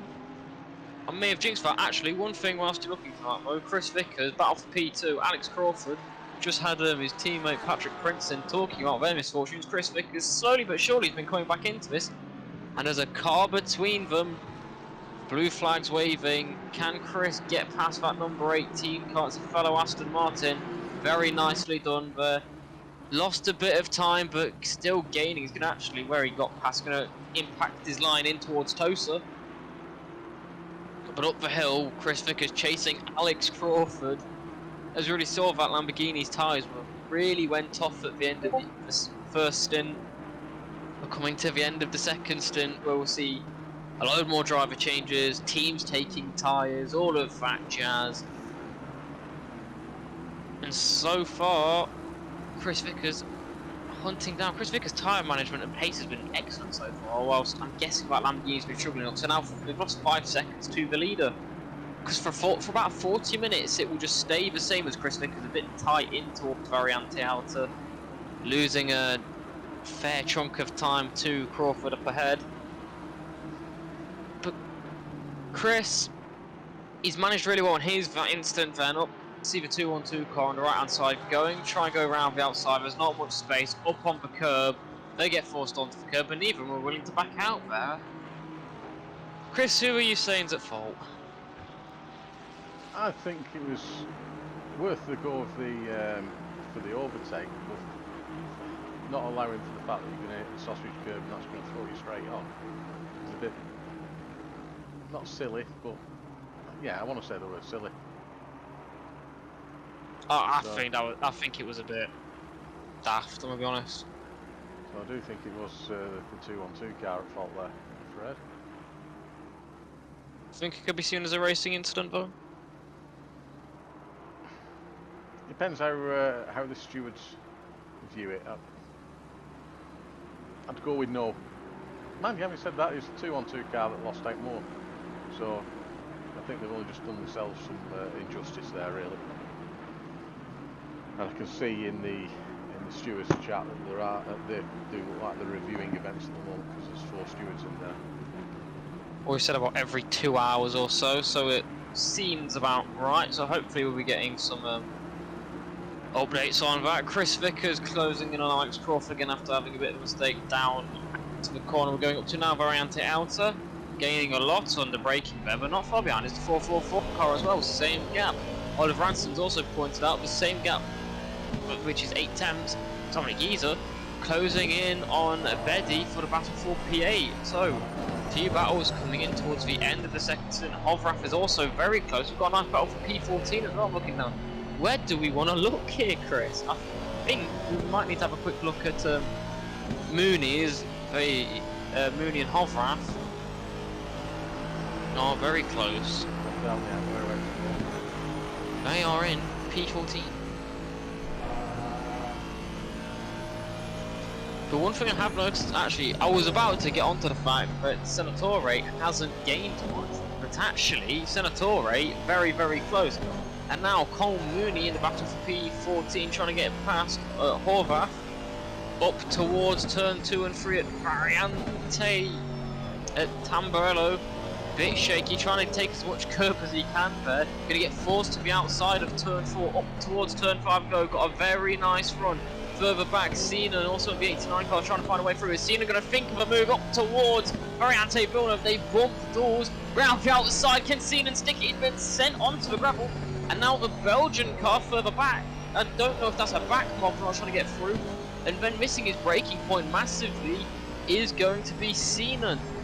Throw to the battle for P3. Chris Vickers right onto the back of Crawford up towards Variante Outer. We go. This battle not too far apart on track up towards Variante Outer. We've got battles going on galore. Mooney switching between 15 and 16 there as round the outside. Can the Ferrari go? They make contact and they both spin. Oh, and then the Ferrari comes back across and sends off another car. That is the BMW further that was also in that battle, and it's getting all sorts of chaos in the battle for what is now P15, because Horvath has gone off into the distance. Cole Mooney, head of this train here, and there's a back market in between them that's trying to unlap themselves. That is the Belgium car. Chris Vickers though in the battle for P3, tucked right into the slipstream. We're going to see a potential overtake here. Round the outside is going to try and go at the kink of turn 1 in towards the braking zone. Later braking for Crawford. Can we see a bit of a switch back here for Chris Vickers? Good car placement there by Alex Crawford. Good exit from the pair of them, but this little battle's now invited. Peters further back in the 444 car up towards turn 5. No one's thinking about a move this time. They've learnt better from the battle for P14. Chris Vickers dipping a wheel into the gravel. That's going to make him vulnerable up towards Tosa, but he's not. The run isn't that long, but a bit wide on the apex. Now he's going to be extremely vulnerable up towards Piratella. Last for an overtake up towards Piratella. Is anyone thinking it? Chris Vickers positions his car nicely. 444 car thinking better of it, and now it's just going to have to be a choice of how well you follow. It's a good exit through Piratella overall. Chris Vickers bridging a bit of a gap between himself and the 444 car, and already closing in as a bit wide of the apex and a bit wide through turn 13 is Crawford up towards Variante Outer, thinking about a move there. Chris, because he peered about it, he really thought about it, then decided better of it down towards Ravazov. The final 2 corners tucked into the slipstream again. Another good overtaking opportunity, but you have to be very clever with them. You don't want to be leaving it too late and really closing up in the braking zone. It's a 444 car. And could we maybe see 3 wide up towards turn 2 and 3 at Tamburello? We shall see. It's a good exit from Crawford there, bridging a bit of a gap, and an awful exit from Peters further back has fallen right off. Chris Vickers tucked into the slipstream. He's gaining and gaining and gaining again. He's paired out this time. Is he going to think of a move? He went outside last time. He switches to the inside. It's a very good dummy for Chris Vickers. He's got the inside line. It's going to be very tight. He's going to go very deep into the corner here. And actually, the 444 car is going to potentially get 2 from it. Round the outside is going to go. Crawford with that inside line. Maybe allow him to hold on. Further up the road, we can see up towards Variante Villeneuve. Round the outside, it's 444 car going to try and go. Door is slammed shut there by Crawford. And Chris Vickers is going to be absolutely gutted. Went for the late move. He did not need to brake that late. And he got sent absolutely flying. And in the end, what could have been a gain of position ends up being a loss in the 444 car. Peters says he's in second, is in third. Alex Crawford in second. towards Variante Outer, very close in that stained glass livery card 4-4 car. Is currently being driven by Peters towards Aqua Minerali for the third time in this little battle we go. Chris Vickers, he's been very quick in gaining in these little sections, so let's see what he can do, how he can close up towards Variante Outer. Chris Vickers didn't go for a move this through here. Does Peters? Peters thinks better of it. Although he was fairly close to Alex Crawford. There is also a back marker coming up ahead as well. See if they can potentially make a move on there. And I've just noticed Van Horn's got up into 13, so he's gone on past Hovrath. Ponticelli's also up, so I think maybe someone's had an incident in that midfield and has fallen down a position, or the more likely option is that someone's gone for a pit stop. Cole Mooney's dropped down to 17. So, yeah. Was Mooney ahead of that though? I'm not sure if Mooney was in the battle or if he was. He was involved with it, but I don't know if he was ahead or behind. Don't know. Let's see how they clear this back mark then. Very close to the back. Alex Crawford, a bit of bump drafting going on. Up towards Variante Villeneuve. Comfortable for the pair of them and going wide. That's going to help Chris Vickers. Chris Vickers is going to end up losing a lot of time being some kind of up towards Tosa. Tosa could be a really good overtaking spot if it wasn't for Variante Villeneuve being stuck right in the centre of it, but that is there for safety reasons, and you know what? It's an extra bit of challenge, especially for qualifying. Senatore has also got past Mackenberg for P6 as the 94 Team Racing Point car is still on their comeback drive after their drive-through penalty right at the start. When you think about our drive-through penalty, they would have gained the 10th at best, and they end up losing 30 seconds because of it. It's harsh. Do you think it's too harsh of a penalty, or do you think it's the right one? Again, it's one of those game issue penalties, so you know the risk. You know what the penalty's going to be. Is it really worth taking that risk? I mean, I personally wouldn't, but there again, I've never been that close to the front to be able to make that judgment. Or even the driver they get starting the car. Actually, we'll go back to that thought in a second, because the 444 Mode 11 slow car makes the most of Alex Crawford's mistake going onto the gravel on the exit. And Jordy Peters is now up in second, and Chris Vickers has really fallen off the back of this little battle. Chris Vickers is probably hoping that these two would start having a bit of side-by-side action and allowing him to close up a bit. But in actual fact, the overtake was relatively easy for Peters. Just that one slight mistake and they capitalised, didn't it? Well, it's the exact same thing what happened with Vickers. Vickers went too deep into a corner and got punished for it, although he is seemingly closing the gap down already. There's again another back marker up ahead. Maybe that throws a bit of a spanner in the works for this lot, but as I was saying, I don't think you are the starter in a car anyway, are you? Am I the starter in a car? Yeah. Yeah, well, it doesn't start up. Press the button. That's not what I mean, you know, I meant if you're doing a team endurance race, you know what I meant. I know it. I have started the race once or twice, yeah. I'm not trusted with that. I'm not done too bad. I'm very cautious though. I drive off emotion, so it doesn't normally go well. I remember the last team endurance race I did was in an LMP2 car. I was interested in the final stint because it was a 6-hour race around Spa. I was interested bringing it home because that was deemed the easiest one. It was in a battle for the win. If we finish how it was guaranteed second. It was in a battle for a win.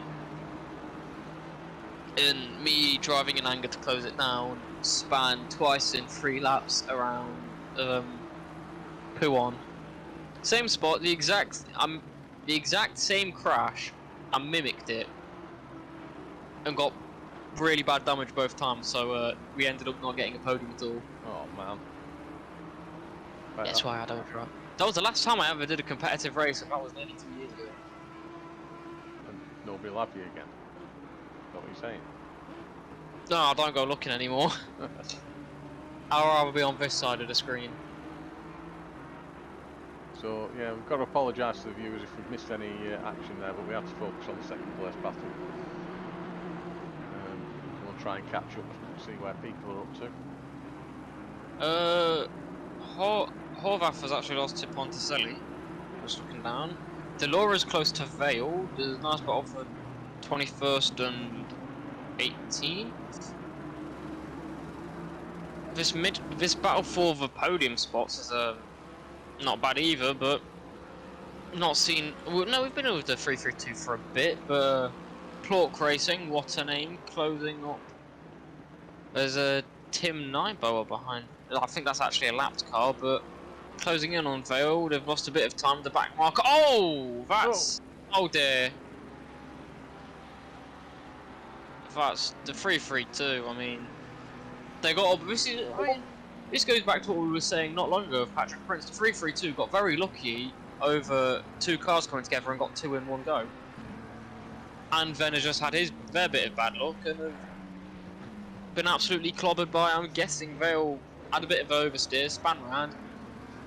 Delors tries to avoid them, gets hit, and then the bounce back gets another car. It's collateral damage, and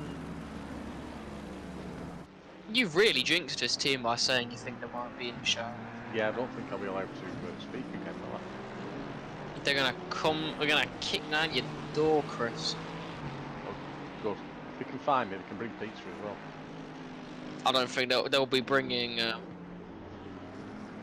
They won't be bringing pizza. I'll tell you that. A sledgehammer first to get through the door. I mean, it might be another style of Italian stuff, but it won't be pizza. Spaghetti?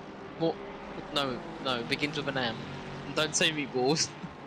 I was more thinking the mafia, but sure. So, we're on the recovery drive now. Nyboer against Vale. We said we were on the recovery drive before and ended up further down the order. Yeah, so I've got to be right. They should. Law of diminishing whatever. It means that I'm going to be right at some stage. Are you sure? No. Not at all. No. We're coming up to the second round of pit stops. Yeah, just looking at pit wall either. I mean, they should be a lot higher up. I mean, unless we're struck. Like Nyboer should be able to get this done fairly simply. Go on, do it. Oh, I thought he was gonna go around the outside of Piratella then. But Tim Nyboer really should be able to get past Vale fairly easily, especially with how this team has done so far this season. But he's seemingly struggling a bit. Also, the battle for P2 is still not over. I mean, Jordy Peters now is the leader in that little group. Van Horn has just lost out to Ponticelli. Actually, that's because of the round of pit stops coming in. Van Horn and Horvath into the pit lane. You looked away from the screen, didn't you? No, I was looking at pit wall. I haven't saw an overtake. Okay. What's just happened? Well, Nyboer was not quite as close to Vale as he was. Are you trying to tell me Nyboer did something? He's had a little bit of a spin. Yeah, I was looking at pit wall live to see the time gap between the top two because I couldn't see it on the screen. So I was looking at that, then saw an overtake further down, then see the people were pitting, and then I've just missed that. Ah, well. We're not perfect, Chris. No. Nor do we intend If on it's- being. If it's to be perfect, you wouldn't have a job. Correct. Although, if we're going to be on about perfect, Chris Vickers has been fairly close to it so far. I mean, he's had one mistake, but Mr. Consistency is really what he's been. And he's right on the back, in that Team Abbey racing car, on the back of Alex Crawford. And Jordy Peters is actually flying ahead now.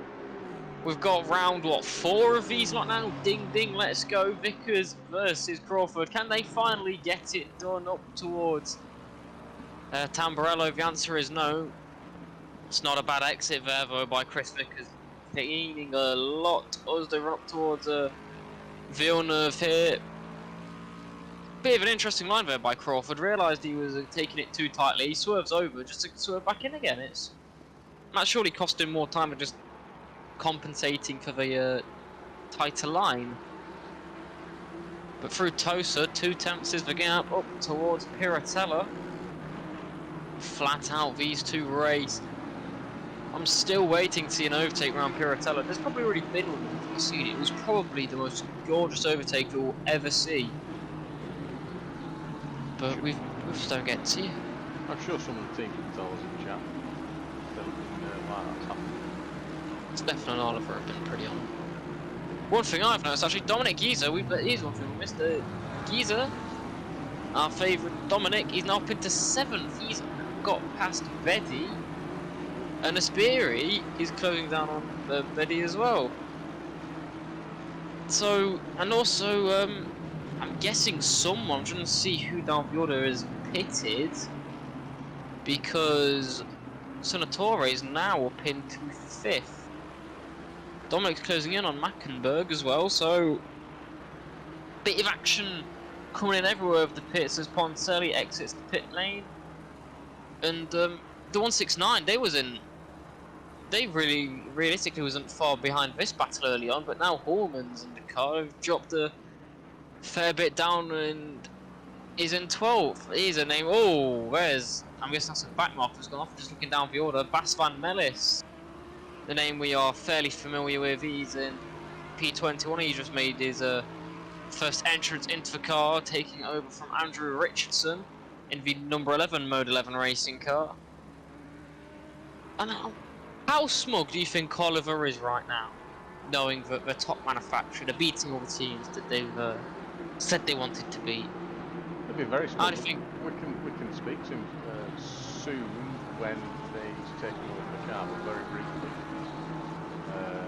So let's wait for his pit stop and a couple of laps and bring him in. Yeah, I wasn't going to bring him in instantly because I know they're probably going to be talking strategies, getting their big brains going. The CBSR cars dropped out. I'm guessing either let them through or just had a bit of a spin.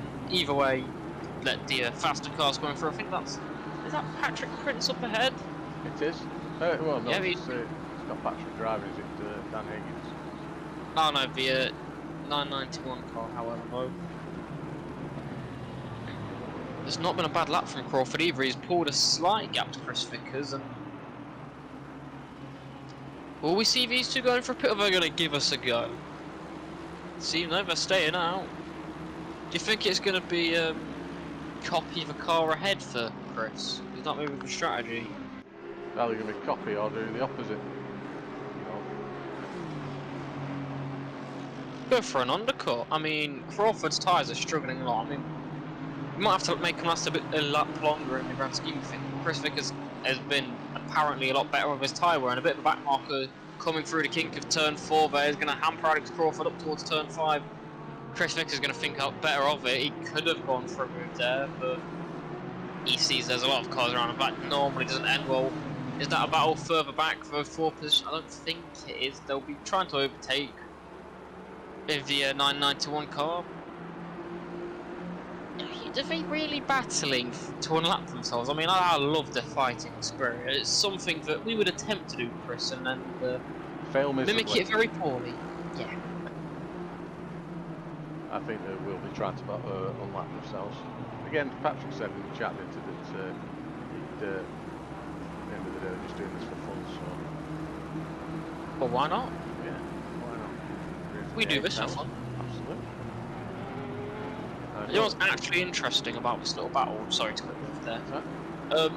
Just look which car's now behind Chris Vickers. Not on track, but on position. Car 94, the early leader of the race. They are actually they're a long way back actually. If I can, we just pull up the timing screen. They are now. Oh wow! Let me do some quick math here. At 45 seconds, since we last checked on that gap, they've gained 3 seconds. So I'm trying to build hype out of nothing here. Is Jordy Peters going for the undercut? Going to gain even more time. Chris Vickers thinking about a move up towards turn 2. Bit of contact in the rear. thinks better of it, but Alex Crawford did a really bad exit. I mean, that was poor if I've ever seen one on the exit of turn number 3. Bruder Kink at 4, and Chris Vickers is going to be all over the back of him. Go, Chris, thinking about it. But there's 5 hours and 40 minutes left in the race. But again, another mistake on exit there for Alex Crawford, and it's going to actually force Chris to go around the outside. Can he get a switchback for at Tosa? No, he cannot. He's going to have a run all the way up the hill, up towards very anti-outer. He's thinking about going around the outside. He's not got the overspeed. Does he dive down the inside the Piratella? No, he doesn't. It's a small bit wide for Chris, because I was about to say it's a very good exit, but maybe too much speed. Up towards Aqua Minerale then, sending it through. It's always lovely to see a drive from the cockpit through Aqua Minerale, seeing how they fight the car. And Alex Crawford can breathe a sigh of relief there almost. And Mackenberg is also in the pit lane as well now. So that means Dominic will pass him. It's not the best of exits through Viriante Outer for Chris Vickers.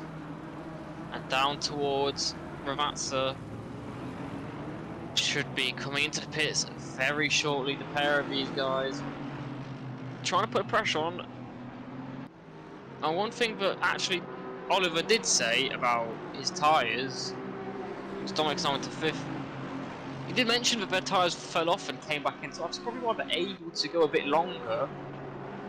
As the race leader, Dennis Schultz, is in, and Alex Crawford now takes the race lead. This is now the battle for the lead then. Could we see an overtake?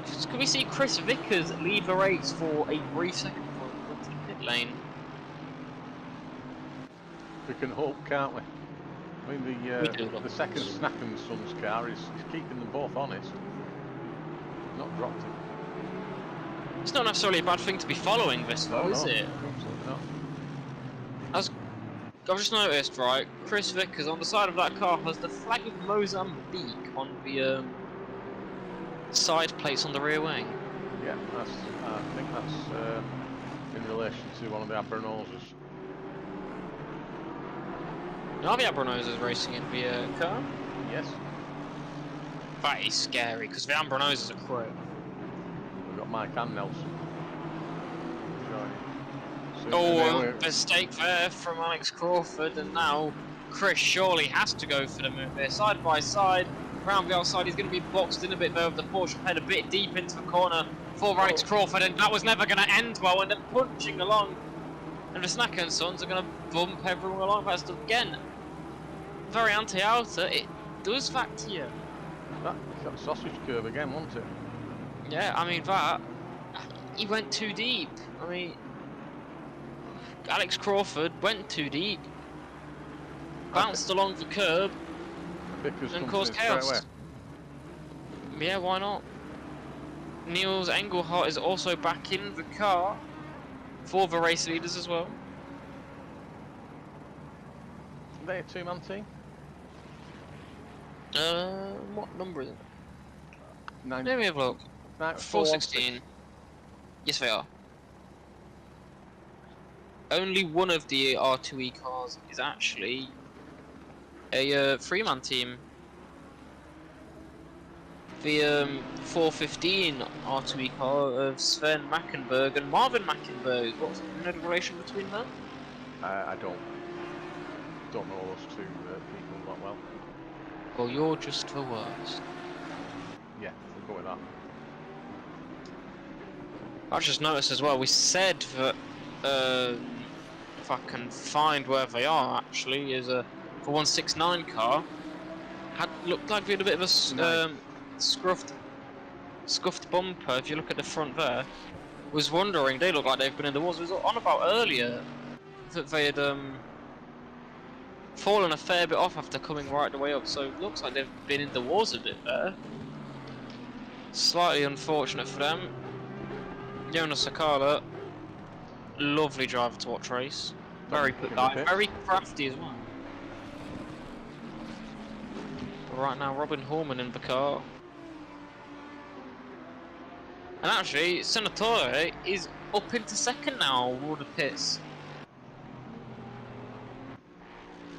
Senatore, so they're a long way back. However, a crafty strategy here. They can pull themselves into this.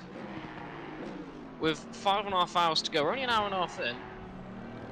Sorry, no, 2.5 hours in now. I've lost track. It's gone so quickly. That's because it's so enjoyable. You're going to regret when Is it it? ends. Is it? It is.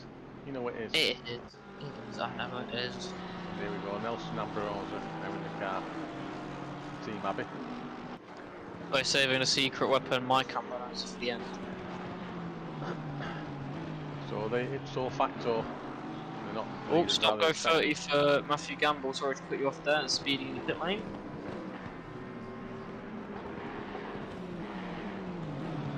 But yeah, Nelson Ambrosa's got Chris Vickers out. You think Chris might be down for a quick interview? If Chris wants to come and join us, he's more than welcome. I will ask him. Come on. Dare you? In fact, a double dare. Sound like he's gonna bite me. I don't think he's quite that bad. You sure? Pretty sure. We're not all bad at football, you know. Depends how far north you go. It does. I think it gets worse the further you go up. I'll travel up north a fair bit and it's Oh! Alex Crawford. Oh, that will be track limits. I don't know how we give it we always will give the drive-through a massive reaction, although it will literally just be for track limits, and most of the cars will end up getting a track limits violation throughout the race, so it kind of balances out anyway. It does. It's just strange when you see it for the Leader. First. Yes. Leader, that's the word I was looking for. And Well, they're in that the pits actually will bring them in the battle with Senatore. now. Yes. Senatore will. Yeah, I think Senatore will actually take that position. No, because they've still got to stop. Yeah, but they're now equal on drive-throughs Yes. as they fit now. We'll find out very shortly. So here's the overall leader. Should come across Now, if the the line 94 and car, if the 94 car ends up winning this again, it's going to be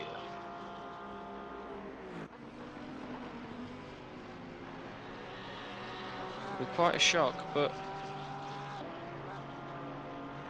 So Crawford's just cleared his drive-through. Van der Linden's got a stop go 30 as well. That's a Patrick Van der Linden, one of the many Van der Lindens we've got. An Iron Van der Linden's also here as well, not far behind them. I think we may have... Yeah, Oliver Anderson is now in the car as well. Good luck, Ollie. Don't... Keep it going, Niels Engelhardt. Only 3 seconds behind Alex Crawford. How's that happened, Evo? Because... Oh no, Crawford's not pitted, has he? He's not pitted, he's just done his drive-through. So I suspect Crawford will be in the pits next lap. Oh, and look who's just entered the car for the 94. That... Trabini. We've got Mr. Lightning back. I think we might just be getting... It's teasing to spice up a bit here in the midway part of this race. Waste, yes. Race. Welcome to Simsport Racing International. We're hunting wabbits. Very quiet. And here we come, Yeah. Alex Crawford into the pits. Hey, he heard you. He heard you say be quiet, because now he's got his engine on a pit limiter.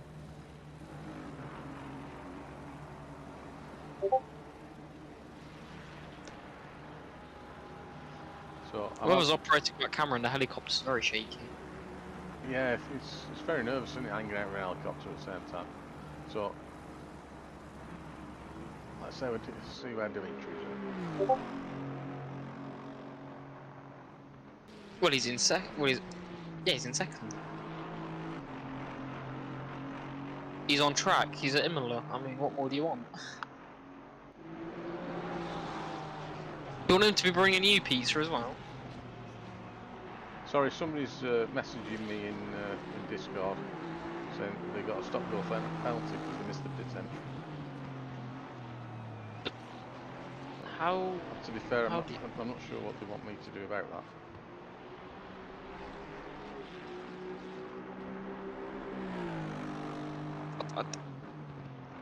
I mean, I didn't for see missing pit entry. I didn't see the line because the board was hit.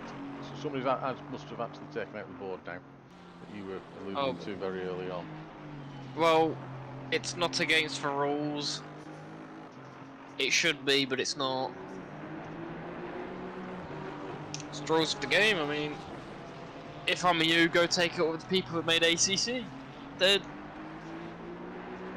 complain on Twitter. I don't know. There's not much. Because going off the logic that you couldn't see, that just means everyone can go and speed in the pit lane and just be like, ah. It's unfortunate, but I guess it's just the unfortunate rules, isn't it? It is. It's like the track limits, isn't it? You could deem that some of the track limits are a bit unfair at certain circuits, whereas a bit light at others. Just the way it is. It is. You just have to deal with it. Very strange now, because Hallman is now in 4th. So do you think maybe did the 169 go for a really early pit stop? Possibly. Are they? Let's see. You can see the front of their car, but I suspect that's still damaged, isn't it? Yeah. Well, they're being hunted down by Trappini. Matt Tubby's also back in the car. Oliver Anderson is only 10 seconds behind Matt Tubby now. So, Dominic has. Say that. Oh, Oliver. And we're not even speaking to him. Oh, as soon as we mention him. There's the misfortunes that happens. Is that the 332 cover likes taking a hold of people's misery? Yes, it is. Yeah, but they're all the way down in 20th at the moment, aren't they? So all they'll do is unlock themselves here.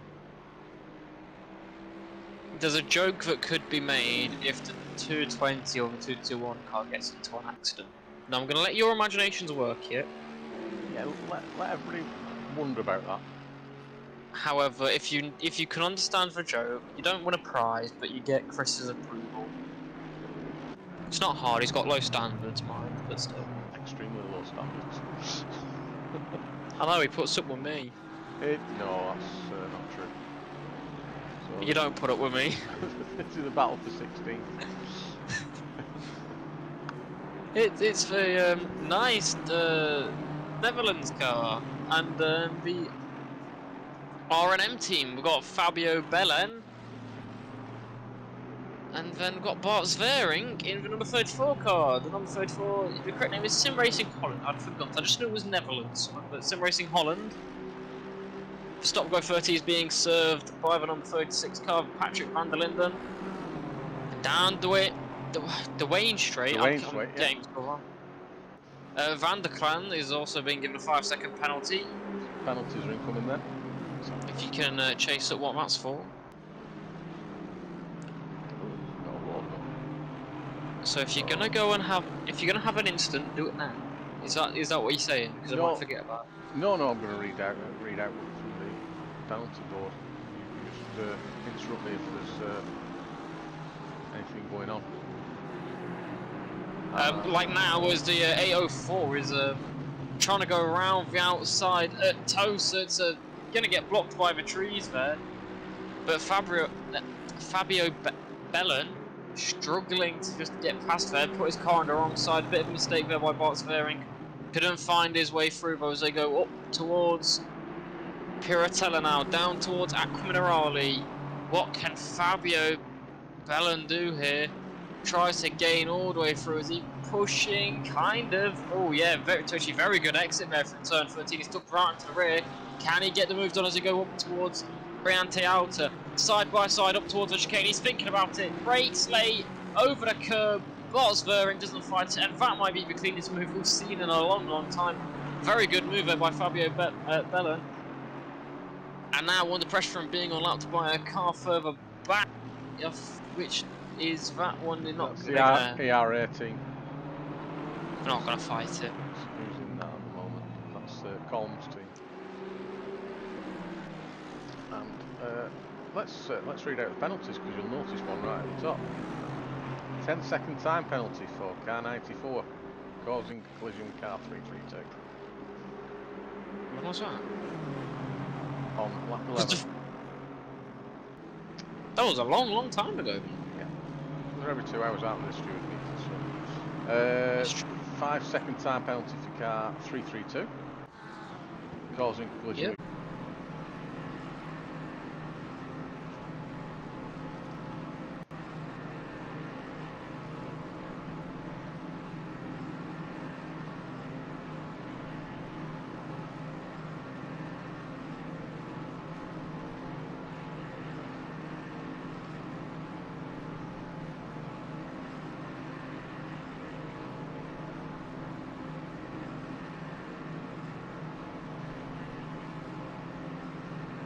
With Can you hear me, Chris?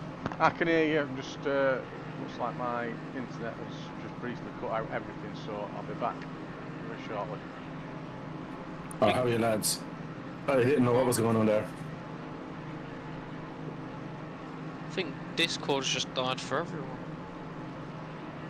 Yeah, when I joined in, it was just it's a pause screen. That's why I didn't know what was happening. Whether it was Well, you joined and I lost connection as well. okay. So I've lost connection killed me.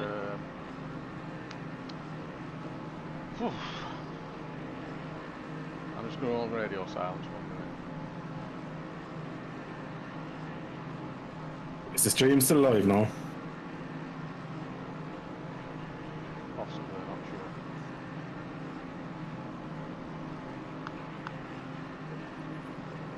Well, that's happening. I'll add in his stream because I'm gonna keep it on top of my own as well.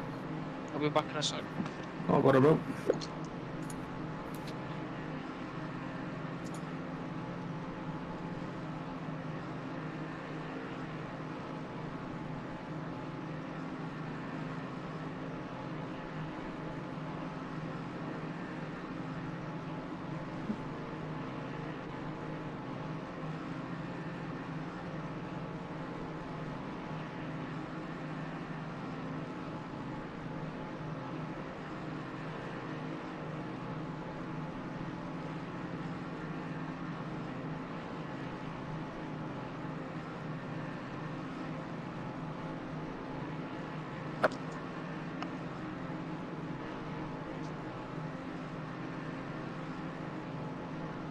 Does it need CPR? Oh.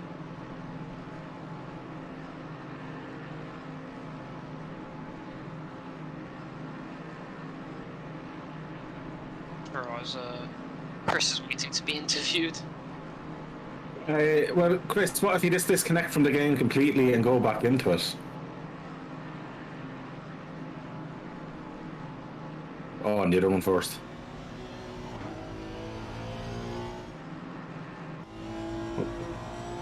I'm just going to jump into Vickers just to let him know that'll be a minute. Oh, he's after jumping out. Yeah. He said he'll be back in a sec. That it.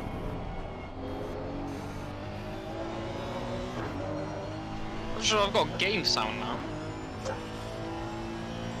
I have the game sound from my own stream, so I can't even hear you when you.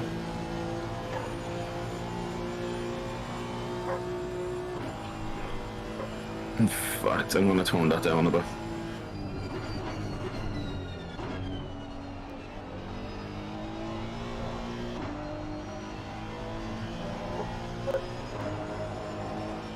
The joys of streaming, isn't it?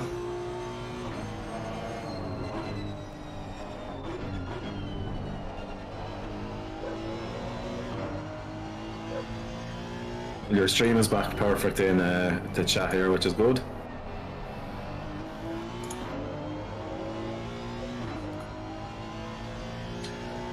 Right. Oh shit. What I want to do now is add your logo into my own stream as well.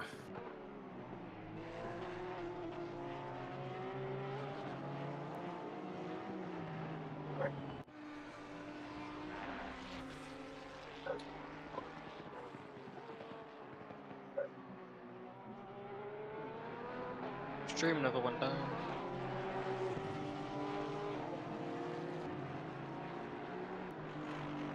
I think it's all good. Can you hear us, people? If people can hear us, Chris said he's going to give away £100 to the next person who says yes. Well, the stream never went down, you know. Nice.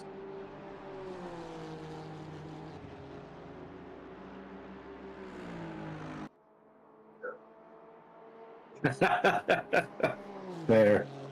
That's cheeky.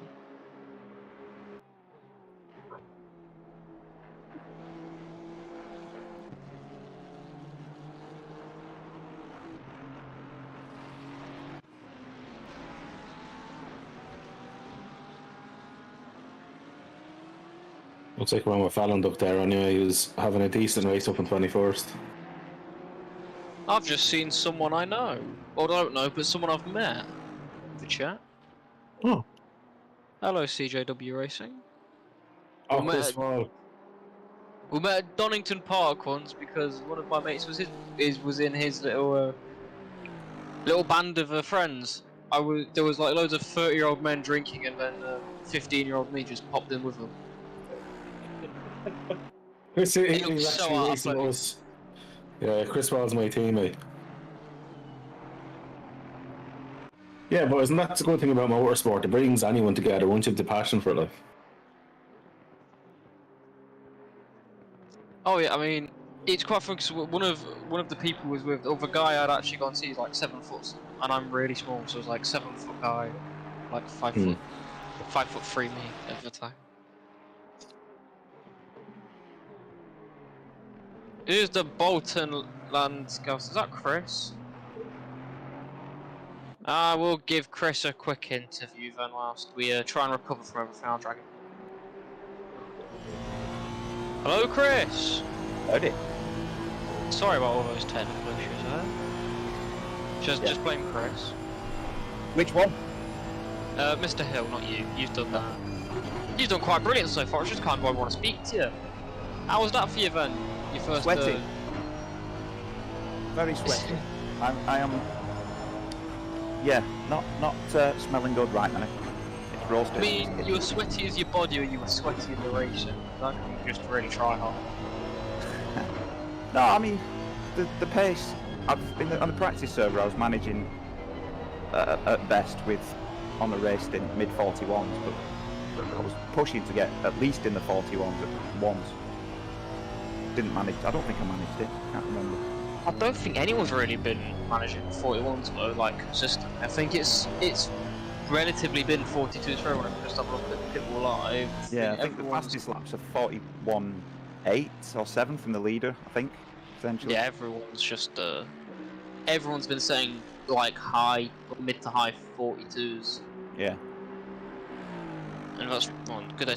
So you're on the pace here. I mean, you drove excellently. I mean, you didn't have the best start. What was going through your mind at the start? What was going through your mind at the start? Because it wasn't the best start for Trappini up in second. You could have had a move down the inside at turn 2. You backed that a bit and then dropped down to 5th. What was sort of going through your mind in that moment? Self-preservation more than anything else. I'd rather drop back and be safe than risk it to try and keep a position at the start of an 8-hour race. So that was, it's all self-preservation at that point. Has that kind of been your mentality throughout the race? Because there was many times that we saw the 990 car in your little battle for second really struggling, and there was quite a few times you probably had a good chance to go for it. You only really went for it once and ended up going a bit deep. But yeah, I messed that up, didn't I? Do you think you could have? Do you think you was a bit too cautious, and then when you've had an opportunity, you was so wanting to get it done, you then made that mistake? Do you think maybe if you had just taken a chance to undo it, maybe taken a bit of an early risk, you might not have had that little mistake? After the first try, where I went a bit deep into turn 1 or turn 2, whatever you call it, I think they class the kink as turn 1, don't they? Yes. I was sitting behind somewhat, and it got to the point where I was looking at how much fuel I had left, and I was just short of being able to do an extra lap. so I was a little bit fuel saving, and keeping up with Crawford, so I wasn't losing much time. Now, So that was the plan there. now you're out of the car. Do you think that with Gambronosa is going to be going into the car next? How do you think the race will progress for your team as a whole, with how Nelson and Mike are gonna go? Because we know Mike, especially in Barcelona, put in an absolute cracking stint and really shake the race up.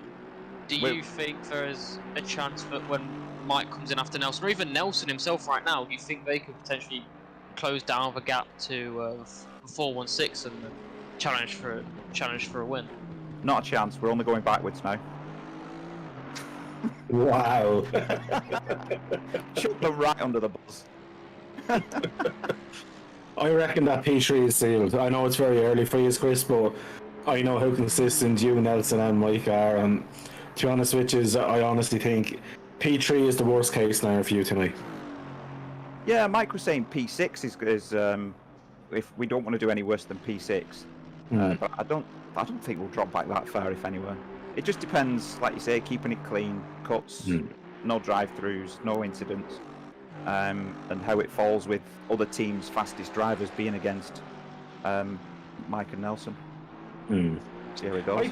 Yeah, look, to be honest with you, there's one or two corners where it's surprising with track limits. Other than that, like, look, yous are all consistent, man. Like, yous are a great team. Yous race in several endurances together. Yous are a well-oiled machine at this stage. Oh, thanks. Well, you know you are. You don't even need me to say it. Well, you represent SSRI very well, I will say that, in other communities. Oh, thanks. Yeah, that's always the aim. It's, we always try and drive and race clean, and like consistency over outright pace seems to work really well, especially for endurance. Yeah. Yeah, just keep chipping away. You're a good one. Yes. Question. Before I know you're probably sweaty and wanting to go have a shower or something. Will we be seeing you again, or is that your race finished now? That's me done now. I've got to go and get ready for 4 hours of Paul Ricard later on. Well, why don't you just stop Mr. Hillen for you? Chris for Chris, it's a like for like. Almost. Yeah. It might be two Manx, but one's older than the other. There's also one better looking leader, but we won't get into that on the stream. Exactly. We'll let you lot decide who's who. Beauty's in the beholder. Well, you're definitely the better broadcaster, Chris Hill. Definitely. You're definitely more educated, you're more intelligent. But Chris does have the looks, he's the ladies' man, you know. I wish someone would tell me that. I'm only like, I'm giving you the fake wisdom there. You'd be going out chatting up to women thinking you're the God's gift. I can't do that, the bloody wife will kill me. So the secret is don't tell her. Except you're just going to set it on a global broadcast. That's it. I'm screwed now. Who's on about Chris Hill? Who's on about Chris Hill? We got the wrong. Yeah. We do not condone anything like that here. Whoa, no. We're just getting him. We're just getting Vickers out of this one. We're all on about Chris Hill. He's the one that's going to go chat. Oh Jesus. Anyway, the race is going well, lads. Oh yeah. Wait, there's a race going on? But honestly, just another one for you, Chris. Realistically, who do you think is probably your biggest, I suppose, competitor there at the minute? Do you reckon you have enough to catch up with P2? At the minute, I'm looking, it's about 26.3 seconds of a gap. Do you reckon you can do it? Like, Not it's still a long way to go. No, because it was about 16 seconds when Nelson came out of the pit. Okay. I think all of the drivers are similar pace to me, if not a tiny bit quicker. And Nelson's a bit slower than me, so I don't think unless they make a mistake, I don't think he's going to catch P2. Okay. I wish he do. I wish him well in doing so, but yeah, realistically, I don't think it'll happen. Yeah, and another question, Chris. So, just say you were somebody new and you came across the stream. How would you come about joining an SSRI, and why should you join it?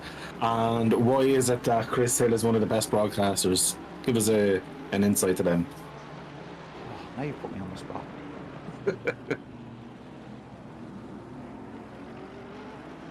Nah, I tell you, me and you together would be amazing. The dream team. Oh, I'm telling you.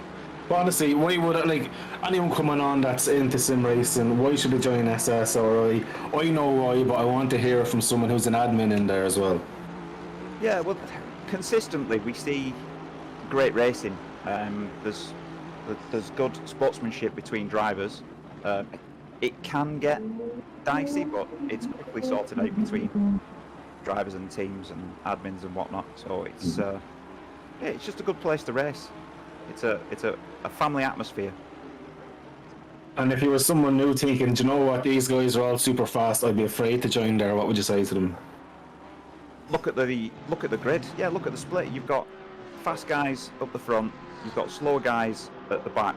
There's always someone to race with on track, regardless of your pace. Yeah. And if they were saying, well, look, that all sounds great, how do I join? Click the button. Click the big magic join button. Not the big red button.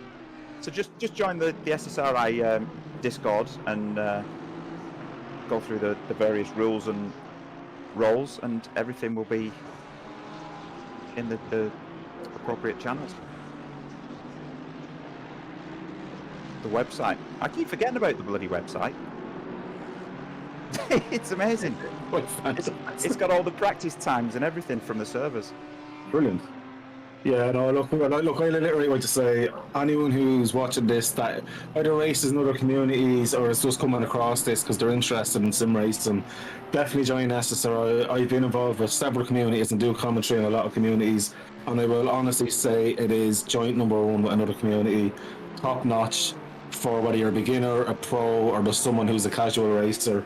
Has something for everyone, and especially the diversity of races. It's not just endurance, there's league racing on different days, GT3s, GT4s, it has everything going on. So yeah, I'd absolutely tip my hat off as well to SSRI, they're brilliant. Oh, aren't you sweet? I'm telling you. Chris, I'll take that PayPal there in a few.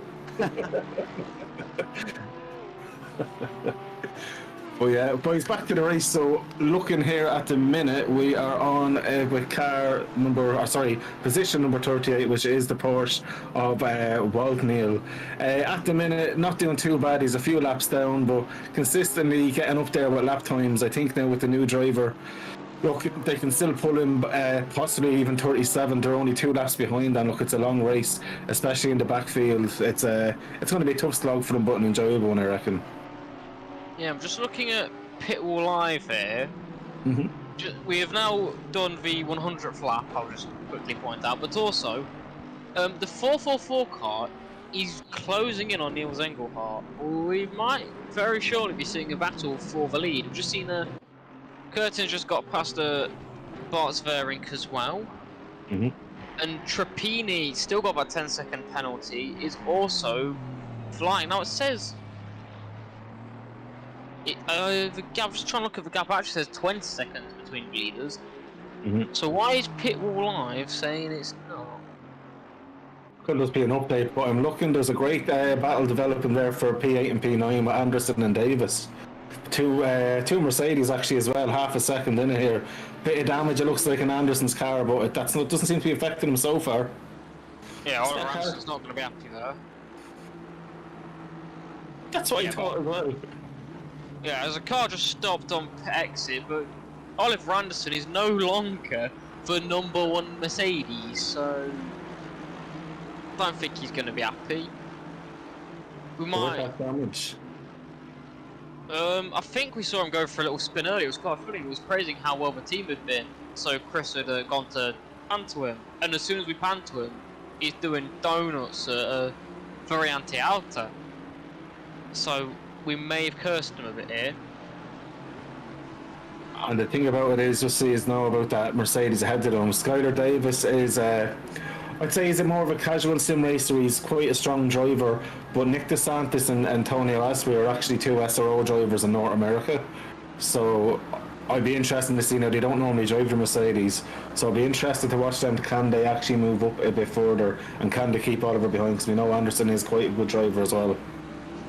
Yeah, that Minutemen car has been absolutely flying. And I mean, the 7.6 car is actually, despite what you're saying, the 7.6 car has passed Oliver Anderson at some point. So is this going to be? Oh, what the?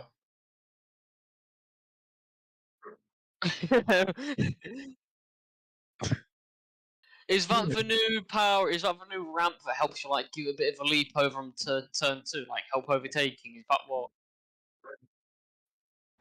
That was in the new update just there the other day. Who left the Wow. blue shell on the track? But I'd say Oliver is still doing a decent job. He has dropped off a little bit now. I think maybe the issue or the reason why he was catching Skyler there was that back marker that wasn't the way, because ever since that they've kind of pulled a bit of a gap there. But great stuff, even with that damage, because I know myself how tough it is to race with heavy damage, and that there looks like at least 10-15 seconds worth of damage. So to be able to keep it as consistent as he has been doing, looking at lap times there, is definitely a fair play to them. It's an unbelievable feat to be able to be driving at that consistency and pace. Yeah, putting his foot down, trying and getting something else. Bottas Vering, I believe, behind him. He's about to be lapped by Trappini, and yeah, right. So as we go down towards Rabazza, Trappini still on that recovery drive. Looking into fourth, doing 22nd after they served their penalty, and now up into fourth. This has been quite frankly, an excellent recovery drive. It says we're a lap and a second down, but pit wall live has been a bit funky right now. Bottas Vering trying to re-overtake for some reason. I don't really recommend it because Trappini, in the long run, it's only going to really slow Vering down. I see Trappini even lined up thinking about it, so getting a bit squabbly for a lap here. It might get a bit silly, as Chris Hill would like to say. I like when things get a bit silly there, guys, because that's what you want to see. You want to see the wheel-to-wheel race, and obviously, you know, we don't want to see incidents happen. They can happen from time to time when you're really elbows out, but that's what you want to see is good, clean fighting, because and every single race in SSRI so far, guys, you see the hardest racing, but most of the time the fairest racing, and if something's unjust, then that's why the live stewards are there, doing a great job as always in the background, keeping an eye on everything.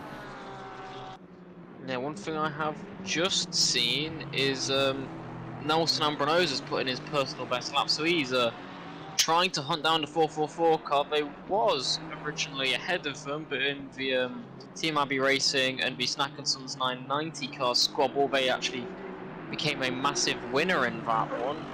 They are not far behind. It says on my screen 7 seconds, but I'm not too sure if Pit Wall is going to be incredibly kind for me. Just seen the 93's had a stop-go penalty cleared as well. Van der Klaan still got the 5 seconds. Trappini still has about 10 seconds. So when are we thinking the next updates for penalties will be? Well, then every 2 hours after the first half an hour, it's then at the 2 hour mark and then the 4 hour mark, isn't it? I'm pretty sure in the driver briefing it's pretty much every 2 hours and then an hour before the end of the race. I think so, but I mean, before then, like about the first hour and a half, we still had penalties coming through, which. So I don't know. Maybe they had a bit of time to get onto it. Possibly. Just looking down the order as well, we've got Bart Verink and Curtin having a bit of battle further down the order as well. Barth and Kroll in the battle for 23rd. We stay with this one for just a little bit, as Bart Verink, very talented driver, has to give way or lose a bit of time down at Tosa to let the back marker through, as eventually Trappini is going to come for you. Although, if Bart Verink can follow Trappini quite nicely here, Trappini will eventually get past Curtin up ahead of the number 18 car. And if he could just follow him, maybe Bart Verink could follow and sneak along through. Definitely. Chris, if you don't mind, can you try and get the replay of car 777 had a bit of an off there and lost a few positions while that was going on, if we can get a look at that to see what happened there.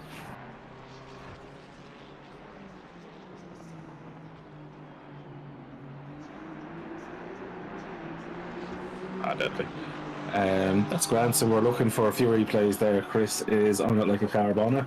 At the minute, guys, this is a nice little four-way train here at the present moment in time. The Porsche seems to be quite strong around here, guys.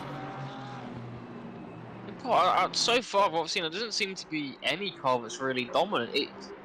I mean, there have been a vast array of cars, and throughout, it's more seeming. And as we get to an overtake, we then get the replay. So we'll have to have another replay coming through.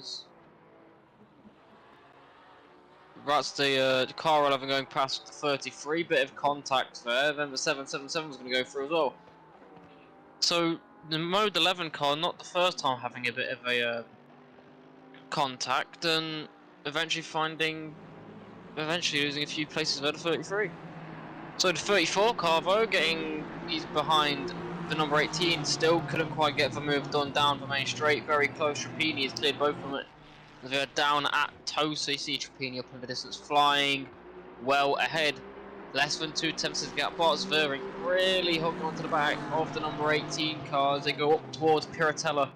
Following through, this is where we've seen a lot of overtakes been set up and a few catastrophes. It really starts through Piratella, get a good exit and follow through Aqua Minerali. And if you can nail Aqua Minerali, bit wide there for the number 18, and Bart Svering should close right up onto the back of them here. As I go up towards Variante Alta, what's the overspeed going to be like? Does he pull out of the toe? No, he doesn't. Not enough straight to get past it. Is that a back marker behind him as well? Or is that, I believe that might actually be number 36. This could also be for position. Yes, it is. So a three-way battle for P13. We've got the number 18, number 34, and the number 36. Patrick van der Linden had a penalty earlier on as he got back into the car and has now thrown himself in the back of this battle, and things could start getting really spicy as they exit Ravazza. I tell you one thing, this is kind of battle where you lose your breath because every single corner they're trying little moves, they're kind of scope each other out and see where the weak points are.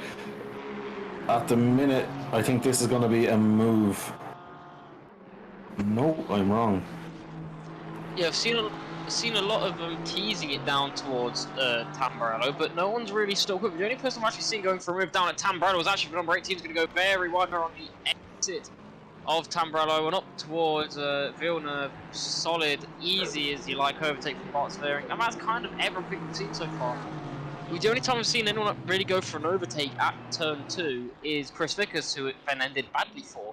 Most of the overtakes have actually been on the back of people making a mistake. We've seen one, what I'd call a clean overtake, that was down at Variante Alta about 40 minutes ago.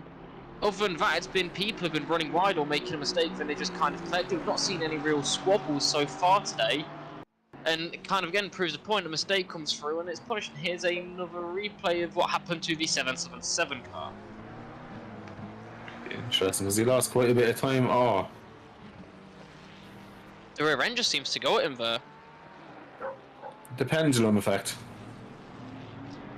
Yeah, it's not the first person, it won't be the last person we've seen do there. Bart Svering tried going down the inside the number 18 car, and now he's going to be under pressure from the number 36. Bart Svering briefly up in 12th position. Down towards Ravazza, he's got the inside line to defend from the number 18, the number 36 just about holds on. And whilst there was a little bit of shift in position, it remains the same as how they were. Beautifully done, and then the Aston's going to pull away down this main straight. It's the Achilles heel of that Porsche, it seems. That's a beautiful, beautiful bit of defending there. Great driving as always, and now he's actually getting a bit of a toe. Yeah, down towards Tamburello. Lovely section of track hits. We've seen a lot of people set up, but I mean, I think the biggest issue we've seen so far is the nature of how a lot of these corner exits are built. You can gain so much time into the back of them, but you then run out of straight. Same with Tosa. Look, Bart Svering's had a very good exit up towards Tosa. Is he close enough for a move? There's not enough straight. He's not able to get that overlap. And if he's wanting to go for a move there, he's going to have to probably push Curtin out of the way. He's going to have to go for a dive bomb, and it's really not sensible. So it's kind of... It's one of those tracks where it's a very accident-prone track. It's brilliant, it's beautiful, it's historic, it's what we love about racing tracks. However, it is being a bit of a tough one for the drivers, but as we see, Very good exit again from Bart Svering from Aqua Minerale. Gains a lot. Good exit as well, both from Curtin. Not going to get enough. Going to run out of straight as we go in towards. Oh, very late on the brakes there is Bart Svering. This sort of thing we say for a lot of them. They gain a lot in the braking and then they exit quite poorly. And now we've got a bit of split screen action. That's Richardson in the mode 11 car. And Yannick Valenduc, it seems, going at it through up towards Tosa. We go. Richardson trying to find his way. Peaks to the right, down to the left. Can't find a way through. There's also a Porsche that is Bath behind them as they run up towards Piratella. This is a nice freeway battle for P19 with Yannick Valenduc leading the train. It's absolutely wonderful, and like one thing as well with this track with all the drivers, I was out there myself earlier on, and it's so easy to defend here, especially other than the main straight. Like you can just place your car perfectly, even though it looks like they're getting a drive up, they'll have nowhere to go. You just leave your car mainly on the inside, and a lot of these corners in Imola, and you hold that position. It's quite a nice track to defend on if you are a slower driver. Yeah, we've just seen as well there's a drive-through penalty for number 54 car that's currently being piloted. Can't quite. Who's that being piloted by? The graphics are so small, we can't see. That is Pasqualini. Pasqualini had a 54 car, and they're serving it now. So we've still got these split cameras. It's very hard to pick a battle. Which one do you want? There's so much action going on. The mode 11 car started. As well. You're going to be liking that one, aren't you? I am. Very happy. Yeah, car 25. It's only for 25th position due to me getting a stop go for him. The stop go penalty, oh, Carl, that is awful. Do you know what it is? The automatic. I was so used to in the other leagues to use automatic pit stop or the pit limiter. I forgot all about here, so it is what it is. It just sounds like excuses. Have you been taken out of Oliver Anderson's board? No. I all I was hoping is that we don't get disqualified, and we didn't, so I'm happy. Fair enough. I mean, put your money around to the stewards. They're going to let you off with that one. But Andrew Richardson really looking like he's getting onto the back of Yannick Valenduc here, but also in the battle for P25. Got your teammate looking for a move there up towards Ravazza. Oh, It is indeed. Andrew got it done as well, it seems. Oh, that was a back marker. The car is still ahead of him that he's racing. Ah, so are you the blue car? Blue and orange, Nice new blue car, is it? Blue. It's not a blue passport, it's a blue car. It's actually it's ERA's team livery that we use for events. And it's a potential overtake as well, down in towards turn 2, thought about it. Good defending there, switchback potential for the number 27 round the outside. Oh, that is brilliant defending from the number 16. Oh, very well done there. I mean, Matthew Gamble looked like he would have that every day of the week. Well, Verhoeven's doing a great job of defending, guys. It's no easy thing to keep a faster drive behind. I sweated it myself. So he's doing an absolutely fantastic job. Even though I want Matthew to get by and not lose as much time, it's enjoyable seeing this. You see a guy who's really good and fair with defending, with a guy who just is as eager to get by. Well, Matthew Gamble tried teasing what I've been asking for a long time, and it's an overtake at Piratella.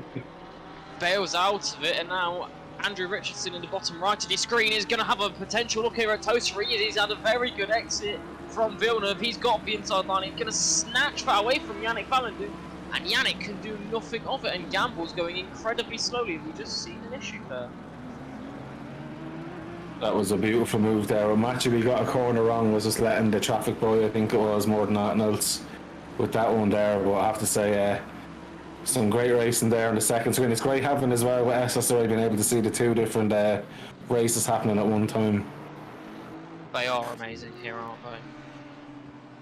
They're my heroes. But Richardson there will be feeling that one now, and will be head down and looking now ahead. He's 10-11 seconds off Amaz then in 18th position, so that's going to be his focus now, is just to get the head down and push forward. Bad boy, after an endurance race, get a move on Andrew Richardson in the mode 11 car. Bit unfortunate at the start of the race, hasn't really recovered Bart's Vering now in the pits as well in that number 34. And now Skylar Davis in that 76. It's the Minutemen Motorsport. I do love that. Are they closing up on the back of the 415 the Arizona R2E car, I believe, as they go through Tosa?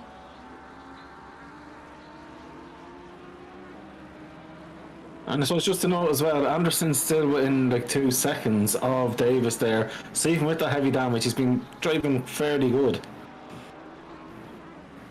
Yeah, I mean, you said Skylar Davis is not on the same level as his teammates, but right now that whole Minutemen team has been quite a surprise to me. They've been really putting their foot down. They've really been gaining nicely.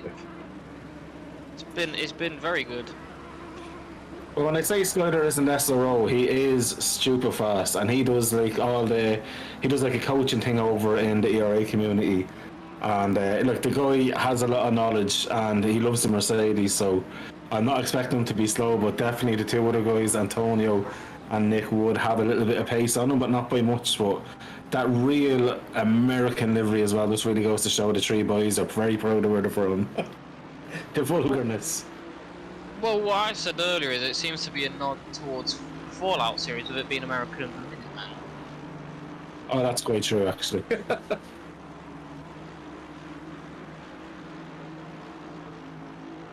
Oh, he's just after going there, but we're on there with Sky getting by a back marker. Going through Tamburella now. He is about 0.7 of a second off Mackenberg. So Mackenberg driving nice and steady. Anderson in the background going to get that back marker.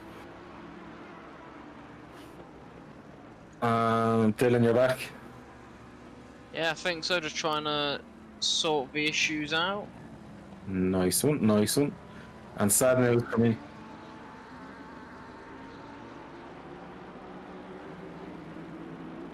Oh, Team Abby have had a disconnect. No.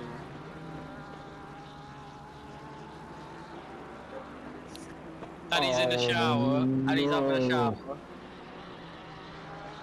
Our interview took too long and screwed him. He could be drying his hair right now and saving him. Oh. Yeah, but in 35th.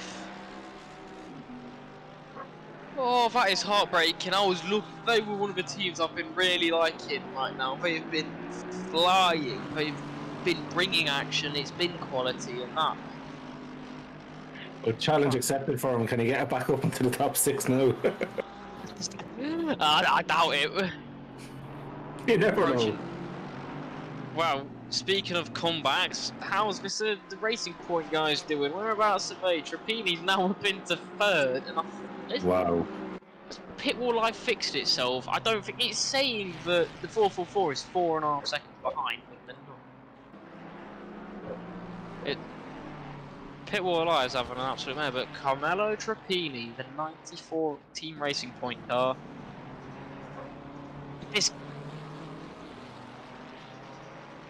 This guy knows how to drive. Oh yeah. I've seen countless races with this guy just being magical.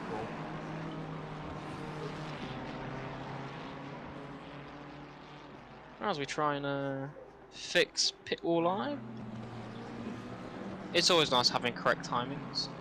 I let you just have ACC race control open in front of me. Well, right now it says Aaron Van Drunen.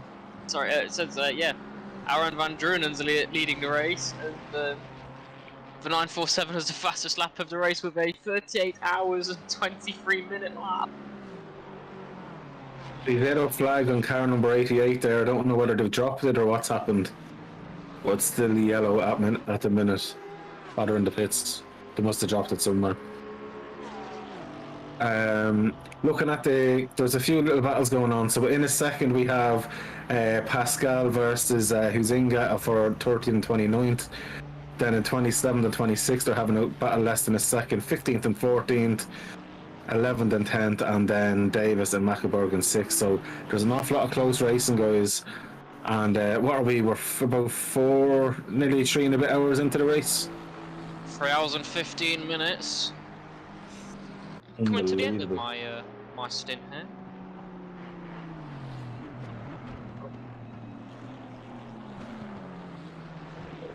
Yeah, there was. I'm going to call them all at you. Chris, get them all in. We'll be streaming that. It's Only fine. 10 screens. I think this might be the best one we're going to get so far, though. Marvin Mackenberg under pressure from Skylar Davis. The Minutemen Racing Team. I like delivery. I like the name. I like the way they're driving. They're driving with a lot of heart. We had a few issues early on. They're coming back. It's a good exit from Mackenberg, though, to cover himself out of post serve, getting my corners mixed up here. But drive-through penalty for the 88 car. Oh no. Wondering how we track limits. Probably it's.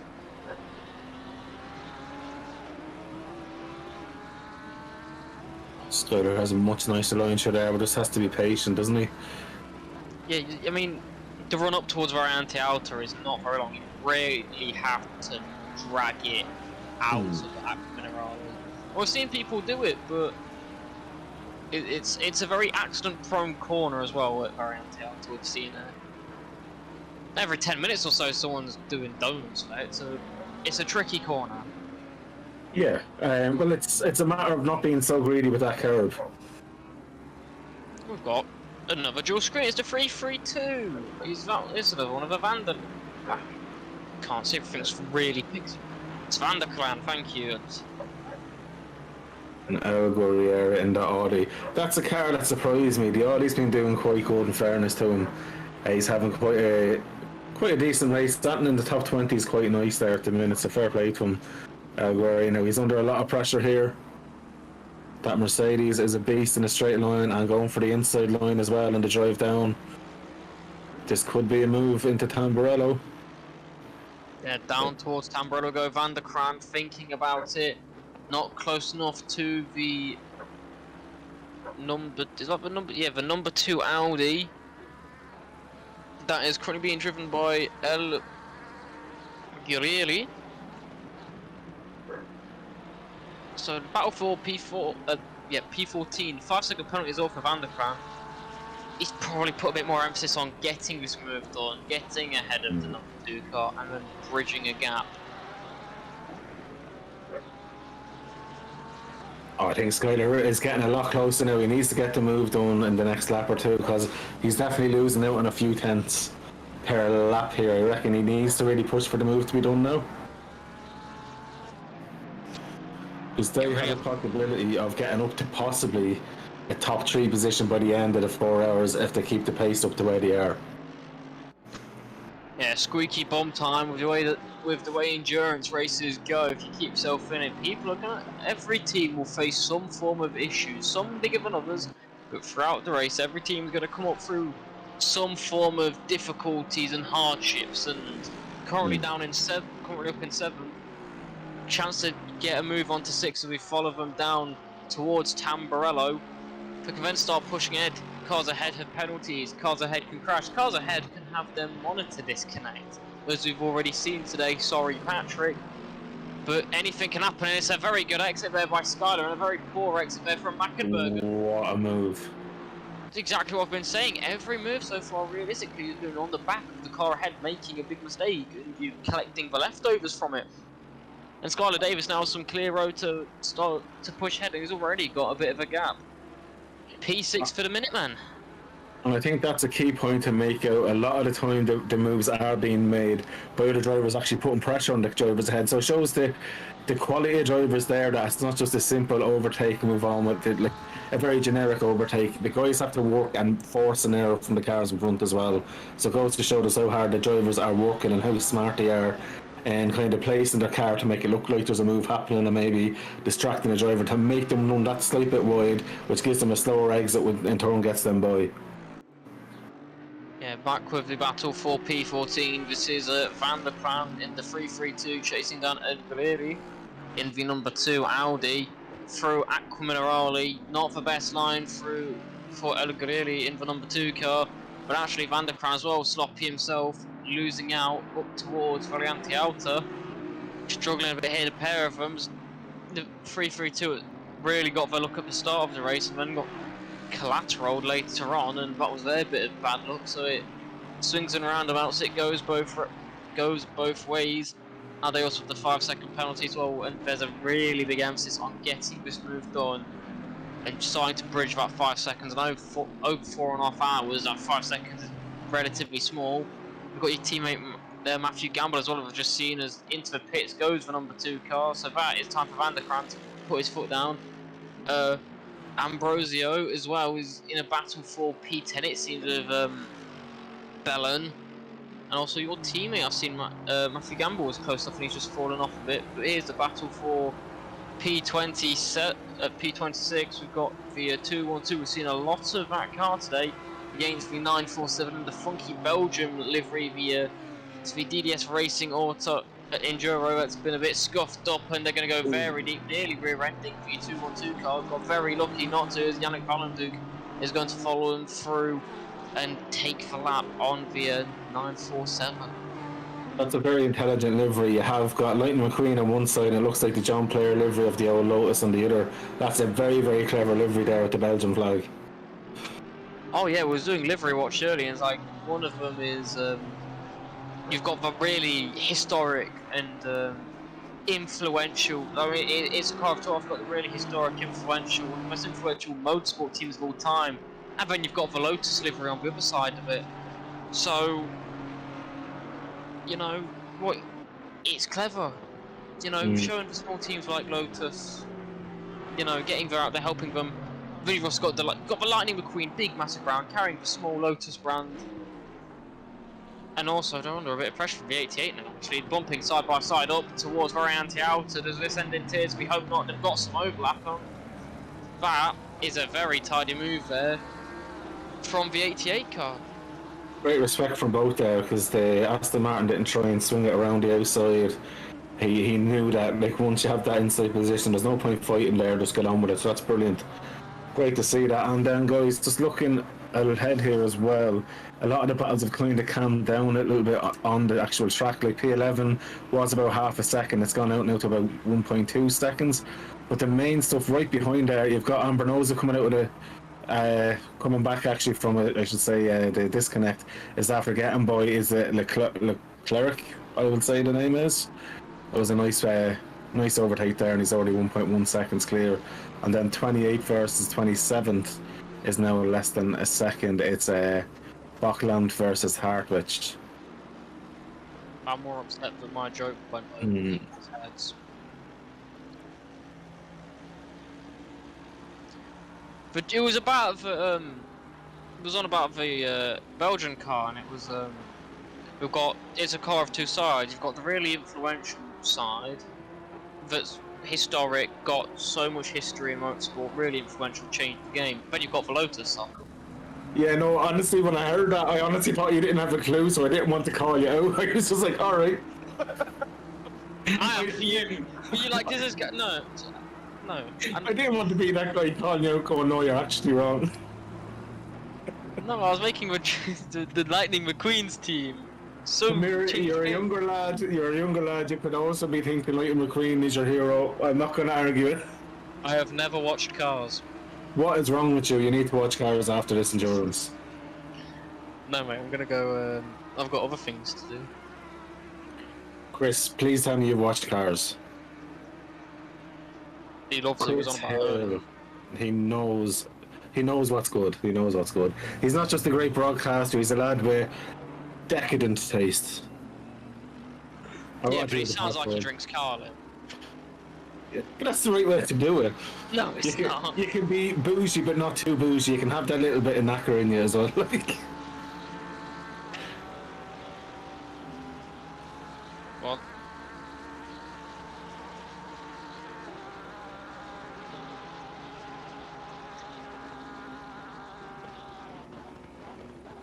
Oh dear. Is it drinks and drive? Oh, it's in the endurance, not. Although drinks and drive could be it. Let me have a look. What's the channel?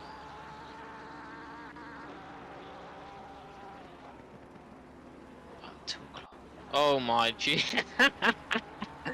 Aaron Van Drone then. Oh, cheers from the CBS. Oh, HQ. They've got this whole sort of setup in HQ simply. Are drinking? The budget's in the right place. Nice. Boys, just a quick one. Go on to car number 11. They're only 0.3 of a second off Regan ahead now. Richardson is. It's getting spicy there. Back at it again. Not the first time I've seen these lot going at it. Andrew Richardson tucked into the background of Regan in the 89 car up towards Ravazza. Is it going to be close? Oh, they leave a bit of space there. Good defending around the outside for Regan. A bit of contact in the background for Richardson. It's not the first incident we've seen Richardson get himself into. He's done very well to save himself from sending Regan to the shadow realm there. As we are 4.5 hours remaining in this, 3.5 hours gone. Up towards turn 1, the little kink here. Then got Tambrello at 2 and 3. It's not going to be close enough, but he gains so much under braking. But then again, the exit speed for Regan's going to be so much better. But not a bad line through turn number 4 for Richardson, closing in the slightest of bits. And that is a Bellon further back. If these two start squabbling at it for the next few laps, Bellon further back can start making a move at it, but down towards the inside at Tosa, who's taking the opportunity. He was there, the door was wide open, taken on a silver platter, but Regan seemed to go for it, to try and go for the, give him the space, get him to go for the move, and try and get the speed on the exit of Tosa. Don't think he realised Richardson was that close for him. That was unbelievable there. And yeah, I think that's brilliant. I just want to ask everyone who's watching on the YouTube stream, let us know in the comments who you think the driver of the day is. And also, Chris doesn't mind. There's what, 26, 27 who's there at the minute. Name a driver who'd love to see a hot lap on board. I think that would be quite a cool feature to put in. I think driver of the day is me. Get your votes in, guys. So we'll go, so what lap is it now? It is what lap? It was, we are on lap. Oh, wow. Yeah. So we'll say then for 4 hours and 25 minutes, so in 6.5 minutes time, get your vote in for the car who you'd like to see on board with. It could be a teammate, it could be a friend, and we get a full on board lap and we'll just sit back and enjoy it. And yeah, that's all part of it as well, guys. I want to see who you think or want to see on the tracks to get that in. But yeah, my driver of the day definitely does go to you, Dylan. Let's go. I'm just thinking, because I've got admin perms, am I able to make a poll? I'm looking at the wrong thing. If you give me a second, I can try and make a poll. Well, I think it's Rory is after putting in their R221 drivers of the day, P23 to P28 so far. Okay, that's fair, but who would you like to see? Would you like to see an onboard lap of car 221? Guys, don't forget, get your votes in. We'll do a full onboard lap, just over 5 minutes and 45 seconds to go before we do that. So get your votes in. Be interesting to see who wants to see who. I still think we should go back to what we did before and use the random wheel. That was fun. Right. We can definitely do that. There's plenty of time to do that as well. But guys, please as well, don't forget to like, subscribe, follow and support SSRI's platforms. They have an amazing website there as well. So if you're looking for to get into racing with a big community like this that has a massive variety of races going on in every week, just jump onto the website or even just find the link to the Discord in one of the descriptions of the videos. Jump in, join in, and the likes of Chris Hill, Chris, Dylan, or any of the guys that are in the staff and will look after you and get you set up on SGP. There'll be loads of practice servers and then of course loads of races to get involved in as well for all skill sets. And as I say that, we're back on now on 22nd position with, it looks like, Tim Kroll, who's in a bit of a four-way battle, it looks like, at the minute. Although back markers could be ahead, possibly. I think he's just chasing down the number 2 car. He's about 1.2 seconds off, yeah, so that's what he's doing. There's a Minutemen car there. I think we've got the Minutemen car, then we've got the number 2 car. So... yeah, I can see that it's dropped out, but I think that's what the Minutemen may be getting by. Just quickly, Ambranosa is looking to make a move into P32nd.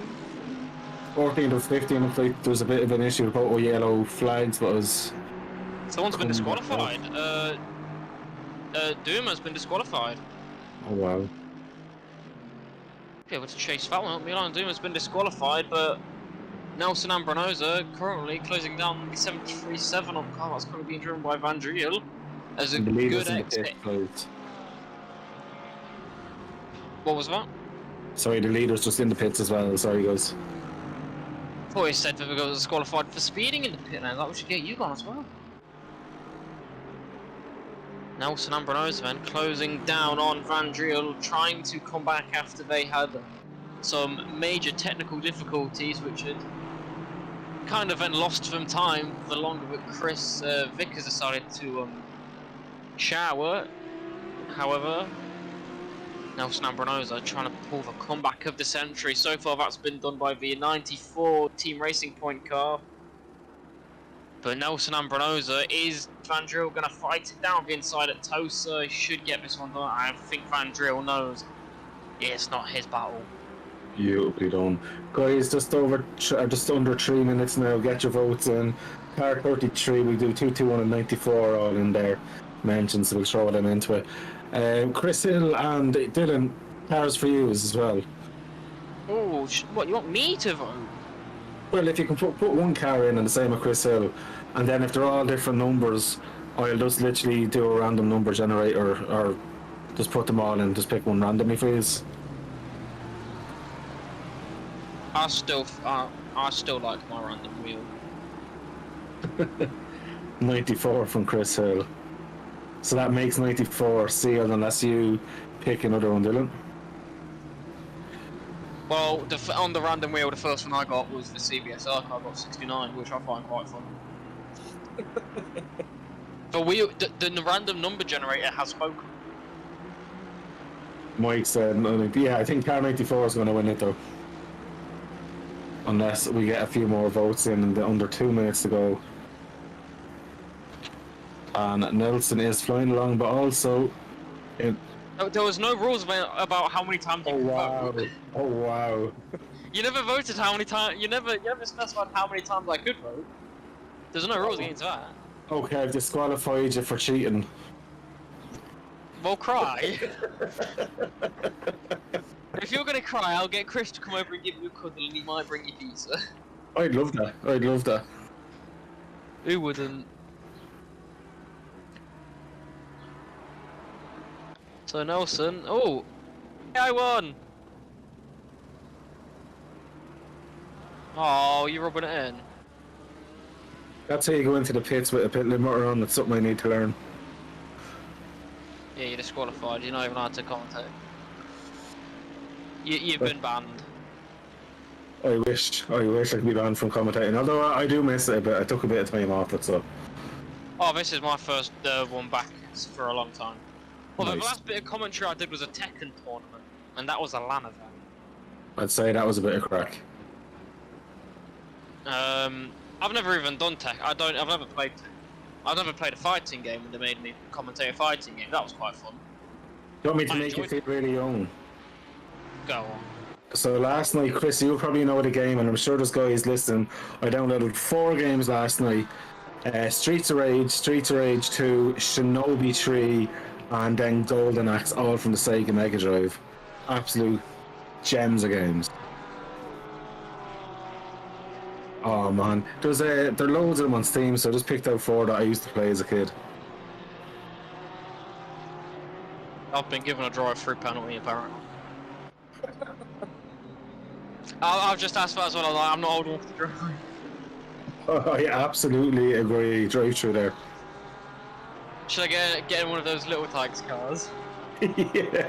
I'll go around as the car park, draw out a circuit in chalk, and have a pit lane. Might do a stop go if that's the case. You know what? It's Sunday tomorrow. Don't give me some. Actually, I'm up in your neck of the woods actually tomorrow. I've just realised. Not the Chris is not. I'm going to the wonderful land up north. Well, not quite. Not Chris will quite. have a big banner out for you. There is a really nice pizza place where I'm going. I would be happily able to. I actually don't know the plans for that, but yeah. Guys, I think we should do the onboard lap time at 94 when he goes around to the main straight now. It looks like 94 has definitely won it.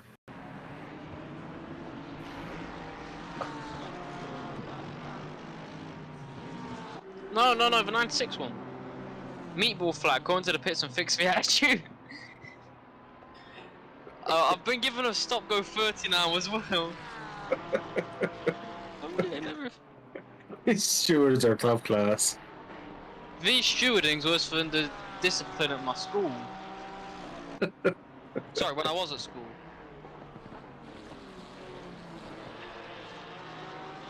Oh, the days of school are long gone for us. That was a year gone for me. This time last year I was sitting my GCSEs. But I don't feel old. No. Don't worry, I think Robbie Stapleford's doing them this year. I honestly have no clue who that is. He's a sim racer for G2. Okay. Patrick. Yeah, I don't know if I'm in the year above him in school or we're in the same year. But I do know G2 put out a statement saying he's taking some time off to deal with his exams, so maybe he's doing his A-levels. Ah, okay. I don't know. It's impressive, he's a professional sim racing driver and still doing full-time education. But he's not stupid. Or last year he flopped his maths and English and he's had to resit. I don't know. So then maybe he might be, but Robbie's a lovely guy. Education's very important. I sound like an old man now and say it, but it really is. You do well there, you get a decent job coming out instead of going into a tough job starting out. That's why I was studying esports at college. Oh, nice. No, I mean it is, but you go there, you talk about sim racing, it's like, what's sim racing? No one has a clue.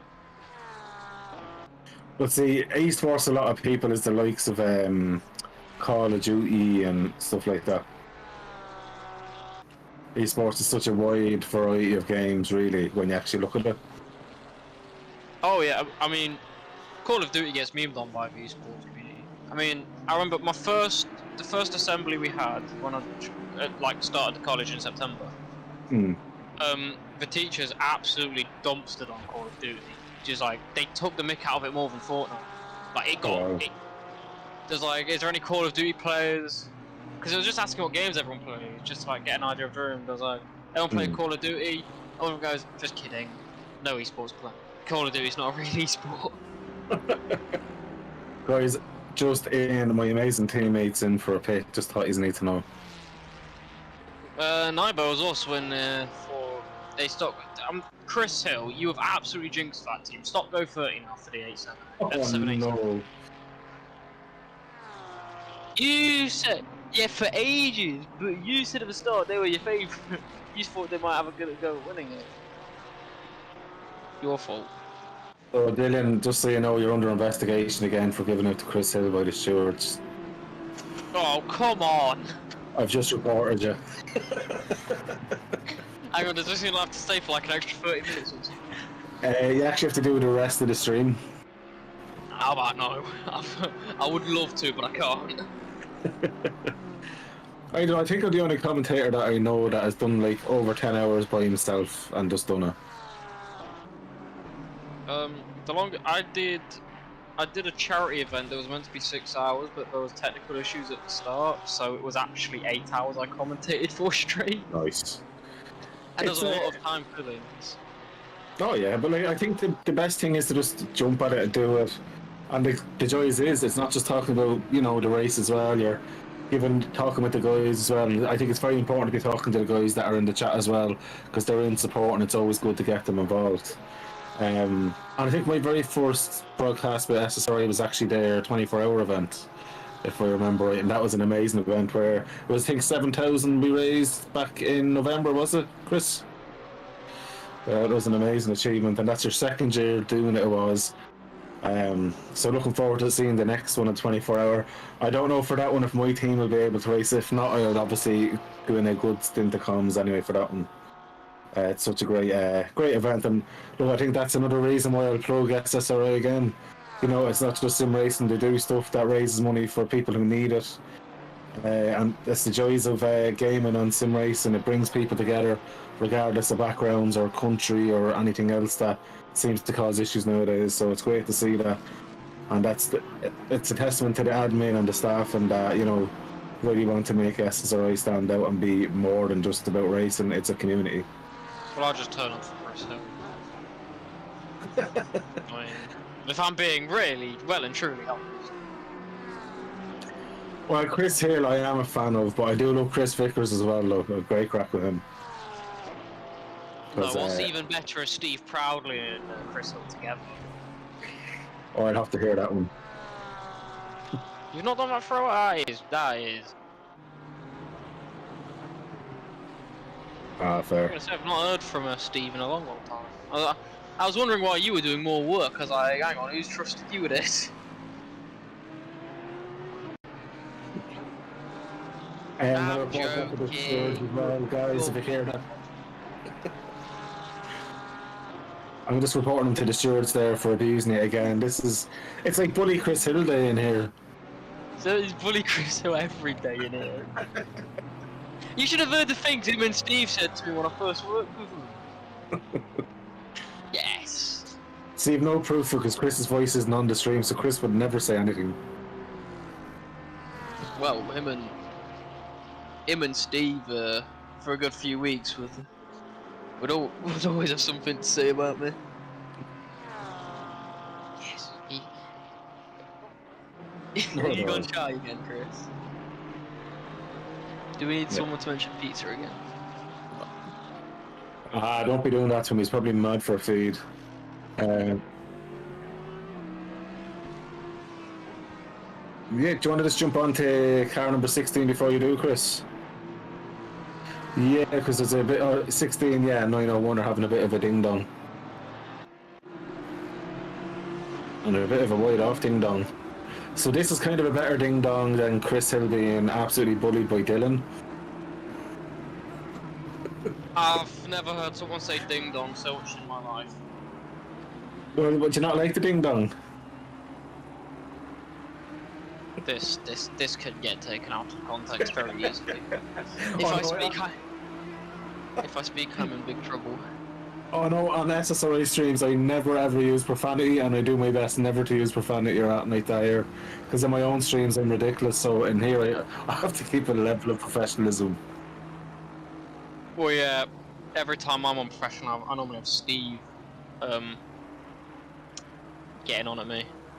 But with Chris here, so Chris doesn't care. I know, but for the community, that's what I'm doing my best to. Because normally I would throw a few F-bombs and stuff in my stream. Not meaning it, it's just the Irish in me. I've had to stop myself a few times today already.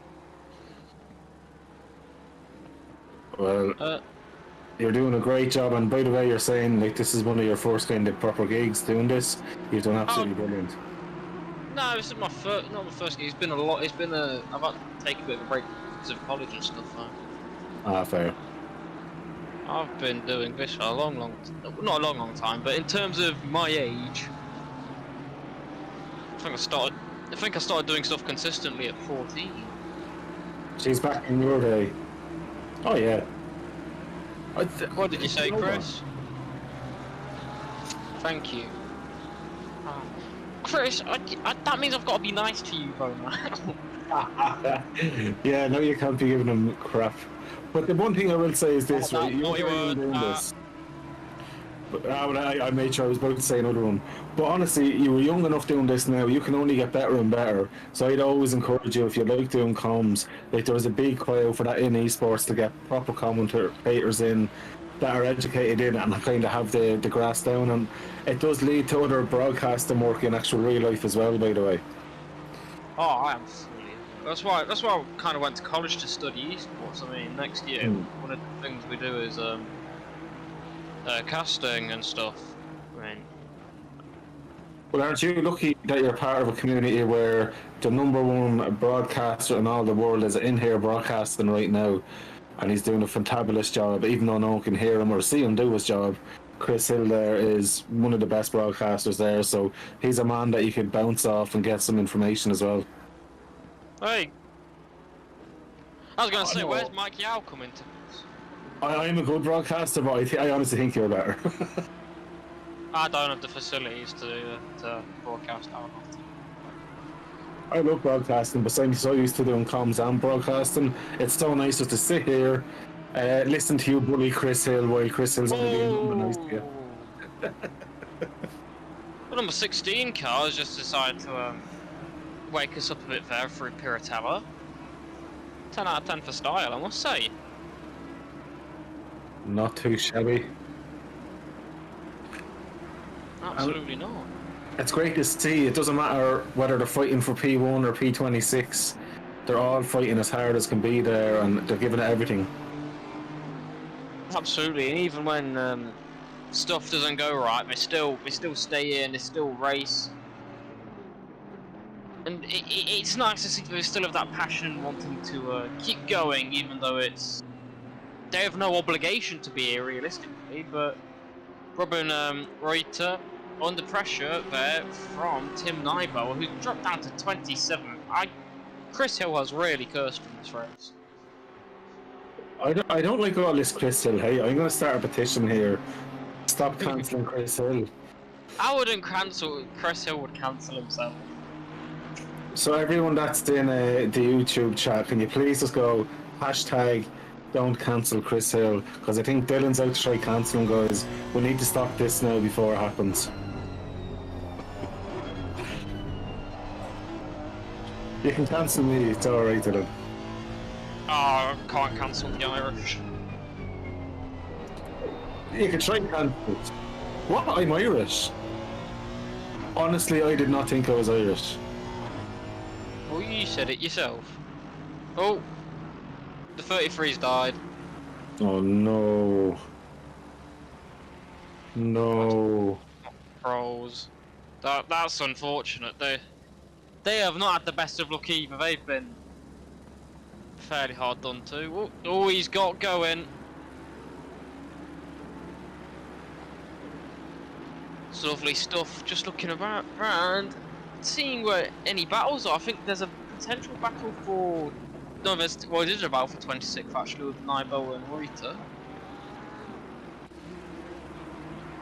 Indeed.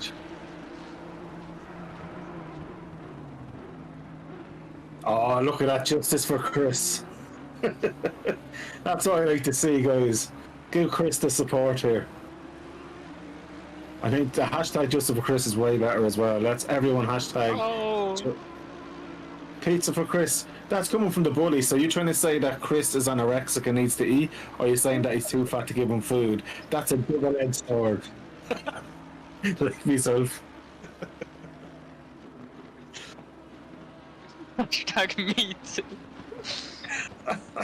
Perhaps a TV, but free pizza for participants. Oh, I like that one from Mike. Oh yeah, Mike, I like that. Free pizza for all participants. Now, question for you is, and this is for everyone here, and I'm going to ask you, Dylan. I think I've already asked Chris Hill this. Have you ever had a crisp sandwich? I'm British, of course I have. What's your go-to crisps? And a sandwich? Salt and vinegar. Oh, good choices. Chris Hill said he loves prawn cocktail, just because no one can hear you. Of course you do. No, flame grilled steak ones are the best.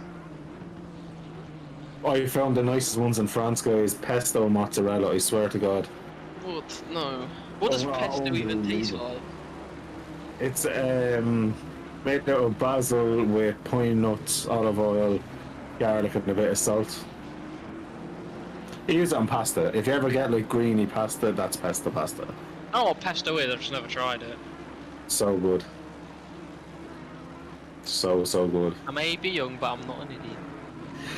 Who told you that? Probably Chris in his head. I know Chris is nice, so he would tell you that you're not an idiot. He'd try and support you. Although you just see that niceness and then just be mean to poor Chris, like.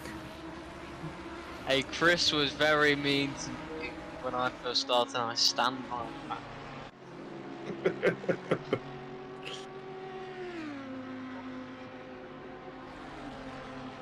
Chris has the memory of a goldfish. Do you know where you are? Is this why Chris always acts 20? He thinks he's still 20. Chris is 20 years. He was actually voted best looking man in Britain 2023. That may be the truth, but he's still not 20. Prove it. Well, he can barely see 5 meters in front of him. That's his eyes getting him. You see what it is, when you have about 20 points, it's very hard to see that. Got cataracts. Gee, man.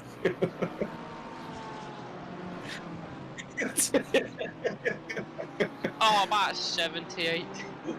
Wow. I'm kidding, Chris. I'm kidding. I would have said you and Steve were no older than like 40, but turns out you're both older than that, I think. Yeah, I was shocked when I found out you both were fairly old. Wow, that's not old. Well, compared to me, That's because you're you're a both- baby. well, he's old enough to be me dad, and he's actually older than my dad, so Right. yeah. He's 52. You're older than my mum as well, Dominic. That's crazy. That's crazy, bro. So what year were you born? And just to press everyone watching the stream, 2000s baby, obviously. Go on, well, I've already mentioned my age a few times, so Oh, you're they can guess the 17. year.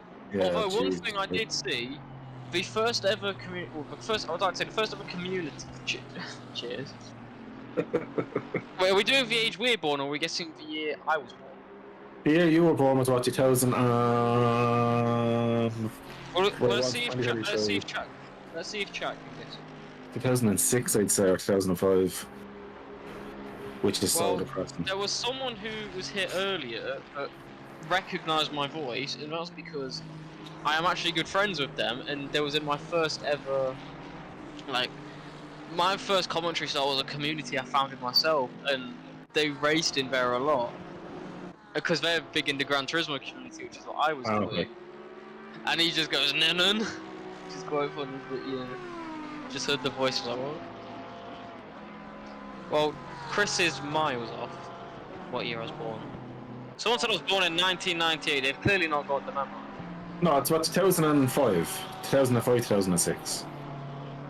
I'll tell you the answer soon, but someone, if they're guessing I was born in 1998, I would be 24. Well, my birthday, I'd be 25.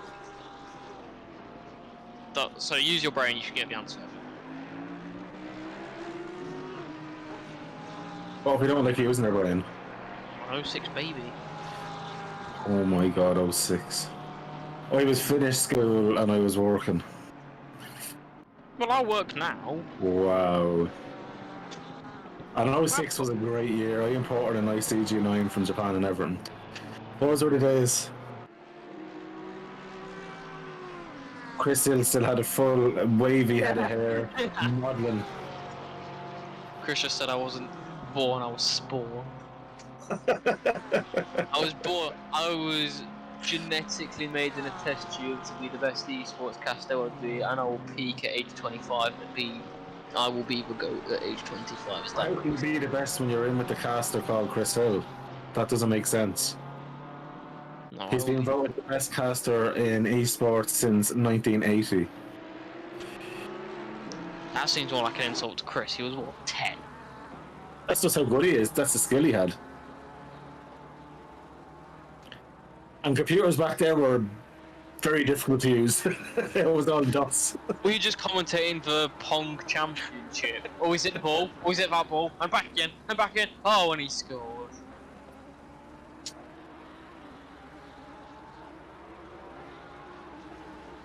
Yeah. Wow. It almost like we forgot there's a race going on. There's a battle for P10 going on as well. Yeah, there is a race. Sorry, boys. No. We're bullying Chris and a child. To be fair, when I first started doing work here, it was quite funny. Because whenever they said it, it was like, you're bullying a 16, and now I'm 17, it doesn't hit the same. Like when I was 16, it's like, you're bullying a child. Now it's like, You're still a child. What are you talking about? You say you're an old lad there. I know, but next year I'll be a full adult, and it doesn't matter. I'm a real boy. I'm a real boy. I got my GCSEs on. Woo! I don't know what GCSEs are. I'm assuming that's like Oh, an did you evening do O circle. levels? Did you do O levels? That's an O level.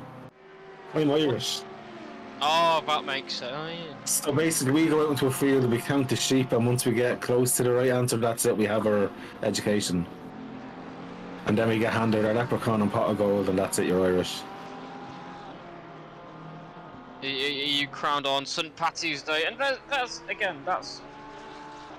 Betty going past Ambrosio. It's another one of those they make a mistake and you go through moves. How you do it? Betty wasn't even close.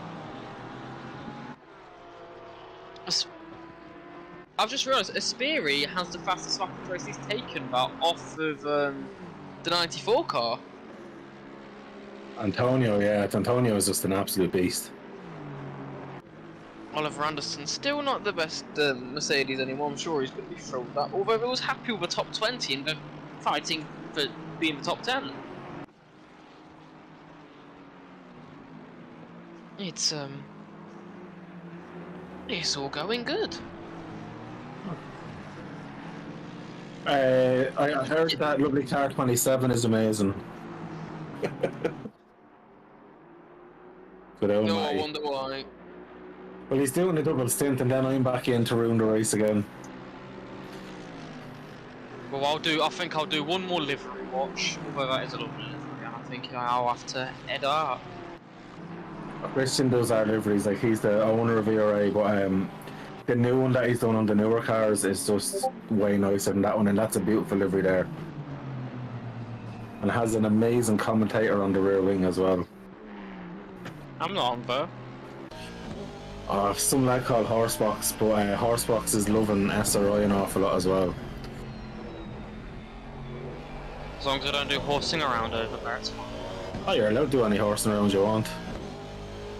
No, to be fair, we've got Chris Hill doing it, so anything's...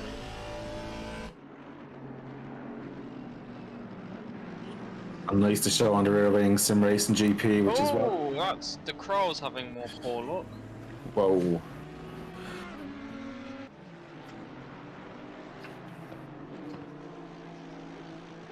Crow is having a disaster now, isn't he? Yeah, I think, well, whilst Chris goes to find the replay, I'm going to have to love you lot and leave you, I think. Well, Dylan, can I just say it's been a genuine pleasure doing a bit of comms with you, and keep it up because you're actually really good at it. And as I say, don't be afraid to keep looking and annoying all the guys in SSRI to do broadcasts and that. You learn a lot from them, bro. But you're doing a great job. Thank you, it's been an absolute pleasure. Thank you, everyone. I hope the race goes on. I'll be probably checking in chat at some point. Thank you, Chris. Thank you, Colm. Good luck for the rest of the race. I will. Yeah, it's been amazing. It's good to be back. I'll see you all later. Take it easy, man. Be good. And now, guys, unfortunately, Dylan's gone, which is good for Chris now because he's not going to get bullied for the next while. So at least he can sit back and he can hide the Kleenex and stop wiping the tears.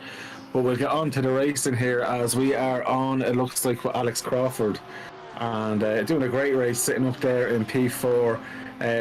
Consistently doing decent laps as well. They've been kind of sitting at the 141.765 is the fastest. The 137 laps done. And doing a great job there. They are 21 seconds off Senator in third position, and they're only 9.5 seconds off Aquila behind. So, you know, they can't relax. And as I think we heard there, we're about halfway through this race now.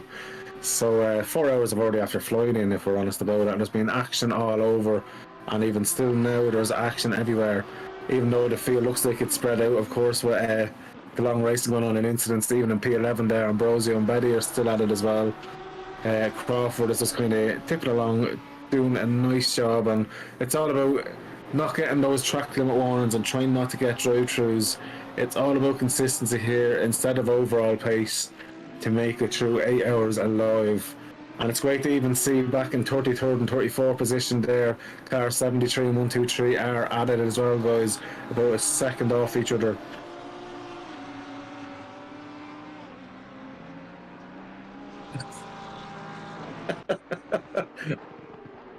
Okay, fair. So Chris is after telling me we're going to go to a replay now of what happened here with Crawford.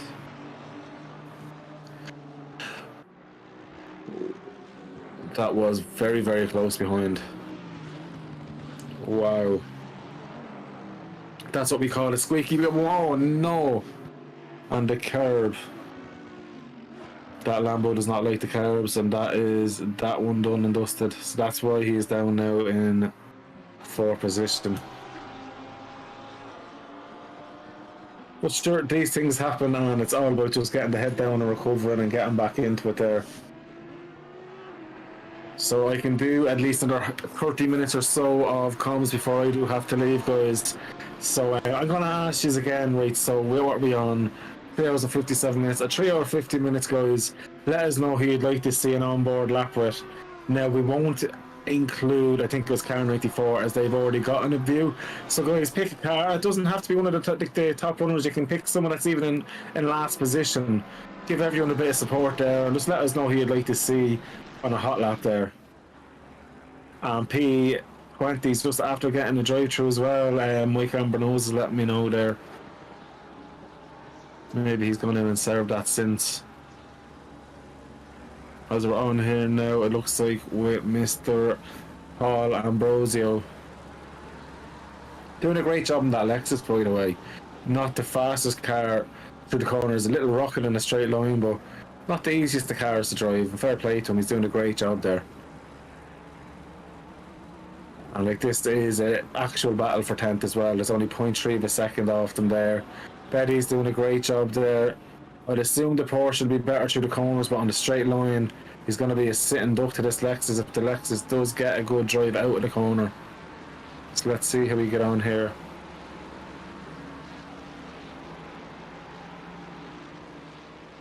Oh, the Porsche got a great exit there, didn't he? He's after putting a good bit of time on him. So Ambrosius is going to have to try and figure out a way, although he's starting to catch him now, but it's too late. The overspeed won't do much from there, unfortunately. The Porsche is just so good through the corners and the exit of corners, and as you see, the Lexus is now struggling to the cars behind. And they're just trying to unlap themselves by the looks of it now at this stage, but at the same time, you don't really want to be getting too involved with that car impeding the battle ahead either. But great development so far in this race. We're 4 hours gone. It looks like we still have 37 cars out of 40, and that's very good when you consider disconnects and everything else, guys. So another very successful and great race set up by SSRI. And I'll plug them again, guys. If you're looking to get involved, don't be afraid to look on their website, where it has all the links to Discord, as well as obviously detailed information about the servers and times. In the Discord itself, they offer a variety of races, and it's a very, very friendly Discord as well. Be it staff or even the drivers in it are all very willing to help out. So any skill sets are very welcome. Obviously, the faster lads will enjoy some top class racing with some of the fastest drivers in ACC, as well as the slower guys will be taken under a few guys' wings and given a hand. And that's why the likes of endurance races is something to aim for, because it does make you a better driver, get you more consistent, and teamwork is key for that. So always good to get involved, get talking to one of the faster guys, and maybe try and ask them to take you under the wing and get into a team as well. And yeah, it's all good, so don't be afraid to give SSRI a follow, subscribe, join the Discord and get involved. And if you're looking to get involved with broadcast and comms as well, joining us in the comms booth, or even if there's another job that you might like doing, the likes of shooting or anything like that, I'm sure the guys in the admin team will be more than happy to discuss that with yourselves. And as I am talking away, we are on now at 34th position here, and this is Magnussen, who's 0.6 of a second off Kramer by the looks of it there, and it's getting very, very close now. Much better exit out of the corner there. Has a drive on, but I don't think he's going to be able to go for it.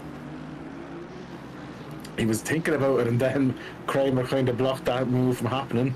But now Kramer has impeded himself on the drive, and look at this here. Magnussen is going to have a more ideal line if he swings it along the outside. He's going to have the inside line for the next one. He just needs to brake a bit later. Oh, this is great racing from both of them. Plenty of room, and as I say, that gets very tight there. Oh, It looks like, I don't know what that was, a bit of contact or was it just a bit too eager getting on the throttle? And that looks like Nelson Ambrose now behind, who is looking to unlap himself. Or should I say lap him? Yeah. Yeah, I think he's lapping himself, actually. I do apologise, guys. And don't forget, you're not seeing things with Nelson. Unfortunately, there was a disconnect, and they had to wait for Chris Vickers to stop singing in the shower to rejoin as his first driver to get the guys back in. So they were sitting in a very nice third position, so that's unfortunate there. Riddle time. Chris needs a better mic. That's very, very, very mean. Chris is a hero.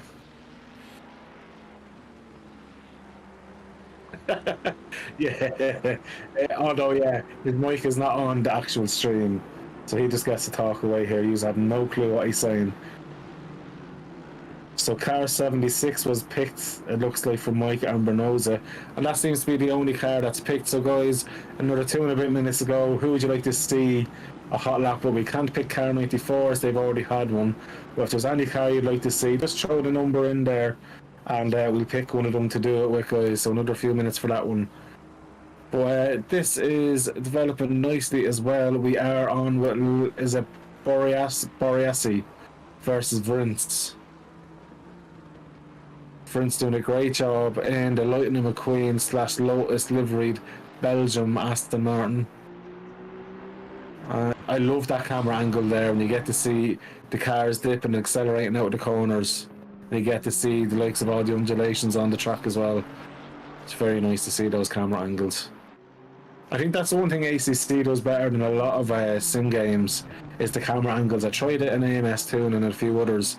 Although I do like some of iRacing's camera work, I think the camera angles you get here in ACC is probably the best all round. I don't know if you'd agree with that one, Chris, or not as well, if you've done streaming in other games. Ah, okay. And what was race room like? Oh god. Wow. Oh no. I see. I only downloaded Race Room the other day, and it looks like a game that I'd really like to get into as well. Has a bit of everything. So obviously SSRI do a bit of Race Room as well. So it's not just ACC as well, guys. We have the Riddle time is said the last place car. And you know what, I think out of courtesy to the last place car, I think that's what we should do. So on the next kind of start next lap, if you can, please add in the last place car, which is car number 63.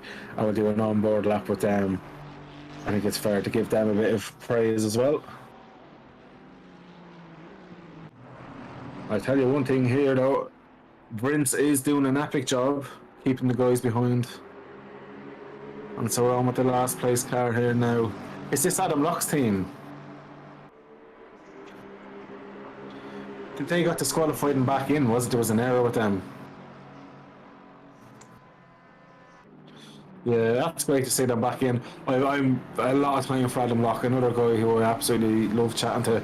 And that's what I love about esports, guys. You get to know drivers in different communities. And like, as I say, and genuinely, I'm not just saying it, Chris Vickers represents SSRI absolutely top class in other leagues. He's always a bit of crack in other servers, and you know, he's just one of those guys. He's a great ambassador for SSRI and for esports as well. And I'd say the same for Nick DeSantis and Tony for what they do for ERA over in SRO as well. And there's some other drivers here that I'm getting used to seeing as well. The likes of Shops Workman, Anderson as well, doing a great job. Ambrosio Alfonso. Well, here we are on with this Macca, and this is exactly what we love to see, and I'm sure Chris Hill and everyone else will be the same. You love seeing guys, no matter whether they're 1 lap down, 12 laps down, whatever it is, still going and going to get to the end, because it's all about teamwork. You want to feel like you've accomplished something. And like, even though this is a game, to anyone who's not really into esports, this is by no means not a real race. This is a real race. Lads are sweating, lads have been practicing, they've put in the time as much as any racer would. So this is as real as it comes. Just because it's not a real physical car, unfortunately we all have millions to spend on GT cars.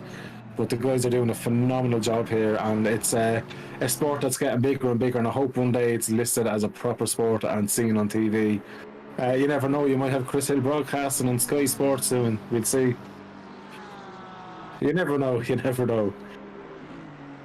We're great on board lap there, and that Macca as well sounds amazing. You gotta love that turbocharged V8, and think it isn't that one.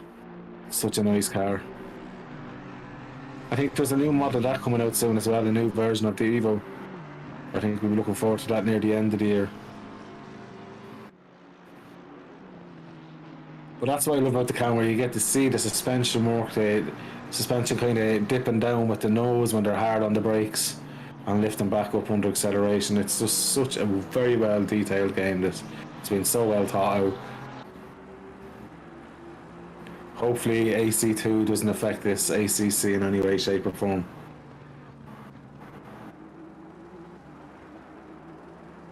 But yeah, fair play to Draper, doing a great job there. Good news for Kroll, he is now fighting back versus Nijsberg as well. So Kroll will be delighted with that one.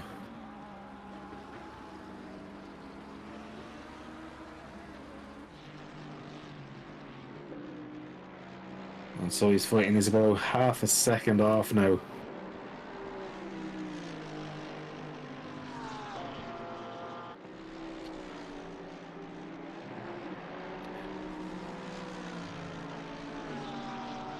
Wow, I know, I was just reading the chat. Yeah, by all means, open your mic, man, and be involved as well. I was just reading the comments there. Riddlepine was saying Chris Figures is legend for his work on the race element as well. He did a massive job helping out. Fair play. It goes both ways. It's good to recognise these guys that work hard in the background. And actually, Chris, do you mind putting on your mic and letting us know about the staff in here and what you all actually do for anyone who kind of wouldn't know and much about the runnings of a league? Okay, so I have opened up my mic anyway, so afternoon everybody again. So we have a large team of, sorry, I say large, it's not that large. Admin team, we've got, I can name them all, possibly. We've got, in no particular order as well, we've got Simsport, Chris Vickers, Baz Van Mellis, myself, and then miss somebody out at some stage, so need to be very careful. Yannick Valenduc, who's been on, just been on board with. Simon Wilkes. We have some honorary past admin that we've given a special place to, where they, the founders of SSR, SR, Simsport Racing as it was. We merged with them back in 2021, the back end of 2021, from Sim Racing Club International. We merged and then created Simsport Racing International from that. So Steve Proudley, who Dylan was referring to earlier, and Dave Hedges, they had quite a large admin team as well. We've all left the admin because they've been doing it for quite a long time, so everybody needs a break, don't they, at some stage. Absolutely. Life gets in the way at sometimes. It does, and we have a fantastic stewarding team. I can't really name all of those people, but I can name the head ones of Rene, who's sitting here all day doing the live steward as the main steward. Oliver Anderson, who's driving. Yannick Valenduc, who is also an admin, so he sort of reports to us as well on behalf of the stewards. And then we have the rest of the stewarding team. So I'm not going to name them because I will forget them, so I don't want to cause insult to injury. Media-wise, we have quite a few commentators for the leagues, which we're very pleased do come and join us. We have Sam Pierce, who's also our female ambassador for SSRI, Ryan Walker, Daniel Higgins, Kieran Morfill, sorry, making names up, Patrick Prince, Oliver Anderson, Dominic Geezer, they all join. Myself, obviously. And Dylan as well. And Dylan as well. Dylan did a fantastic job. Really appreciative that he's come and joined. Lulu, I believe, joined the last race. I was away, so I missed it all. And Yvonne, I believe, joined the last race as well for a period of time. So Nice. everybody that works here for SSRI, always greatly appreciated, no matter how you do it, if you do a small job or a big job. Now, I must mention the other broadcaster that we do have, Tom Vandermeer. So Tom and myself are alternating where we can the endurance streams. So Tom did Mount Panorama, I've done this one. The next one, which I can't remember where the next race is. Depending on the length of it, maybe both of us doing it, because we've got a technique where I can log into his PC and operate his cameras when he needs a break and vice versa. Oh, I done that from last stream. Yeah, I remember that. Yeah, so let's sort that. So thank you very much for giving us the time to explain all that, Colin. No, well, look, I think it's very important for people to kind of know the people in the background and what you do. And none of these are paid to do this either. You know, it's all just the love of esports. Far from it. There's quite a lot of. I'm not just saying this, but there's quite a lot of personal money from quite a few of the admin teams have gone into building this community up to where it is. Consider that the price for a website and hosting that website is something like £600. Yes, we have some community funds that do go to not maintaining it, but keeping the license live for the servers and stuff like that. But quite a lot of the admin team have put their own personal funds into it to build it to where we are. Nobody begrudges it. Nobody says I'm begrudgingly giving the money away. They just tend to make a large donation, which is always appreciated. And 100%. the other people that we've not mentioned are the drivers. You know, without the drivers, we'd have no stream. So all the participants in this event, I think there was 46 teams signed up. Looks like there's a few teams that haven't turned up for whatever reason. Real life probably gets in the way. You know, without you guys, we can't do it. And you know, we've got viewers, family members, and people like that on YouTube. So it's pointless doing the stream if nobody's watching it. So thank you very much for taking the time to come and watch the stream, comment on it. We hope you enjoy it. We try and give as much love to as many teams as we can. We're never going to capture every battle. We capture as many as we can, and we very much value people in the chat saying, "Can you focus on this?" That's why you keep shouting out every so often. Gives us an idea, because we're going to miss some things.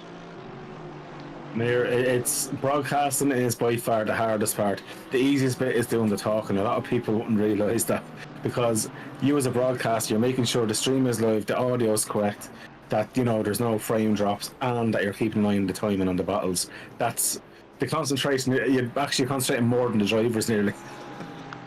Yeah, but I'm a man and I can't concentrate on two things at once. So whilst I've just been doing all that talking, there's obviously other things happening and I've missed them all.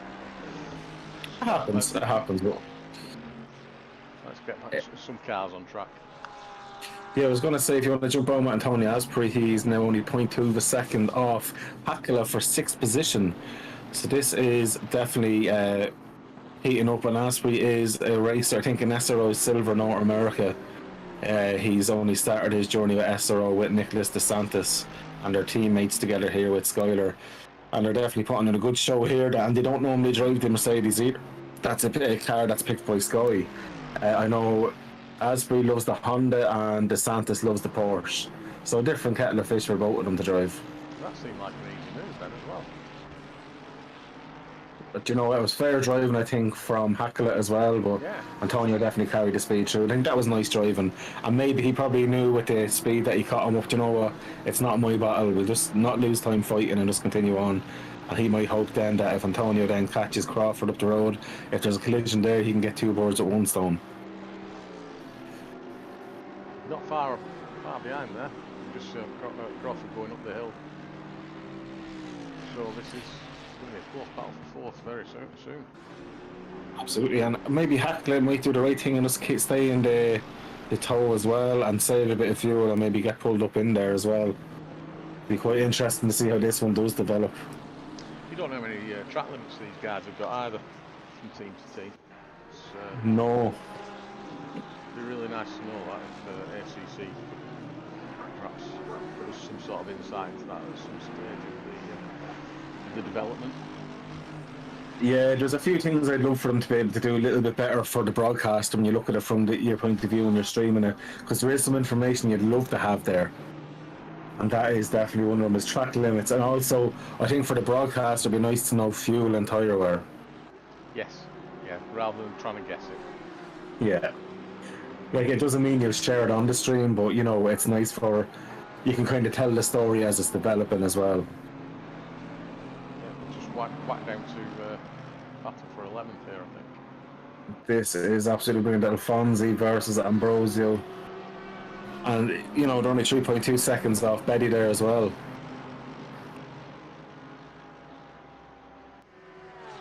No matter where you're looking now, it's just battle. And even back further as well, there's a few battles that are only a second or two away from being stream ready and worthy.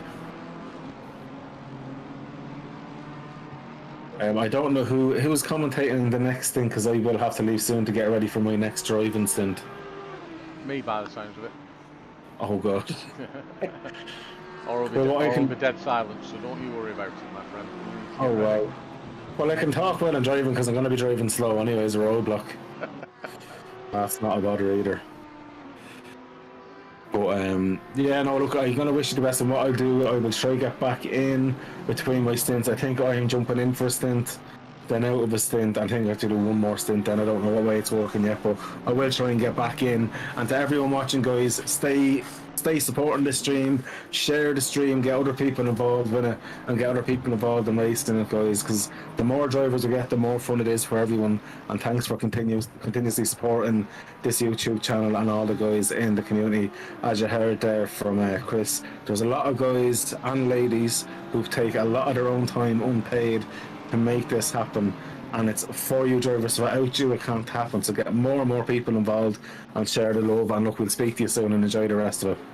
Chris, have a good one. I'll be back to you soon. Thanks, Colin. Thanks for your time. No bother, brother. Bye. Bye. So yeah, we thank Colin for his time coming in to join Dylan and then myself later on. Unfortunately, I've brought with my sort of dulcet tones and lack of knowledge, whilst I try and capture as much action as possible.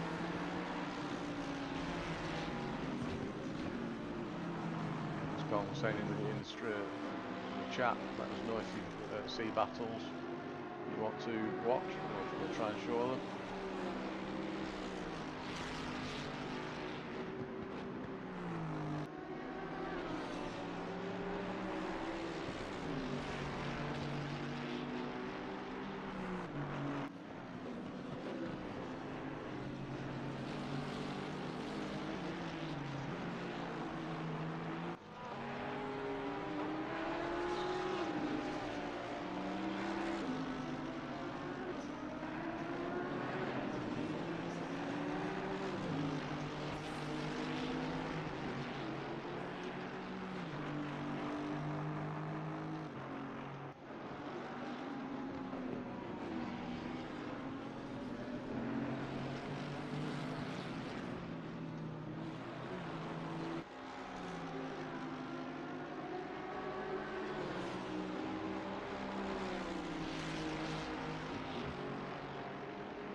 Sacco here is still keeping tabs with car 6 of Antonio Aspiri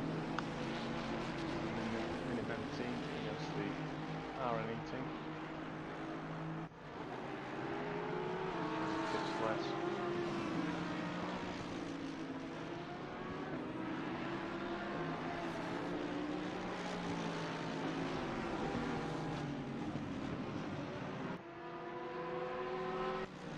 flag down. James Draper returns to the track. Spin.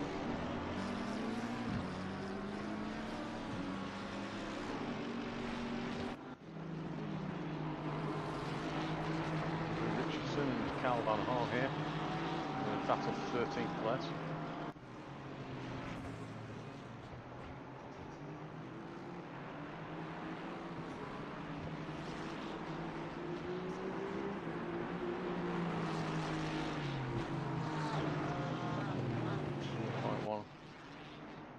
Behind, can he get a drive up the hill?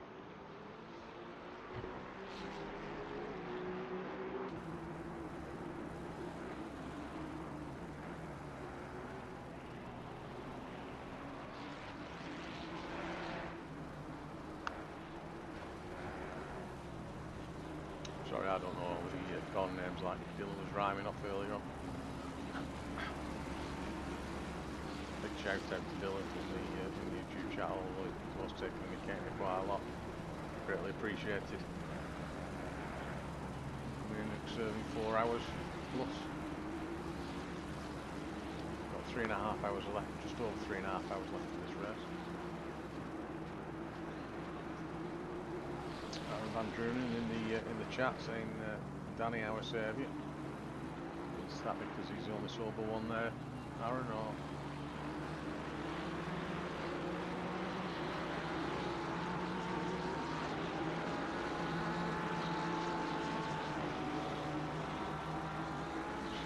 Losing out to Van Horn here a bit now, and that's what we expect.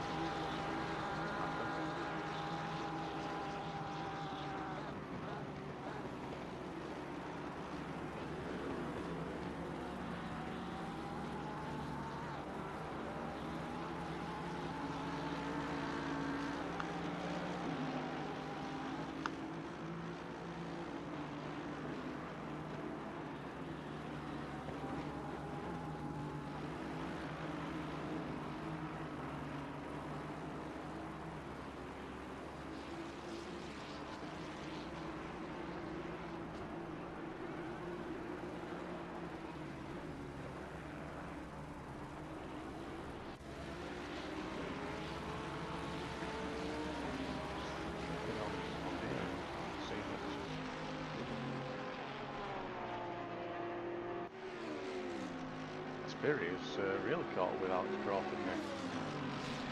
Bringing their battle for 4th place.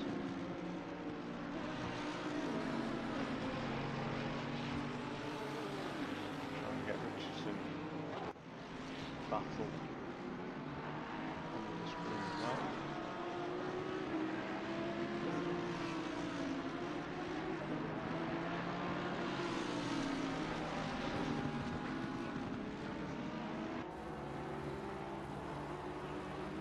Really putting pressure on Crawford now. Bit of a block there. Crawford's not going to let us position go easily. Should go quite firmly. Waiting in the background is Hackler.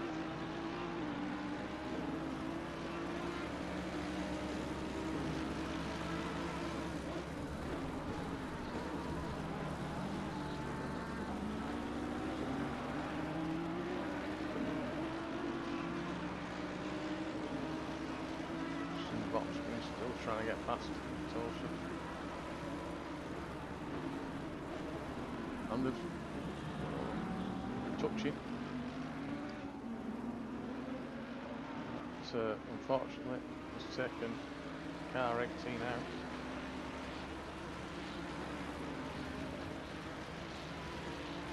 Sure, Stuart will get that at some stage.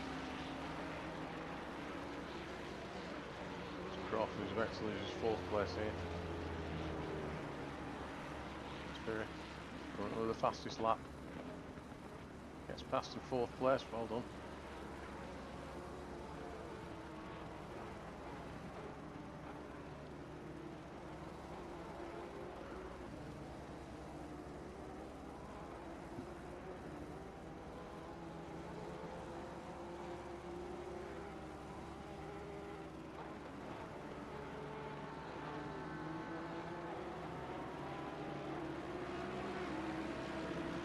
now under pressure from Hackler.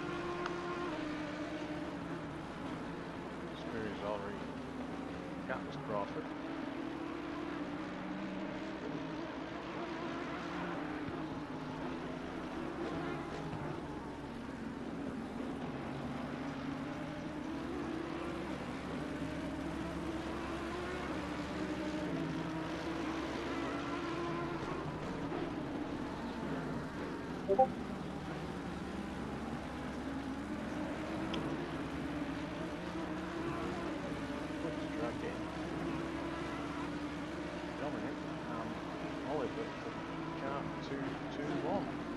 How's it going, guys?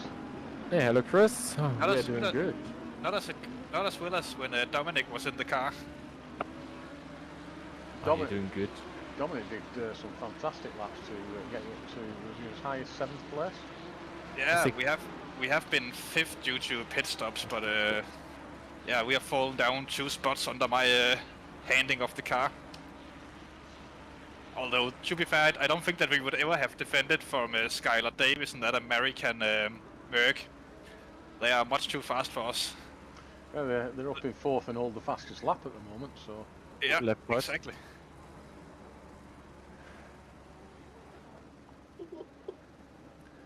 Yeah, Chris, you see, we need to spot as we speak. No, it's absolutely fine. There's it's only you, yourselves, and myself on the stream at the moment. Talking, Your throat sounds very sore, Chris. Have you been yelling too much? I've not yelled at anybody yet. Oh, then you might as well start now. I think that Matt Gamble has been yelling at me several times in this race.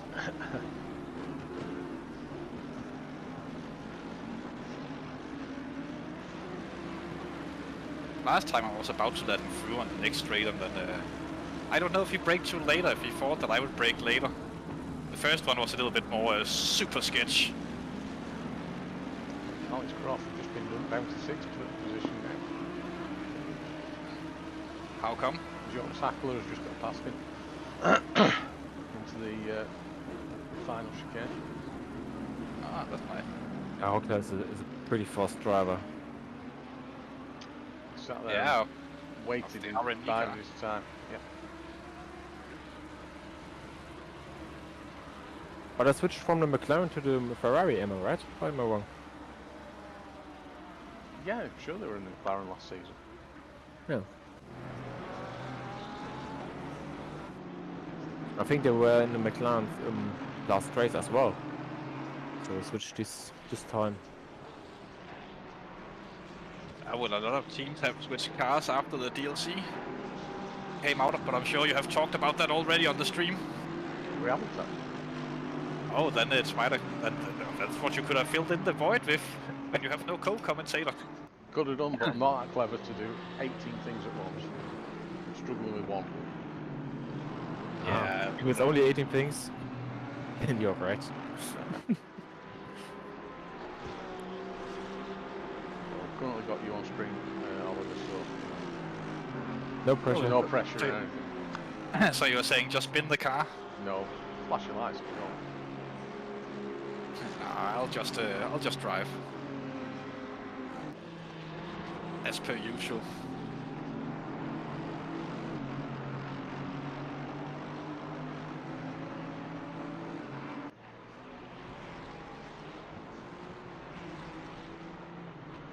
But Chris, is the race good so far, or is it boring?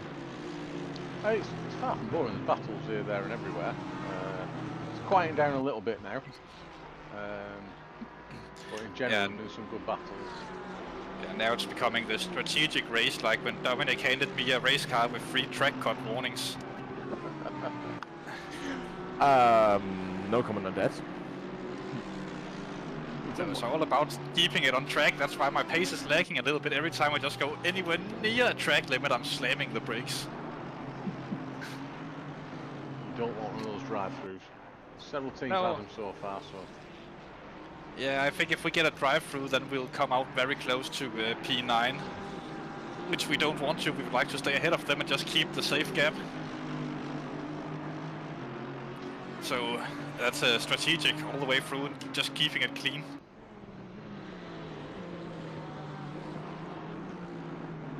Good job so far. Trying to. So is it one more track warning, then you get the DT, or do you get? Yes, it's the next track warning that would be a drive-through for us, which wouldn't be optimum. That could destroy our race completely. It's really make or break the race, depending on whether or not we can keep it clean for the rest of it now. So I think that's the message to you, that, Dom. Yeah, well, we have done it before, back at Misano last season. We sort of did the same, going through without any penalties and getting our, at that point, best result for the old team. But this would be much better for me personally. This would be my greatest SSRI endurance finish if we can keep this to the end. Well, I'm sure you both can. We are trying to. I do think Dominic have finished better in an endurance race before. Yeah, last season at Donington, I think it was 6th or 5th place. So it would be my second best finish, but I take it. I completely take it. So you've come from Team Hot Air Balloon, haven't you? Yeah, I have. I switched teams over the winter because of some personal conflicts in the team. And one of my choices was Untalented Motorsport, or Group 101 as it's known before. Well, and then of course when you join the team, then you get promised a slice of the mighty pizza that Chris still owes us. Oh, let it go. No, even though the legend is dead, the legacy lives on. We will never let it go. Even if you die before us, Chris will come to your funeral and put a note saying he still owes us pizza. I'm going to put it in my will. I'm going to put it in my will that at my funeral pizza must be served. I don't think you want it now anyway, it's mouldy. Oh. Yeah, sorry. We have a little moment there. I had to let him through.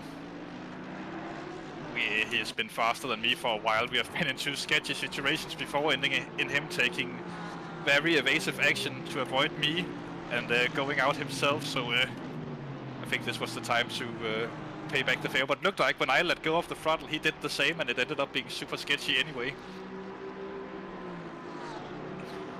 I wish that I was battling Matt Gamble for position. That would have been an epic battle we could have had in this race. Though quite happy that we aren't, because we are, we are not 20th anymore. No, you've done well to rise from 22nd on the grid, I think you were, weren't you? Yep. Yeah, but that's the thing, we're not that good at qualifying, but in both the other races we've had this season, we have made massive grounds during the race, and actually had pretty good pace. There's just a lot of things that have gone wrong for us so far, unfortunately. But this time we seem to have pulled together, and everything is working as it should at the minute.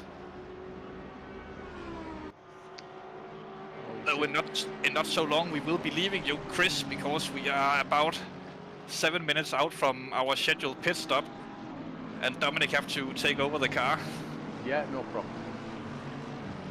But you can still enjoy us for like 3 minutes more, if you want to. Enjoy any time talking with you guys. Oh, thank you. We know, Chris.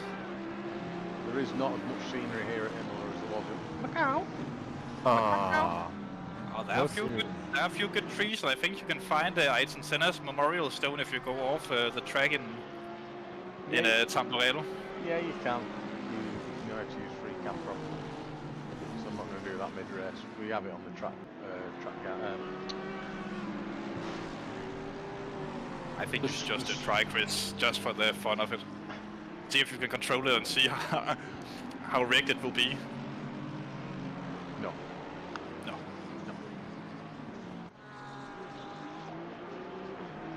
I'll drive through for the 54.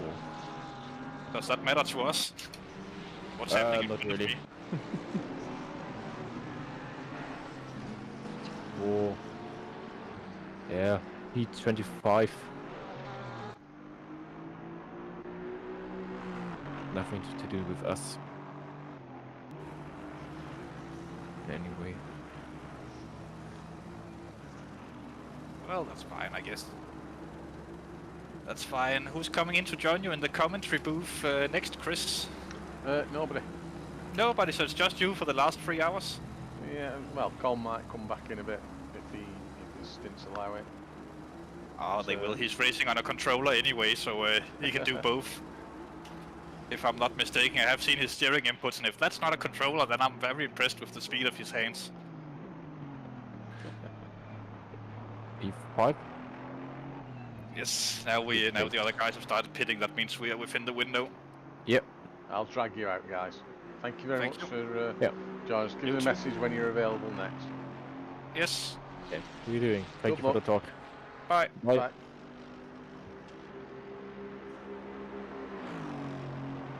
All around us and Dominic Geezer.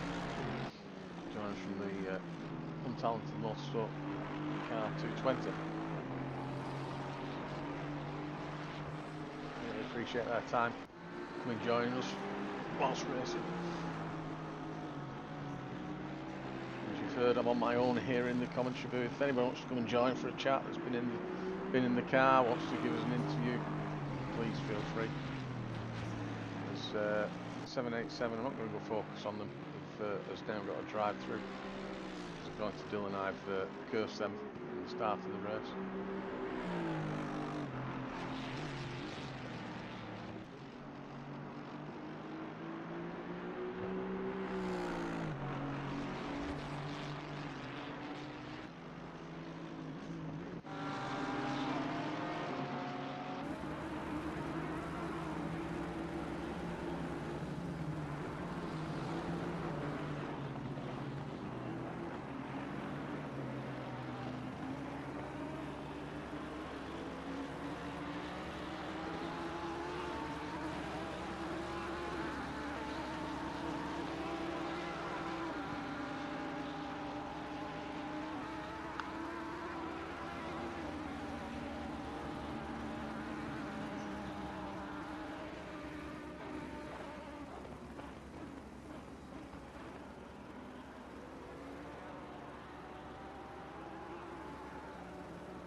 Sorry, there will be large amounts of silence.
Into the no.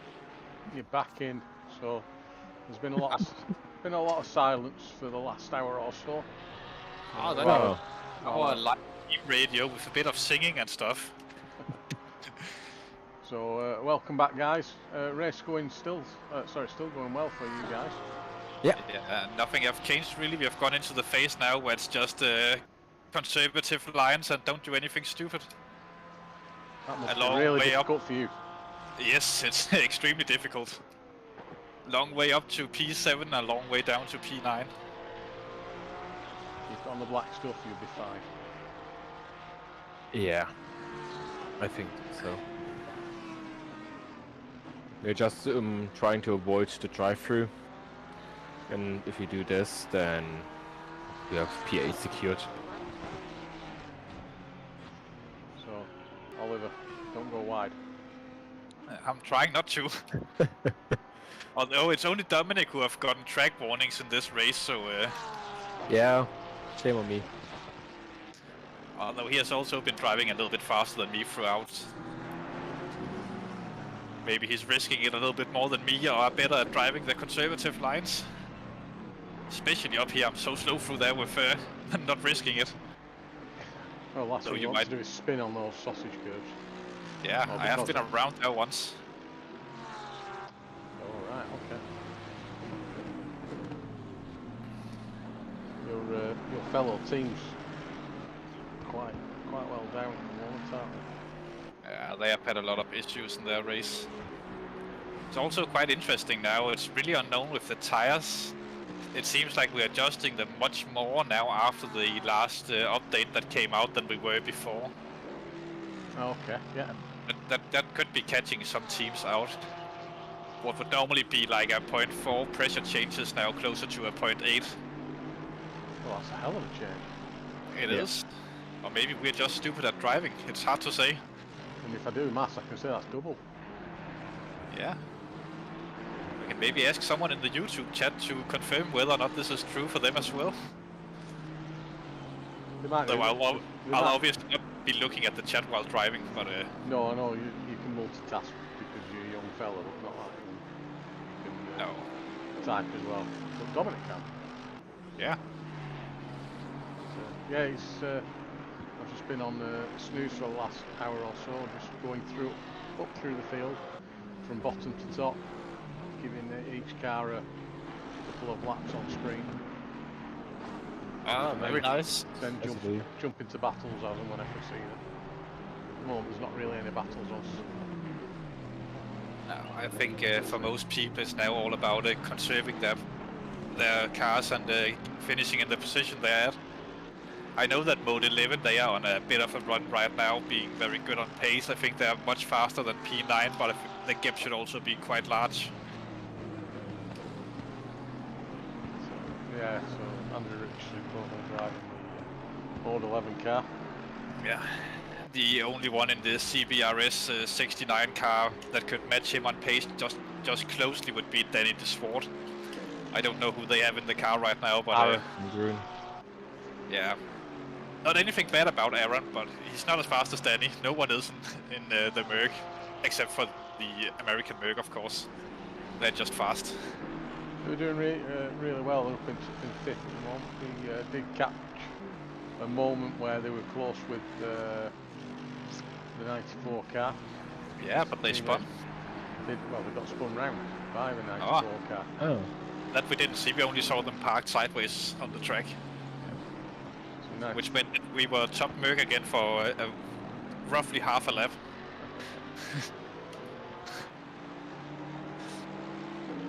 Also, can I just, while we are live on stream, apologize sincerely to the 444 car for almost killing them in my last stint. The 4-4 car that is currently in The second triple four place. car. Yeah, exactly. We had a bit of a kerfuffle up in this corner we are coming up to now. And I'm terribly sorry for that, triple four guys. Hope you will forgive me in your hearts. They might forgive you in the heart, but they might report to you as well. Probably, I hope so. A good penalty would make the race more interesting. Oh, Oliver, you idiot. What? Or like a full course yellow or a safety car or something like that. Just to spice things up a bit. Maybe just as the next pit stop round starts for the top guys, throw in a competitive red flag. Just as we need to talk to Renee. Yeah. A random drive-through. Yeah, but not to us, obviously. We can't afford it right now.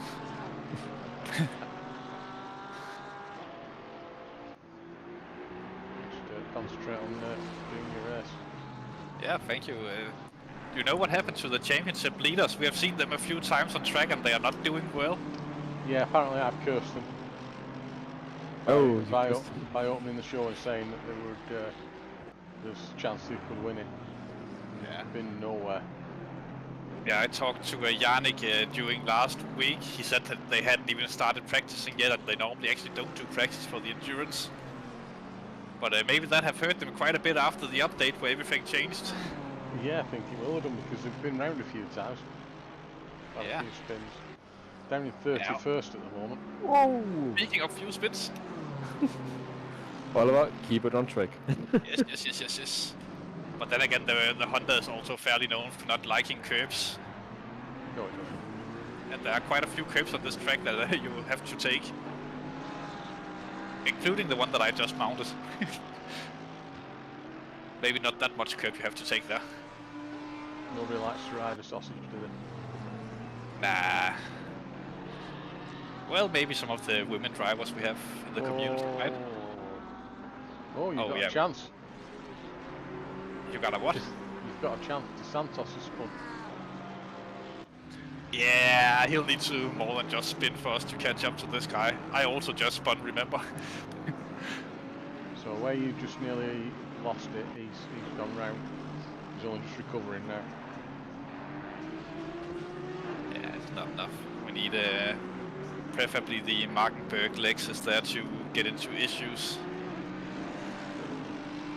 Markenberg, something like that. Yeah, it was 7th place at the moment. I know, are they German or what are they? But I actually think it's a father and son who's racing that team, if I'm not mistaken. If I'm remembering correctly.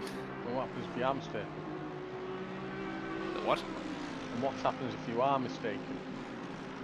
Yeah, then it might be some weird incest thing, I don't know. Oh yeah, right, we are live. Oh, they're all dickheads. Everyone's a dickhead. Oliver.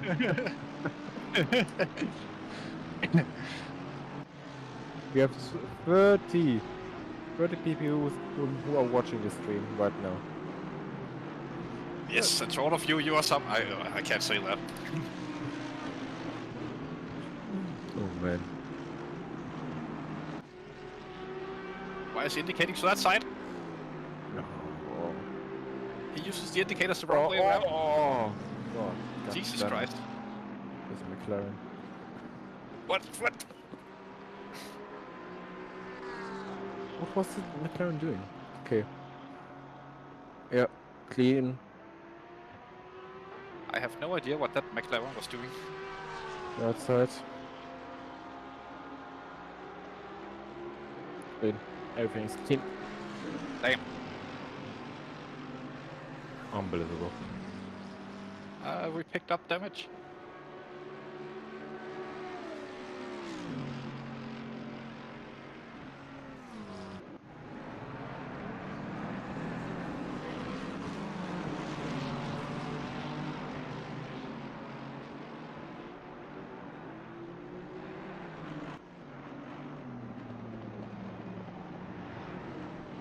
Sometimes I wish I had triple monitors, then I could have seen him on the inside.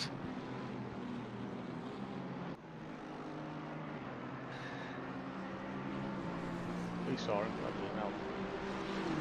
No, but he was doing the right thing, just keeping to his line, but I thought he was doing some weird late braking, so I tried switchbacking. Obviously not the best idea there. I don't know what happened out of that final corner, that was just weird. Also, we are not used to lapping cars, we are used to being the car who's being lapped. It's a whole new world for us.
Have you had any scenic views of the sunset yet, Chris?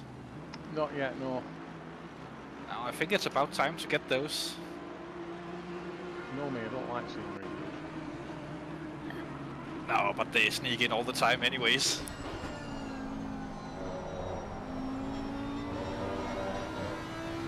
You better get them while you can, it's not going to be long until it's dark.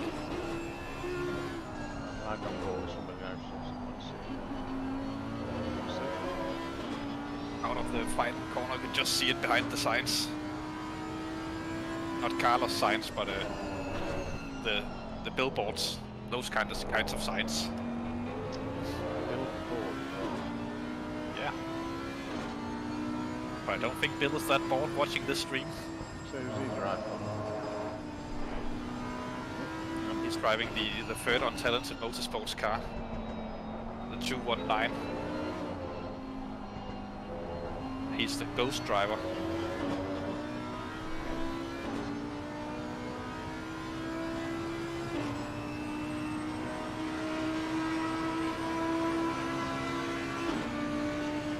Also, with an hour 30 to go, you only have half an hour left to vote for your favorite drivers and teams during this event.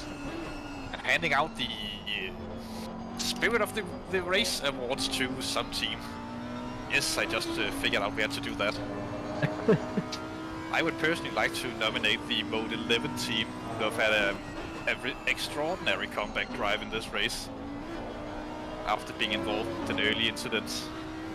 I think they are running in 10th at the minute, on 9th maybe, if they have caught up to the 6th line. Though as far as I've understood on the Mode 11 guys, they are a stint out of sequence, so they will have to have an extra stop compared to the rest of the field.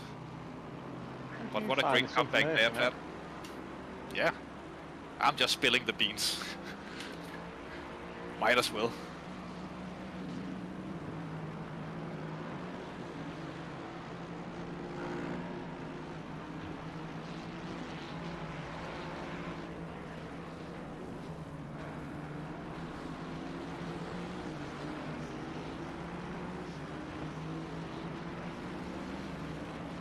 Past start finish straight, Yeah.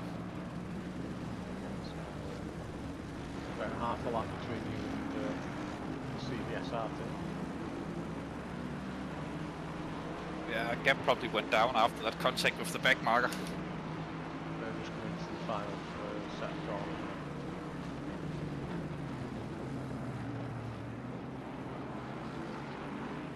Oh yeah, then the gap have come well down. Then we no longer have a drive-through advantage on them.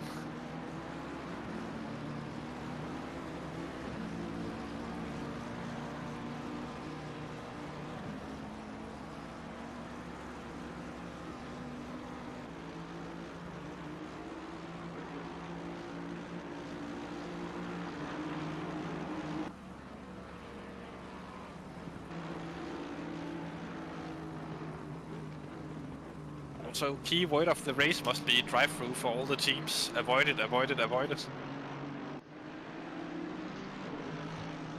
I'm surprised we haven't seen more drive-throughs. Yeah. Yeah. But I bet you that it's a word that all teams have been mentioning during this race at some point or another. It would be fun if we could see how many cut warnings people had. Yeah, it's one of the, we discussed it earlier on in the stream, it's one of those things that ACC need to, that broadcasters see. Yeah. We can't go to every team and say, how many have you got, how many have you got. Or you could try to do it now. There are only 36 cars remaining. Yeah, but there's only one team in the stream in this car. Right. Maybe there are some teams in the YouTube chat who are willing to share their secrets. Can't just Swart say he's coming for you. Yeah, he can try. If they're getting close enough, if he's getting close enough to me, then tell him that what happened in practice is going to happen in the race as well. He can hear you, don't worry. I know. I was just practicing for that exact moment.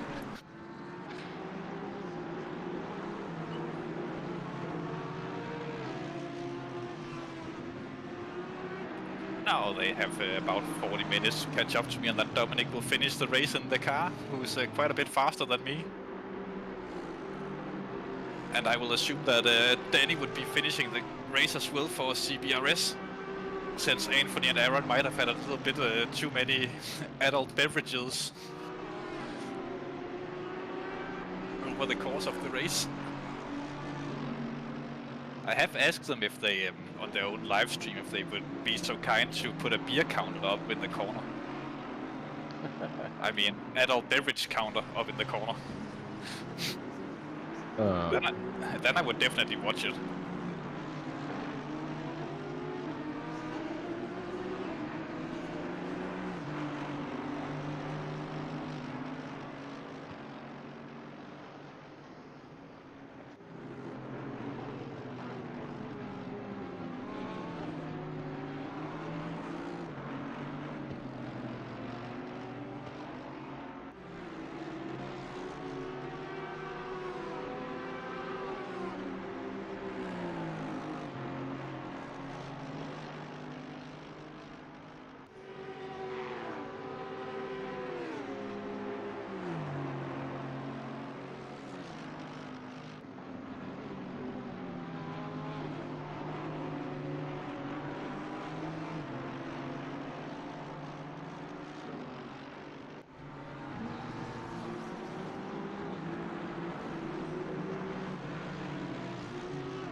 Crazy to think about that both Dominic and I have done more laps in practice than this entire race will take.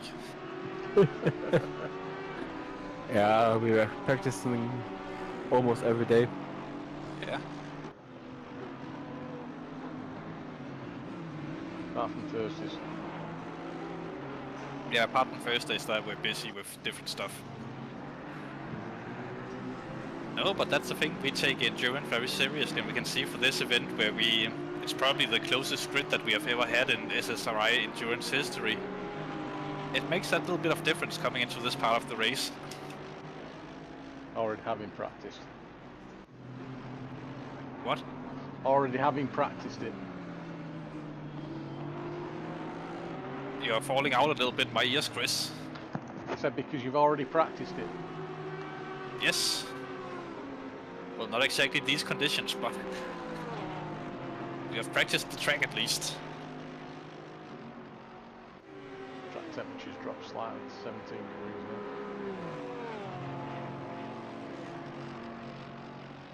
That my tires might come alive soon. I got a little bit too much pressure in them. But not by a lot.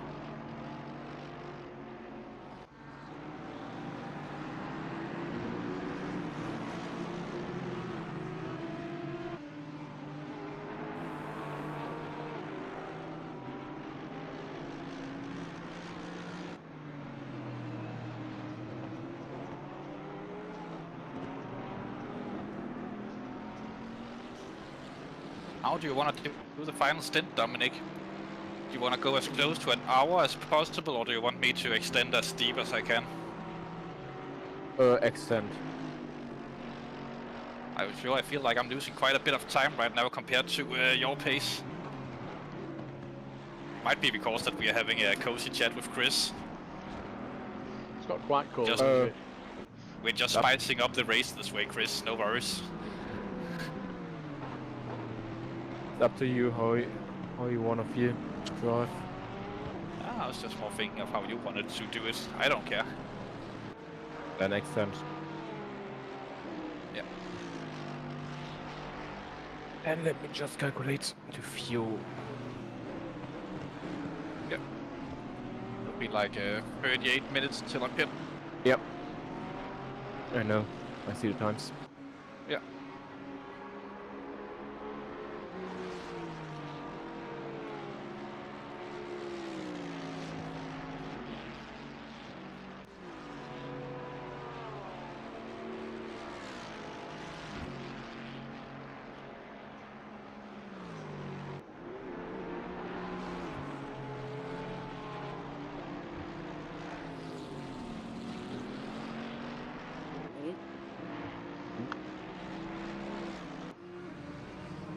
Don't forget what Chris said.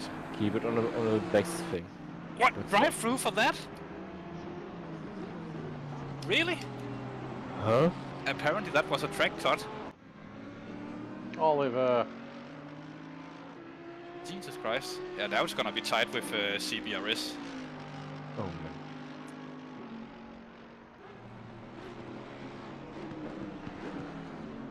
That was not a track cut. God damn it, game. God damn it.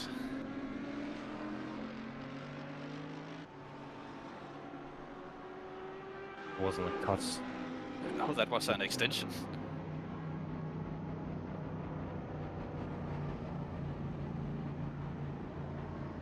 It's gonna be close. It's gonna be real close with the CBRS at pit exit. Ja, der now in the Variante Alter. Yeah, are you following them on stream? Yeah, on before. Yeah. Maybe drag us back to our own room because now we need to focus up. I'll Yep. throw you in there. No problem. Thanks for joining, guys. No problem. So.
Hey Daddy, just back in there now, so I was just pulling your stream onto mine.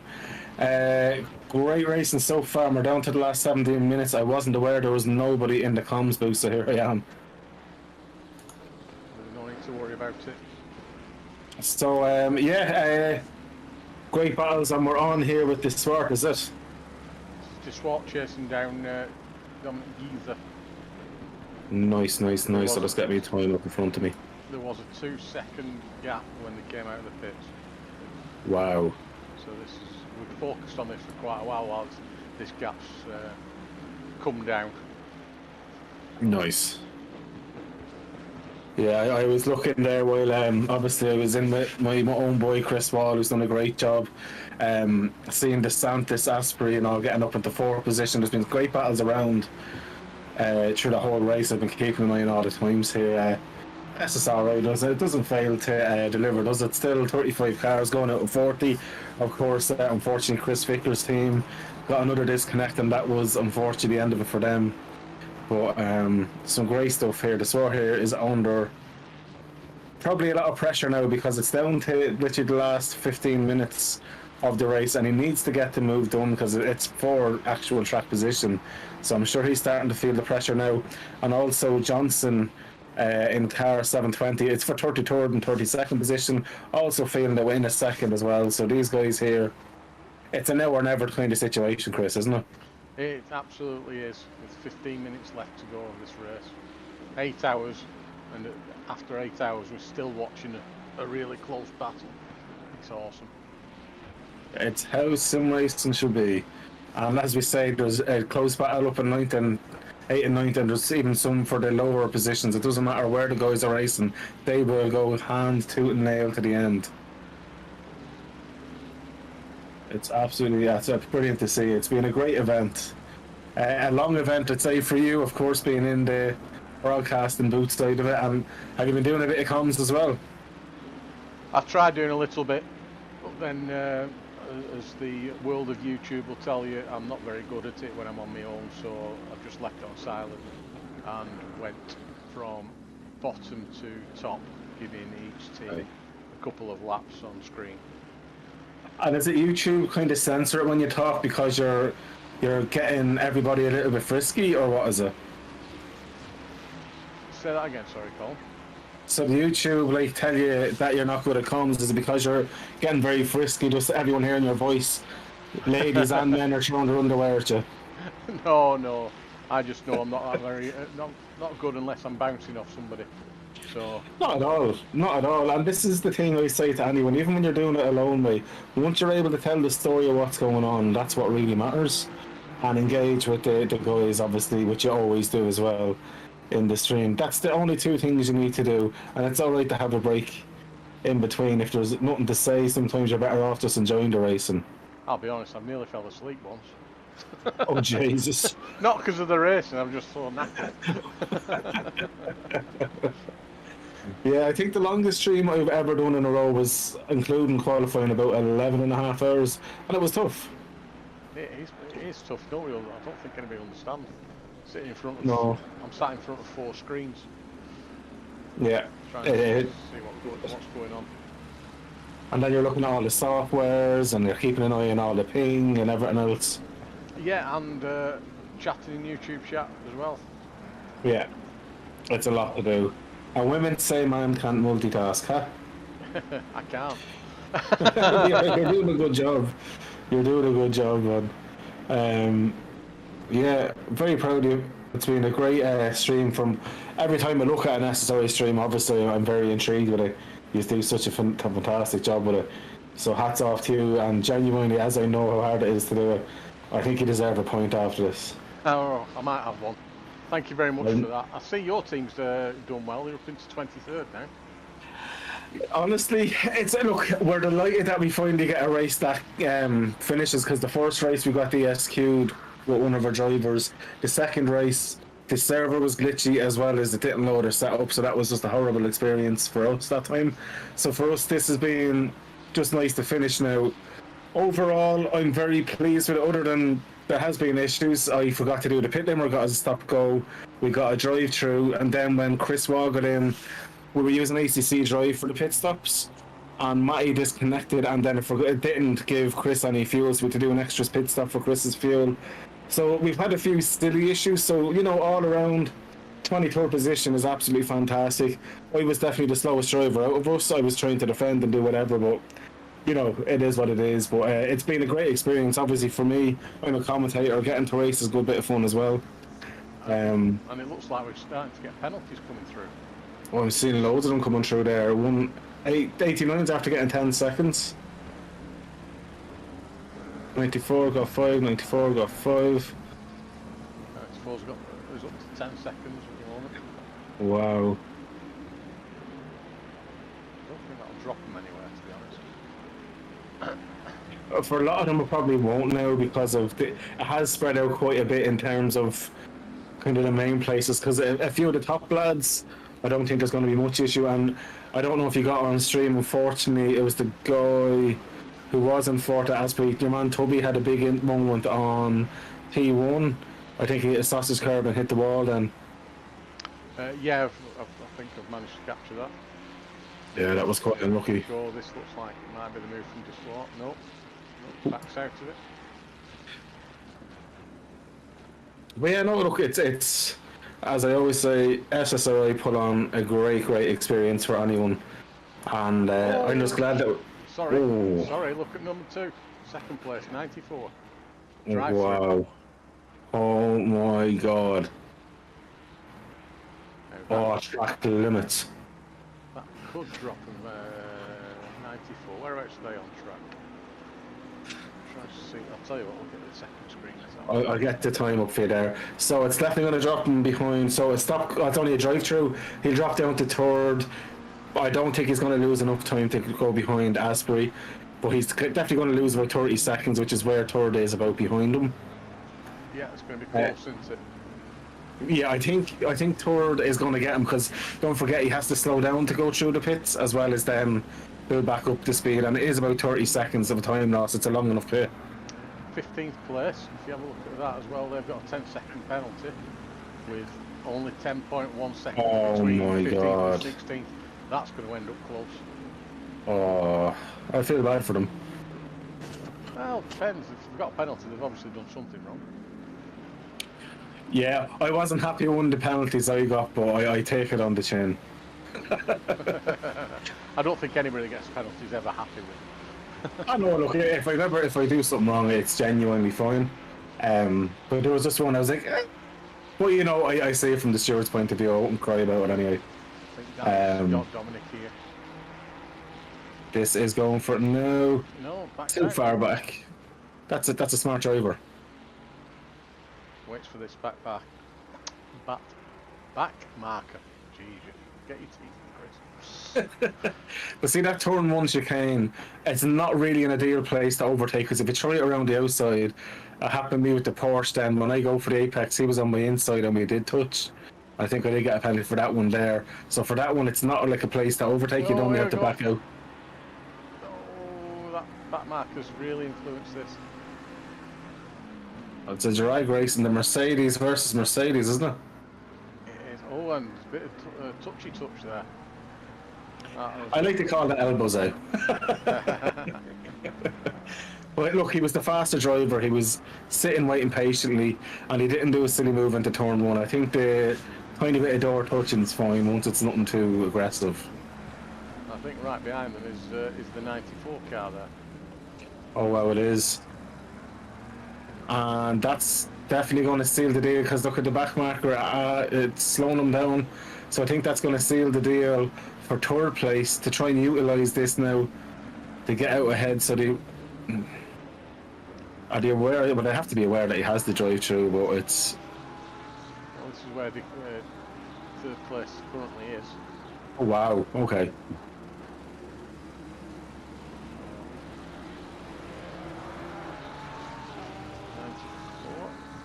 Serving his drive-through now. Wow, okay.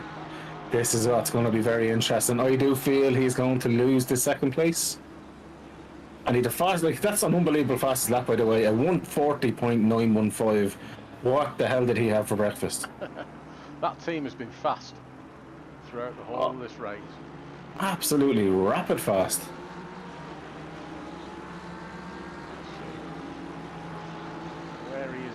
position. Still going down the pit lane. Thumbs up. Boom. There we go. Well, that bodes well for Antonio now. Antonio's just a straight in the distance between them. So if Mancini lets that get to his head and makes an error, you know, that could work out well. And so he just needs to focus now and keep his head. But I am absolutely sure the guys in the car 444 are absolutely jumping around with excitement. I bet they are. They never expected that. That's a nice little cherry on top, isn't it? Yeah, let's see whereabouts Mancini is. So he's just exiting the Tulsa hairpin. Nice. I'm kind of looking at my teammate. He's only now 8 seconds off 22. I'm absolutely fingers, legs and everything crossed that he can keep the pace up and pull him in. It's probably a bit unrealistic now, but he's been doing such a good race. But yeah, these guys here, well, the leaders 417, or sorry, 416, I do apologise, have been absolutely flawless. Yeah, they've led pretty much from the start, haven't they? Not really greatly challenged. Done a really excellent job. That's all down to the groundwork you put in beforehand. It is. 15th and 16th, so 15th currently Patrick Mecca, is it? Yeah. Patrick Mecca is going to lose that position to Patrick Vance. Oh, massively. And in a few laps, if he doesn't get the shoe in, he could be even down to 17th because he's 5 seconds-ish clear of Bart in 17th. Yeah, so we'll watch that with interest. Absolutely, it's a... Oh, and Mancini's still got 10 seconds on top anyway. So that Oh, really? Yeah, because that drive-through would have been for track limits. Oh my god, Antonio's only 3.8 seconds off the podium. I swear, if the American boys do it and get a third place, I'll probably, I don't know, I'll be doing the lotto. That's all I'll say. I'll be so happy for them. The guys deserve it. It's been one of their better races I've certainly watched. Oh. Yeah. Oh, car number in 13th position anyway is off car 804. He's still off in the background. And it was Antonio that just pushed him off. No, can we get a replay of that to see what happened? Try. I forgot how to do replays.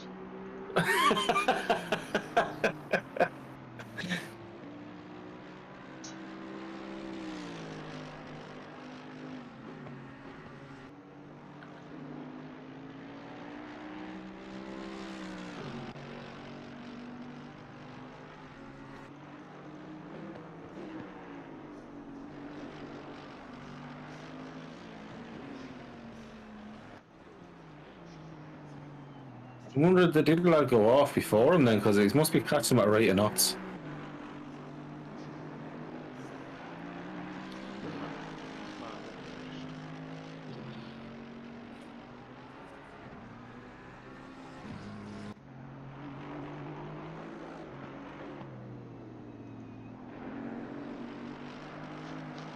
Come on, Chris. I've got it. I'm just trying to find a decent camera to watch it from. Oh no, sorry, when I say goodbye, Chris, I'm looking at my own teammate as well, Rex. Alright. Putting pressure on me then. Come on, Chris. Oh! Yeah, just caught it a bit too late. Let me just rewind it 5 seconds. Yeah. There we go. So you just... Did he cross him? Seems to. Let's watch this from here. It's difficult. So Antonio flashes. So Tony was going on the... He's going to try and go down the inside by the looks of it, doesn't he? Yeah. Oh, such a pity. Wow.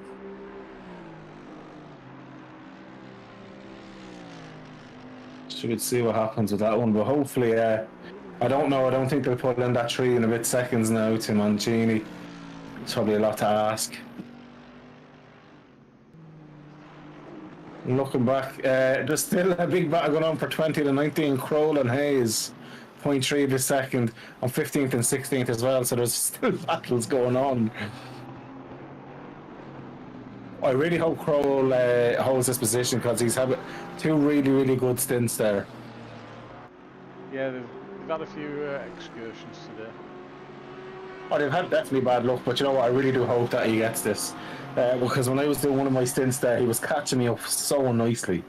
Like, I wouldn't be the fastest of drivers out there, but he was doing such a good recovery, and I was delighted seeing it, even though I was racing him. I was like, fair play to him. So I really hope he does hold on to that P19. It's great to see these guys, when they have a tough race, still persevere out. And they were down in the 30s at some stage, in like 32nd or 33rd. Yes, they were quite low down. Lord 11 So- have done well to get back up to 10th. Yeah, absolutely, 100%, absolutely. This is what I love seeing. It's these guys that have had a bad story and have turned it into redemption. And P19 is definitely redemption in an 8-hour race when you have so much bad luck.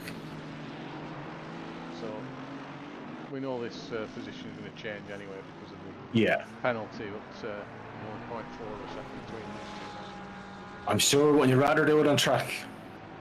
Would, but there again, as you pointed out before, there's only 11 seconds to that. I don't think they're going to close down that extra 1.5 seconds. Does he need? You'd be surprised if he gets caught in a battle here at all, this could slow him down. So if I was him now, I'd be nearly thinking, do you know what? If wants to get by me and he's that close, let him by, and try let him by in a place where he doesn't really lose time. And the leader's on the final lap, everybody as well. How dare they have battles now? I know, yeah. Everywhere. I want to focus on the leader, I can't. And you know, this is only the warm-up for the endurance, yeah. The endurance is now next 24 hour long now. Okay, I'll put it on autopilot. The autopilot is sometimes okay.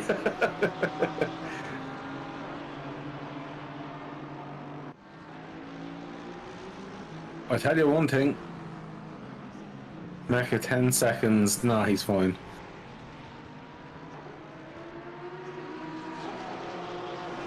Mancini's safe as well with the 10 seconds because Asprey's still 3.5 seconds off. Yeah, I'm sorry guys, on YouTube you can't see everything.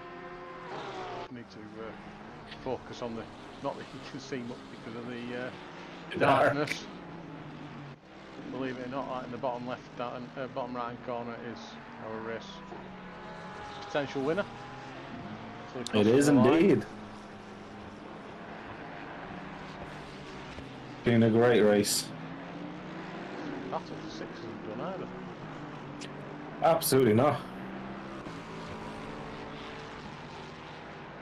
Hockenberg versus Hockler. And there we have the leader crossing the line. That was probably the most dominant win I've seen in endurance in quite a while. Finished the race.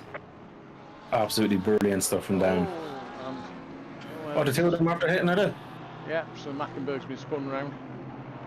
Oh no. And now he's actually... Oh, that was a dodgy rejoin. Right onto the racing line. But you know what, at least the Macca let him by. He did, he waited for him, so that's good. Yeah. That's a good thing. I think they sorted that themselves out on track anyway. That's absolutely brilliant stuff. Bunch of cars here. Oh, that's class. And I want to give a shout out to my teammate Chris Wall, and he's coming around the last few corners. Come on. I'm absolutely delighted for Chris Wall. This man actually took a day off for the first endurance when we got disqualified and didn't get to race, so I'm delighted he's got to bring it across the line tonight. Well done, Chris. And well done to yourself, Mr. Chris, as well, Chris Hill, and to everyone in SSRI. Another absolutely top-notch event, top-notch racing, well organised, fantastic broadcast. There's nothing more you could want in an esports community like that, so well done to you guys. We'd like to thank everybody that's took part in it, and yourself, Colin, for coming, doing a couple of stints, Dylan. No, you're grand. Well, Unfortunately, I couldn't get in more. But you know something, guys? Anyone who watches this, share this stream on your own socials, get more people to get their eyes on it, and get more people into SSRI, because look, honestly, events like this, it's very hard to get them well organised like this with live stewards. So hats off to all the stewards as well, who have worked their butts off over the last 8 hours to get this done. Although I don't agree with you for one of them, it's been absolutely a top-notch job from everyone involved. Honest to God, it's been so good. I don't know if you want to try and get an interview in. You can do. If not, we'll just see what happens. Yeah, if people want to come for an interview, we're in the main Discord. Yeah, and 100%. And everyone who's watching it, smash that subscribe button on YouTube. Smash that share button as well on your socials, and get more eyes on this, as I say. And yeah, it's. I'm already looking forward to the next one. I'm sure you probably want a tiny break or a cup of tea in between it, but it's going to be a good one. But no, honestly, hats off to you as well, Chris, because as I say, it's definitely not easy to be doing. What has it been? What, 9 hours stream, including quality and that? Yeah, about 9 hours. Yeah, it's not easy. It's not easy. I've had one or two stretches of legs, but not many. Has to be done, but that's why I was delighted being able to run for a pee in between stints. That was the best thing. But and honestly, yeah, great race. And to know something as well, the standard of driving was actually very, very good. Obviously, you're going to get a few incidents and these kind of things, but there hasn't been a major where you're thinking, "Wow, that was shocking." There's been no, there wasn't. It wasn't that too bad. Throw up highlights. Stream. And I think I've showcased as well my own driving. I'm probably better off judging people in commentary. But you only get better by doing. And Chris, do you get to race at all? No, not this season. The joys. That's what happens when you run a league. You have to kind of sacrifice yourself for it, isn't it? Yeah, we do. But you know, sometimes you do get rewarded for it with watching great races. So that is very true. A lot of people don't, I think, understand that as well. Sometimes it is great to sit back and enjoy the race unfold in front of you. And Chris Vickers was very unlucky in the ERA series, nearly winning it with the SSRI guys. So I'm hoping they do well, because their representing is great in other communities. I think what you need to do is get an old SSRI team endurance livery going. We do have an SSRI team. Oh, nice. It's just not entering these events at the moment. I just think it's just bad timing. Ah, okay. Well, Dominic's joined us. Dominic. Yeah. You unfortunately lost it at the end there. Yeah. I'm guessing you're feeling pretty gutted. Yeah, it was all about what a Ferrari one lap car.